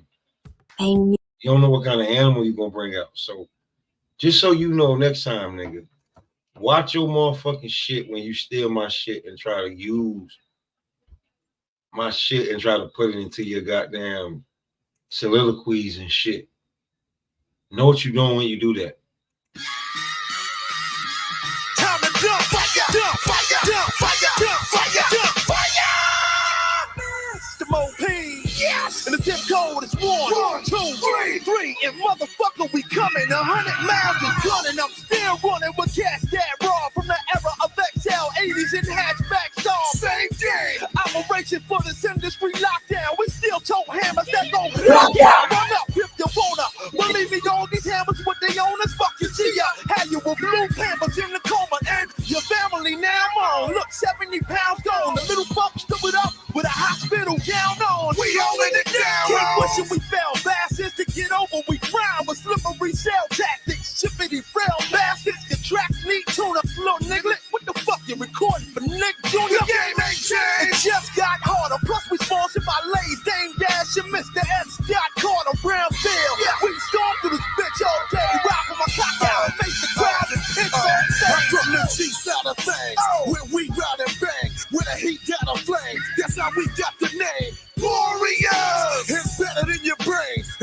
but you be telling them the veterans have came. And we're better in the game. You better make it rain. 27 a My gram. man, it's better than cocaine. Now everything will change in this family. We'll rule the world, and you haters can either dick up to your hiccup and earn a decade on the ground. Nigga, I paid mine, so it's my time to shine. And for you to ride the pine, I won't sit back and rap like these dumbass kids. I've been around, I put it down. I ain't these young ass kids. M.O.P. The OGs rep them survived around this motherfucker. We keep it live around this motherfucker. When it's crunch time, we do it all with Zay. Pushes with my niggas, loading the pistols and BK. Turn my music high, high, high, high. Yeah, more fire, more rocker, wear attire, more money, more murder. Now that MOP tired, more further for the rock empire. Y'all won't service, y'all nervous, know them guns on full service, ready to fire. 1 body, 2 body, 3 body, 4. Young sitting on paper, I'm above the law. Young shitting on haters, I ain't fucking with y'all. When my Brownfield neighbors, how about some hardcore? And it just get worse. Every time I sign my signature in cursive, just add another million to these verses. 1 million, 2 million, 3 million, 4. And the money's really worthless. I'm pissing you up on purpose. My nephew's situated, and my mom is straight. So I'm ready for whatever drama should come my way. And you niggas rapping to me, so your drama is fake. You dudes is noodles. I got more ZD to bake. You dudes is cake. I keep 2 biscuits on the waist, razor blades under the tongue. I will eat your face. Appetite for destruction, I am starving today. Got a money hungry lawyer that'll eat the case. And that's just food for thought, don't let it go to waste. Nigga, bite the bullet until you stuff in your face. I done forgot more than you ever learned. What you don't know will make your home a permanent urn. Nigga. You go. If you believe it.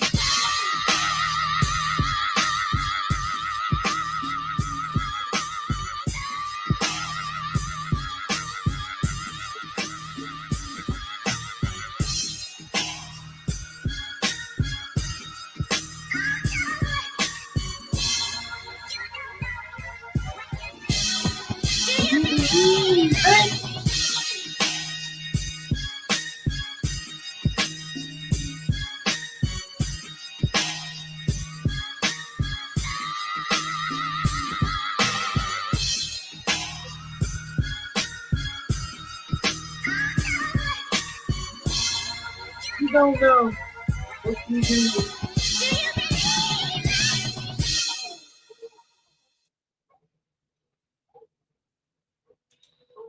I ain't done. Not just yet. I got a few more minutes. I want to know if you can feel it. I really want to know if niggas can feel it.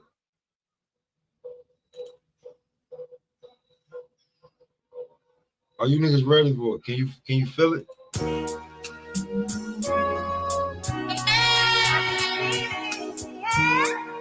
My spidey senses is tingling. Feel something, got my radars up.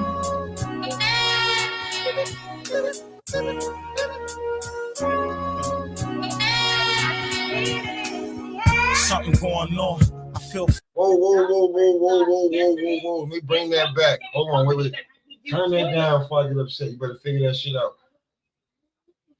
Yeah, I'm still alive. You better figure that out. Nah. Let me bring that back because I don't know because my daughter be doing too much. Can you feel it? Can you feel them? Pause. No Diddy. Do you feel them talking about?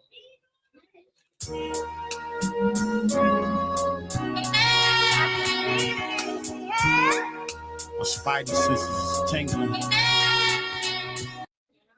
My fucking spider senses is tingling when it comes to niggas damn acting like they ain't taking my shit and niggas shit that I know. I know you taking my shit because it ain't coming from nowhere else because I'm getting it from somewhere else.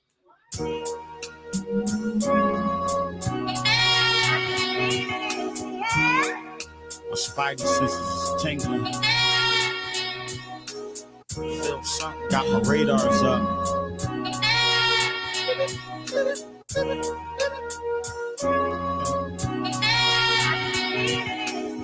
Something going on.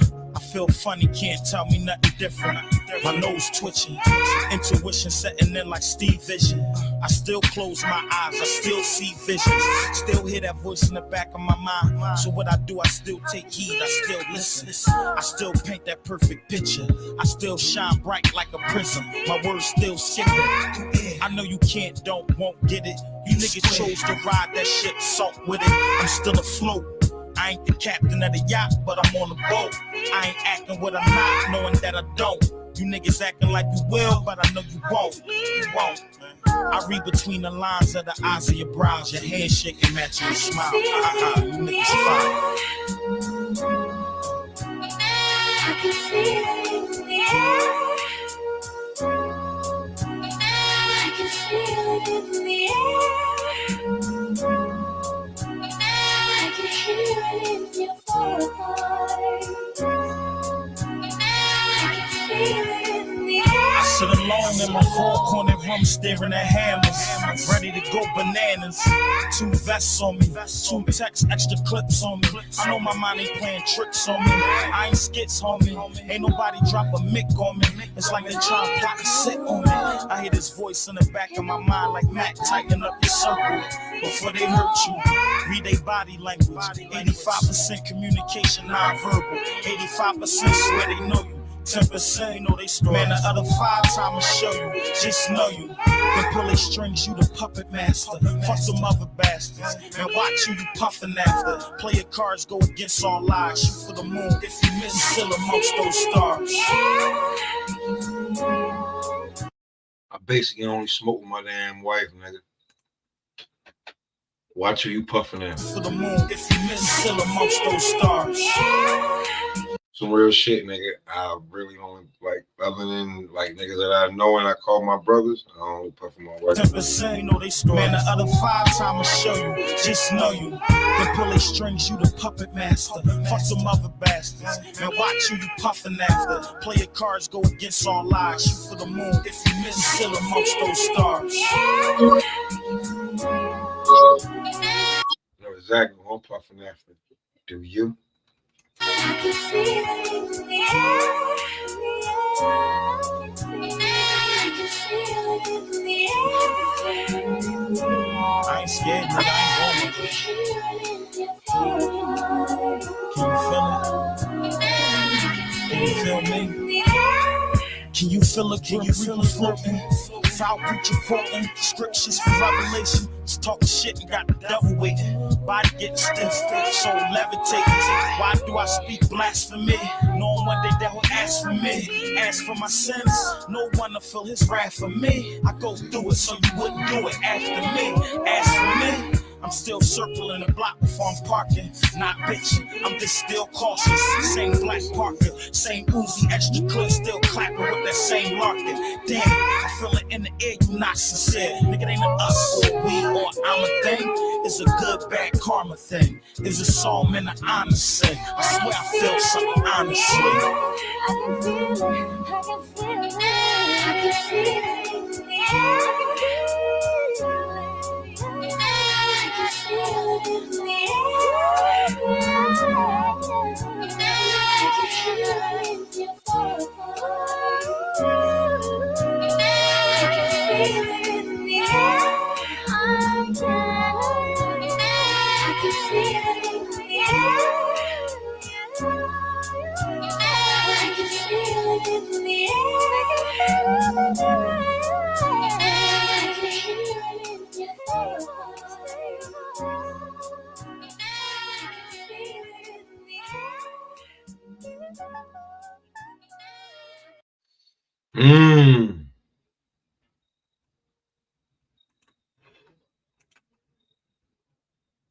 I asked you niggas, could you feel it?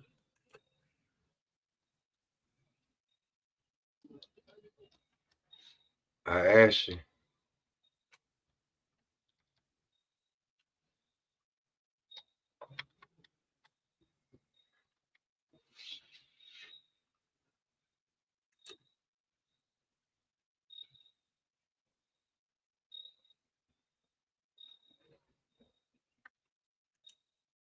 This is the Google Pixel 9, and this is what...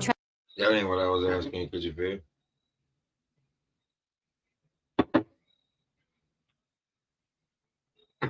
But it is something that we do, man. And what we do from where I come from,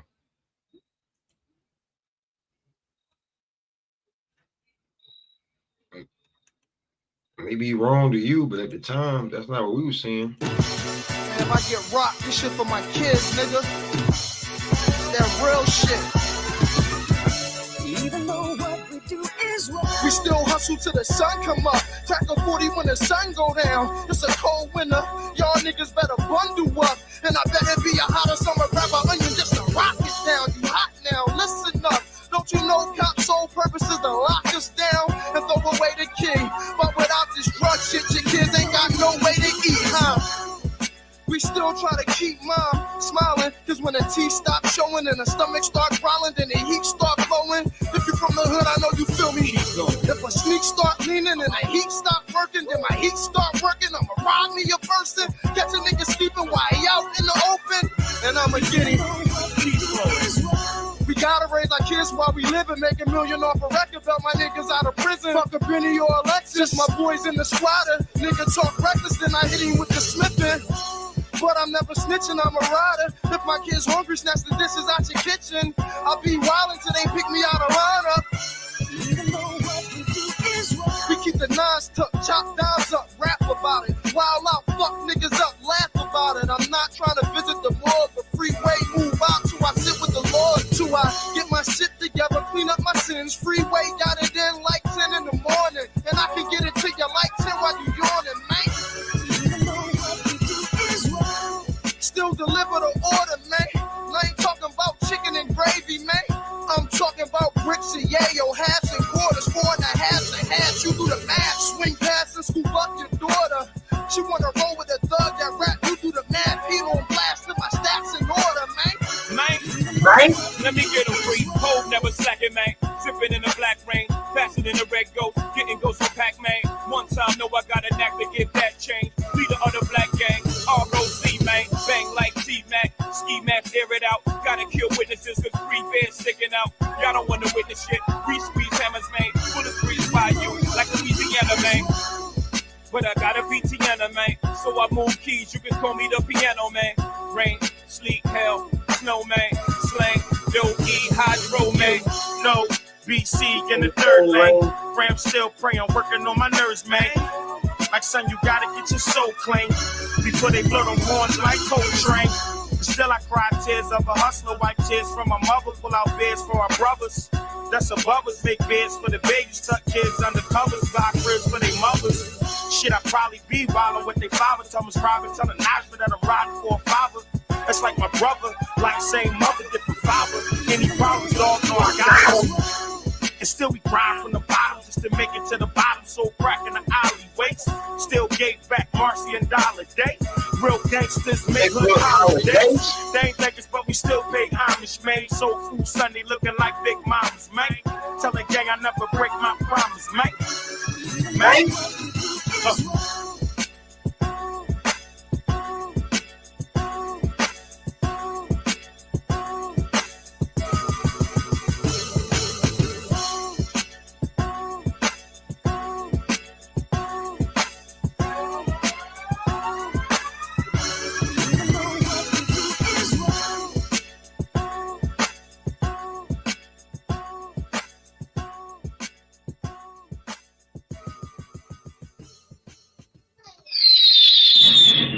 That's where the fuck I come from, man. They don't tell you a lot. That's where the fuck I come from. Where you may think it's wrong.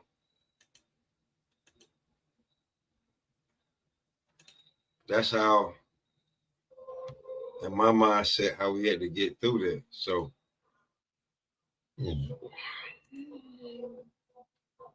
when it come to me, and it come to a lot of niggas that I know ain't walked a mile in my shoes, that's another motherfucking Negro spiritual that I tell you. It ain't even Negro, that's an old American spiritual. But I know some million of you niggas that's acting like that, but you ain't walked a mile in niggas in my shoes like that.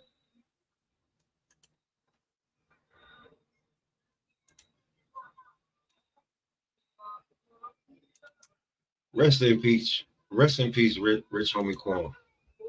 But I just know that you niggas ain't built like me. And a lot of niggas fuck with me and was built like me. So to all you thieving ass niggas, man, at least give it up when we walk through, man.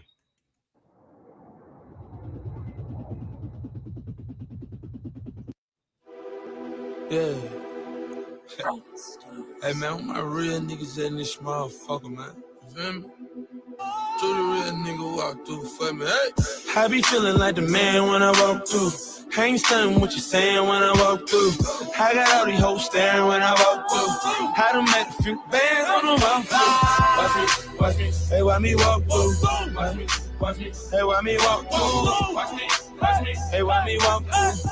I done make a few bands on the walk through. I done made a few bands on the walk through. People don't know. Oh, that shit hit different. I'm telling you. Listen, I get a smile from people in the room. Motherfuckers popping out of rooms and shit. Listen, that shit hit different when it hit, man. I'm trying to tell you, man. That's how I know you niggas know certain niggas is different when they hit you, when they walk through.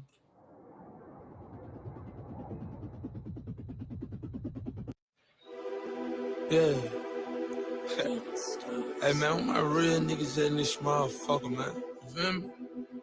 Do the real nigga walk through for me. Hey, I be feeling like the man when I walk through. I ain't stunning what you saying when I walk through. I got all these hoes staring when I walk through.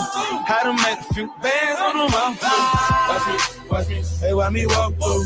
Watch me, hey, why me walk through? Watch me, hey, why me walk through? I done make a few bands on the walk through. I done made a few bands on the road too. People don't know, now don't talk to. Me and Paula in the big hill boss too. Sitting at the round table making boss moves. I done walk through with Gucci on my feet. Who got more money, you or me?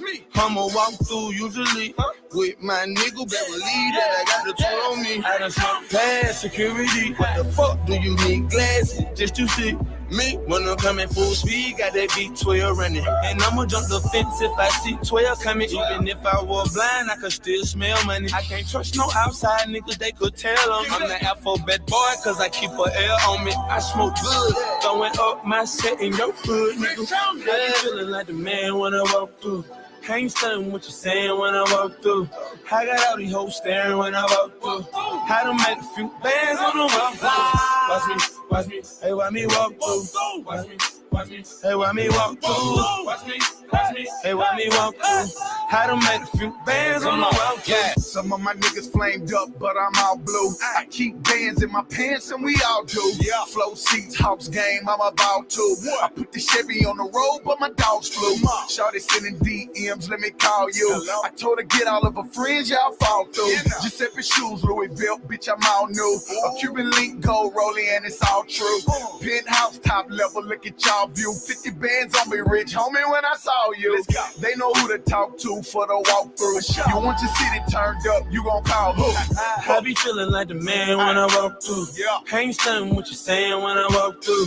I got all these hoes staring when I walk through. I done make a few bands on the walk through. Watch me, hey, why me walk through? Watch me, hey, why me walk through? Watch me, hey, why me walk through? I done make a few bands on the walk through. Yeah. It's money over here, what you talk, clown? Play crazy while you high, how you knocked down. No frowns round here, bro, we all smiles. G7 just dropped, got all style. Mars hit the boy out when I walk through. Scarface for he died, did part two. How your people tell promoters that I'm coming, park me in the front. Leave the shit running, here's 100, what up? Live your bitch like a coin, better call it, nigga. She got a thing for his big dick baller, nigga. She about to rock the boy Mike, tell it feedback. The realest nigga out my city, and I mean that. I be feeling like the man when I walk through. I ain't stunning what you saying when I walk through. I got all these hoes staring when I walk through. I done make a few bands on the walk through. Watch me, hey, why me walk through? Watch me, hey, why me walk through? Watch me, hey, why me walk through? I done make a few bands on the walk through. Money music. Oh shit.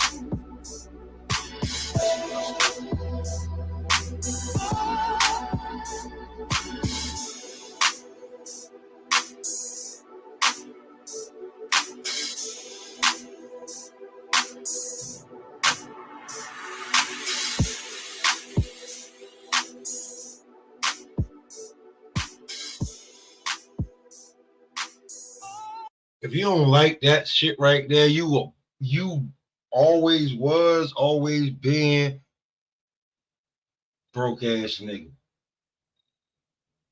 You ain't never made no money no type of way. You ain't never walked through and made no money. You bum broke ass nigga. You thieving ass, hating ass nigga. Like a lot of these content creators on goddamn YouTube that be doing boxing. You trash ass content creator. You niggas can't make 15 to 30 minutes of content off of playing another 15 to 30 minutes of music. It was give you an hour. You trash ass niggas.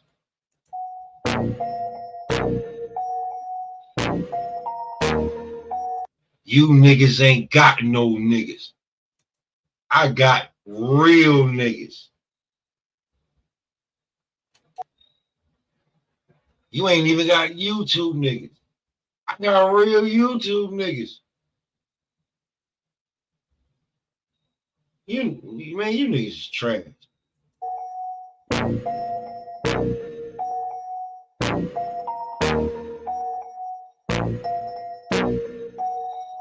I said that I'ma ride for my motherfucking niggas. Most likely I'ma die with my finger on the trigger. I've been grinding that side out there with my niggas. And I ain't going in, it's on with my nigga. My nigga, my nigga, my nigga, my nigga, my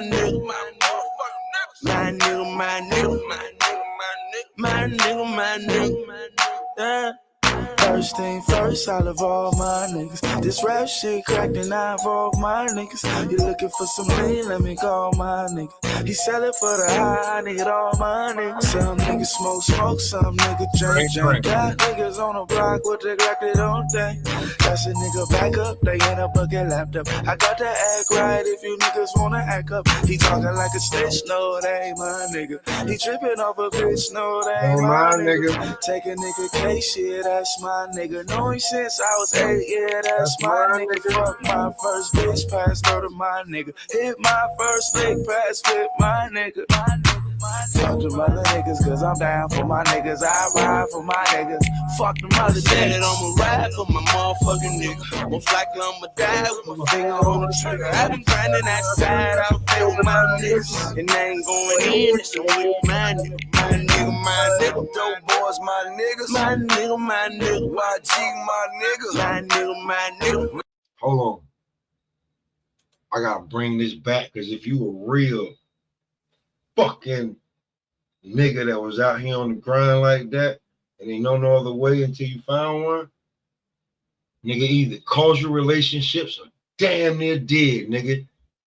Everything that nigga just said on that hook, make sure you pay attention to that. You niggas ain't built like us, and a lot of you niggas definitely ain't built like me.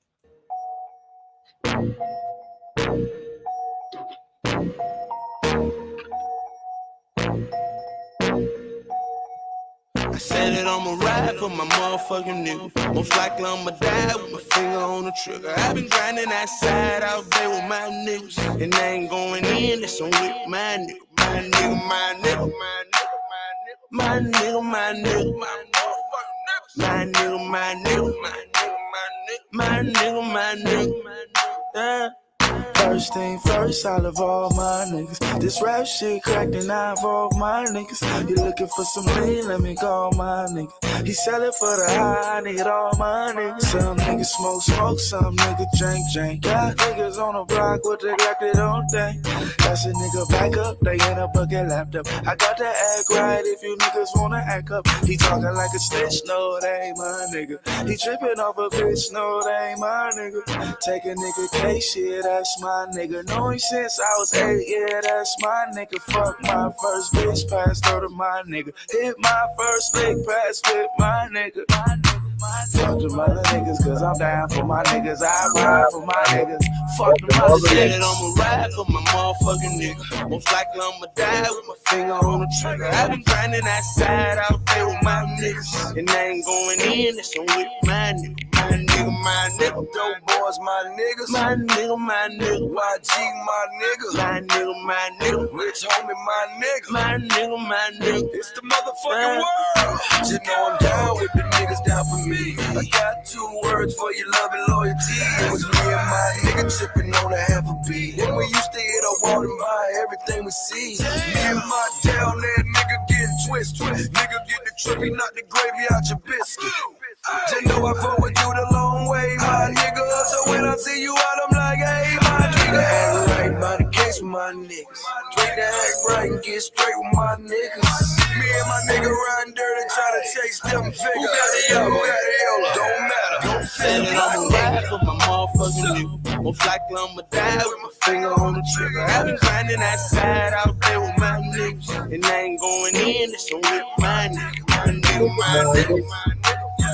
My nigga, my nigga, YG, my nigga, my nigga, my nigga, rich homie, my nigga, my nigga, my nigga, my nigga, my nigga, South Trick, my nigga got weight, my nigga front of me, he the original straight, my nigga got a house, my nigga got a lake, my nigga we eat, my nigga get a plate, and I'm still here in Lex, my nigga, my nigga shit, my nigga, I fuck a nigga, bitch, my nigga, my nigga, my nigga talk shit, then he ain't my nigga, my nigga, my nigga, my nigga, my nigga, YG, my nigga, and I ain't going in and trying to leave my nigga. Shop seen me and won't believe what a nigga, but it want enough room, cause I came with my niggas. My niggas, I need a settle wing, cause I'm too fly, nigga. And I'm all about my business like a suit and tie, nigga. I ride for my niggas, but say that I'ma ride for my motherfucking nigga. Most likely I'ma die with my finger on the trigger. I've been grinding that side out there with my niggas, and I ain't going in, that's on with my nigga. My nigga, my nigga, my nigga, my nigga, my nigga, my nigga, my nigga, my nigga, my nigga, my nigga. My nigga, my nigga, my nigga, my nigga, my nigga, my nigga.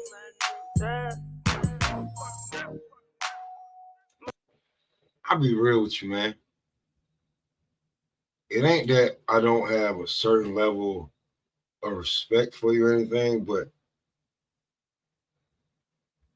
if you come from where I come from and you just move the way we move and shit, you just know, like, it's a different level of something else. I don't even know how to explain it. But the same way it take for you to be at work all motherfucking day and all that, it's even harder to be out there. It looked fun. That shit sucks.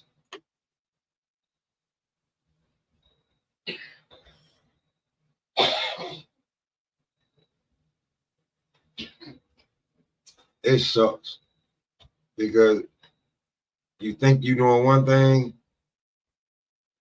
and just as soon as you think that that's being that, something else pops up, and you gotta take care of something else, man. And all them lyrics is true to form, nigga. You lose relationships. Good women become baby mamas. They should have been wives. You being out there too long, friends become enemies, man. Certain shit happen, man. So when you, like, a lot of these niggas be wanting relationships with niggas that they ain't built or earned them with. And Boosie just said some shit that was recent, that was fire, but it's true as fuck, and niggas don't understand that shit. The same nigga that you was on the monkey bars with is not the same nigga that's a grown up. You gotta make sure that you vet. You gotta pay attention to niggas, man.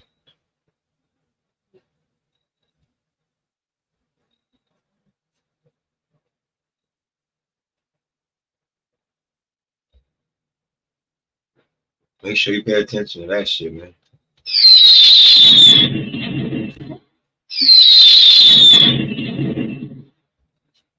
But I still ain't done with you niggas just yet.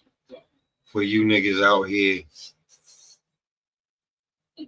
plotting, stealing, because your content is trash. You stepped on crack.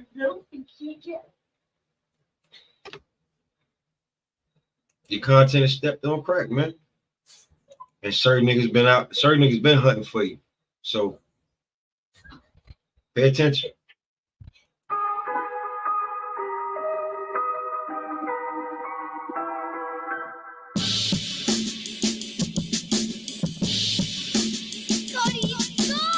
It been slaughtered, ain't nothing even.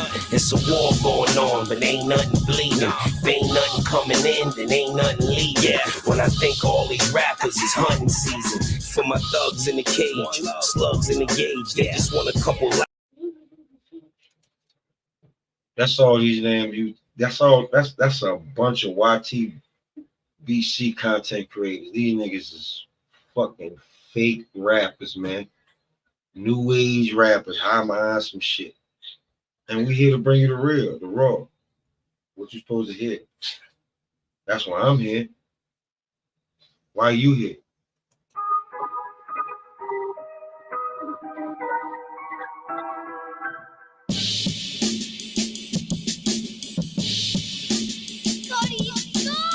It been slaughtered, ain't nothing even. It's a war going on, but ain't nothing bleeding. If ain't nothing coming in, then ain't nothing leaving. When I think all these rappers is hunting season. For my thugs in the cage, slugs in the gauge, they just want a couple likes, a little love on their page.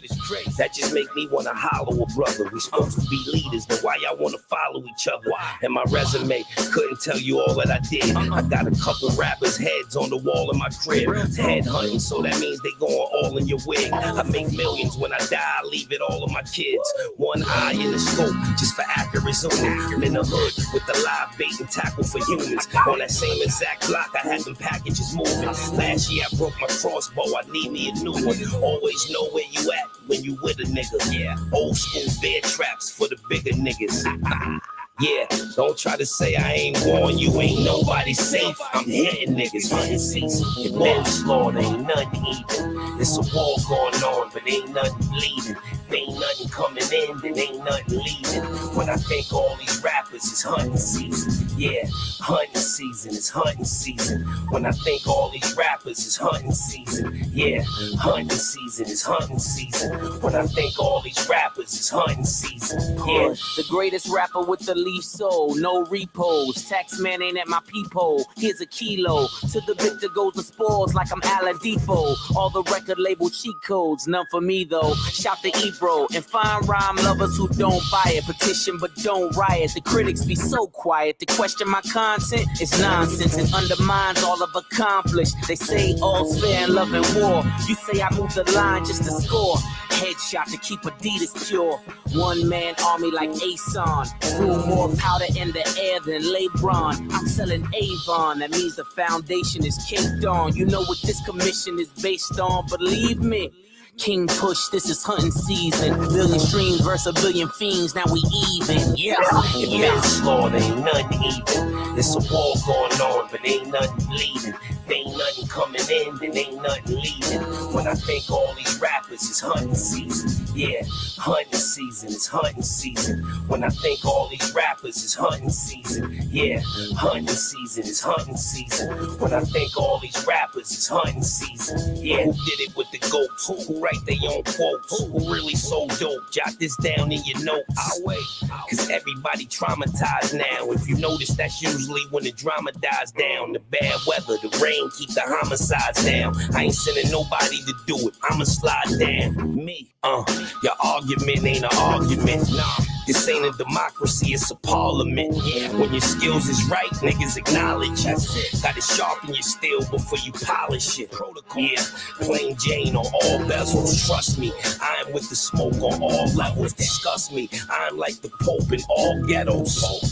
The higher ups are all devils. Facts. Can't wait to push the go button. When I think of these rappers, I wanna go hunting. It been slaughtered, ain't nothing even. It's a war going on, but ain't nothing bleeding. If ain't nothing coming in, then ain't nothing leaving.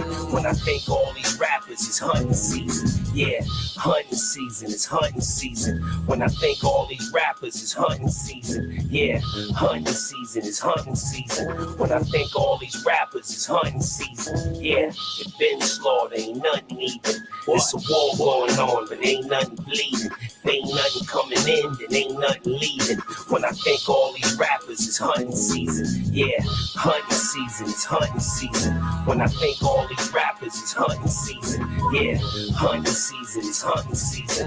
When I think all these rappers is hunting season, yeah. You hear my hunting talk, Dave? Yeah. Elmer Fudd style.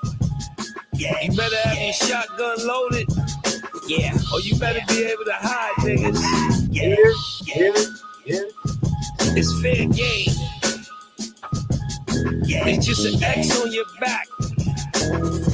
Out there in the wilderness. Yeah.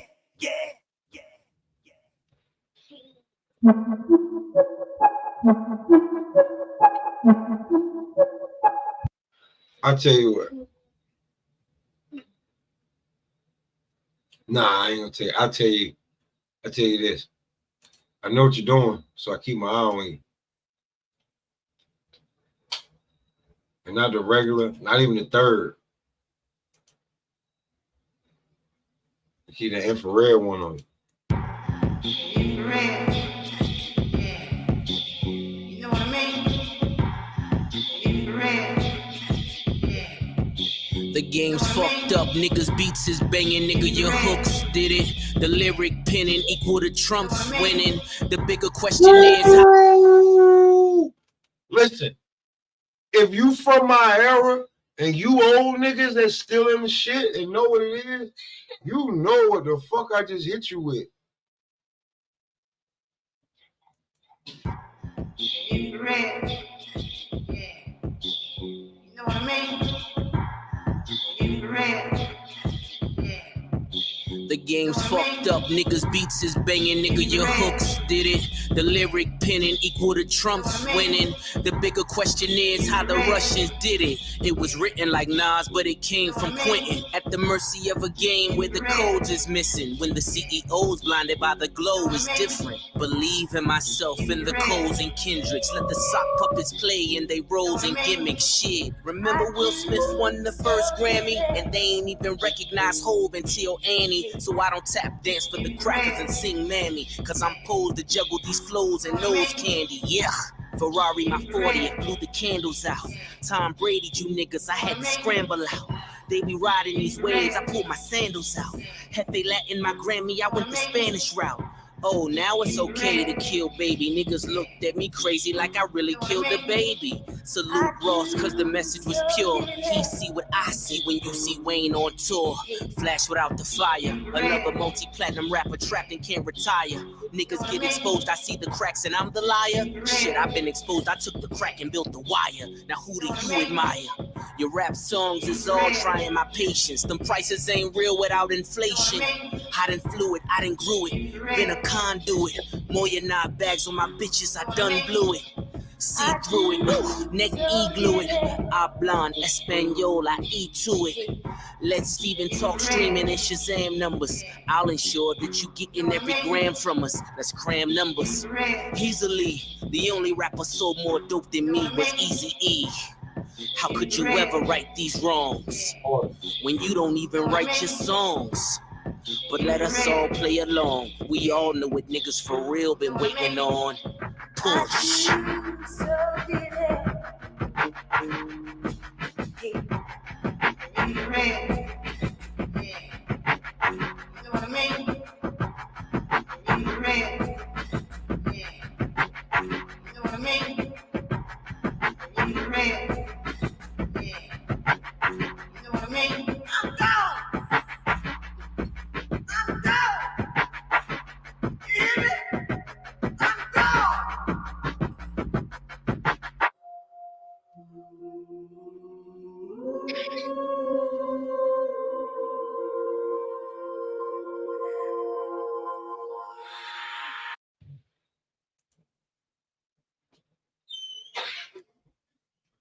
So I tell a few of you cocksucking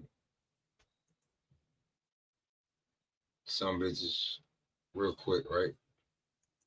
If you do one thing,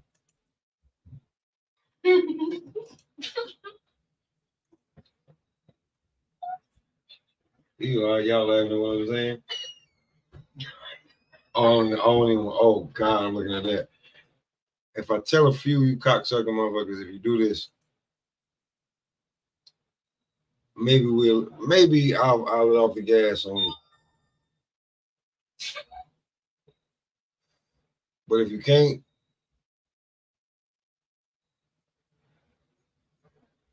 you understand what I'm talking about. Without ending on this note.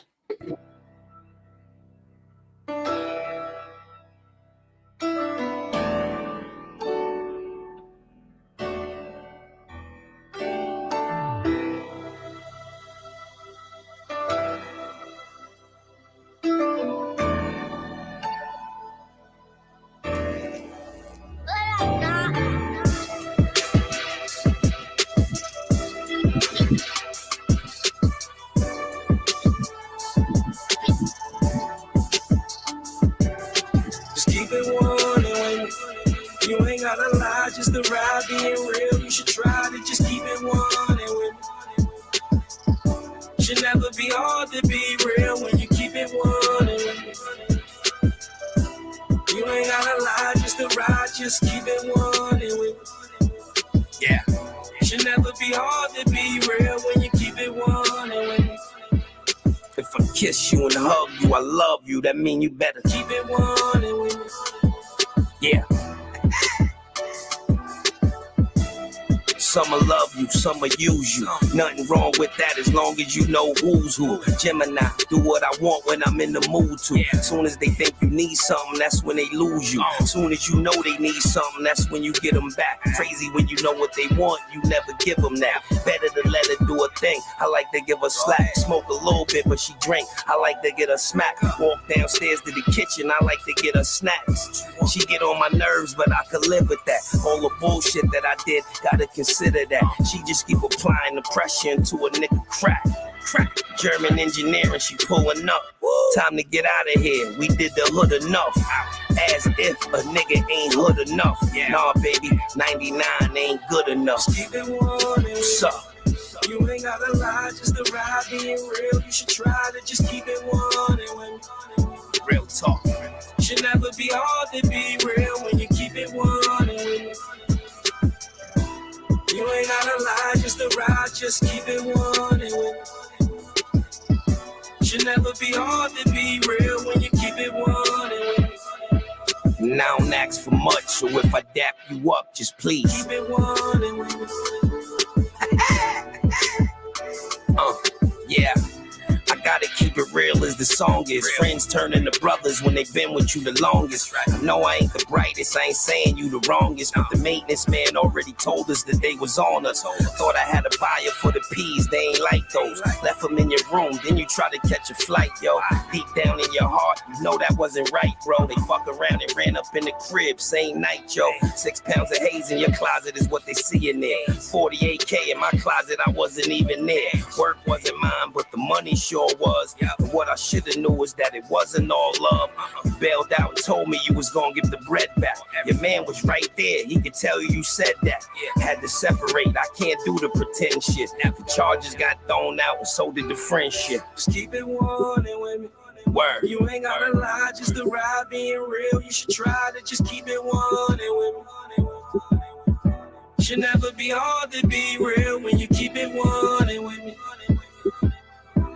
You ain't gotta lie, just to ride, just keep it 1 with me. Should never be hard to be real when you keep it 1 with me. What's up? You ain't gotta lie, just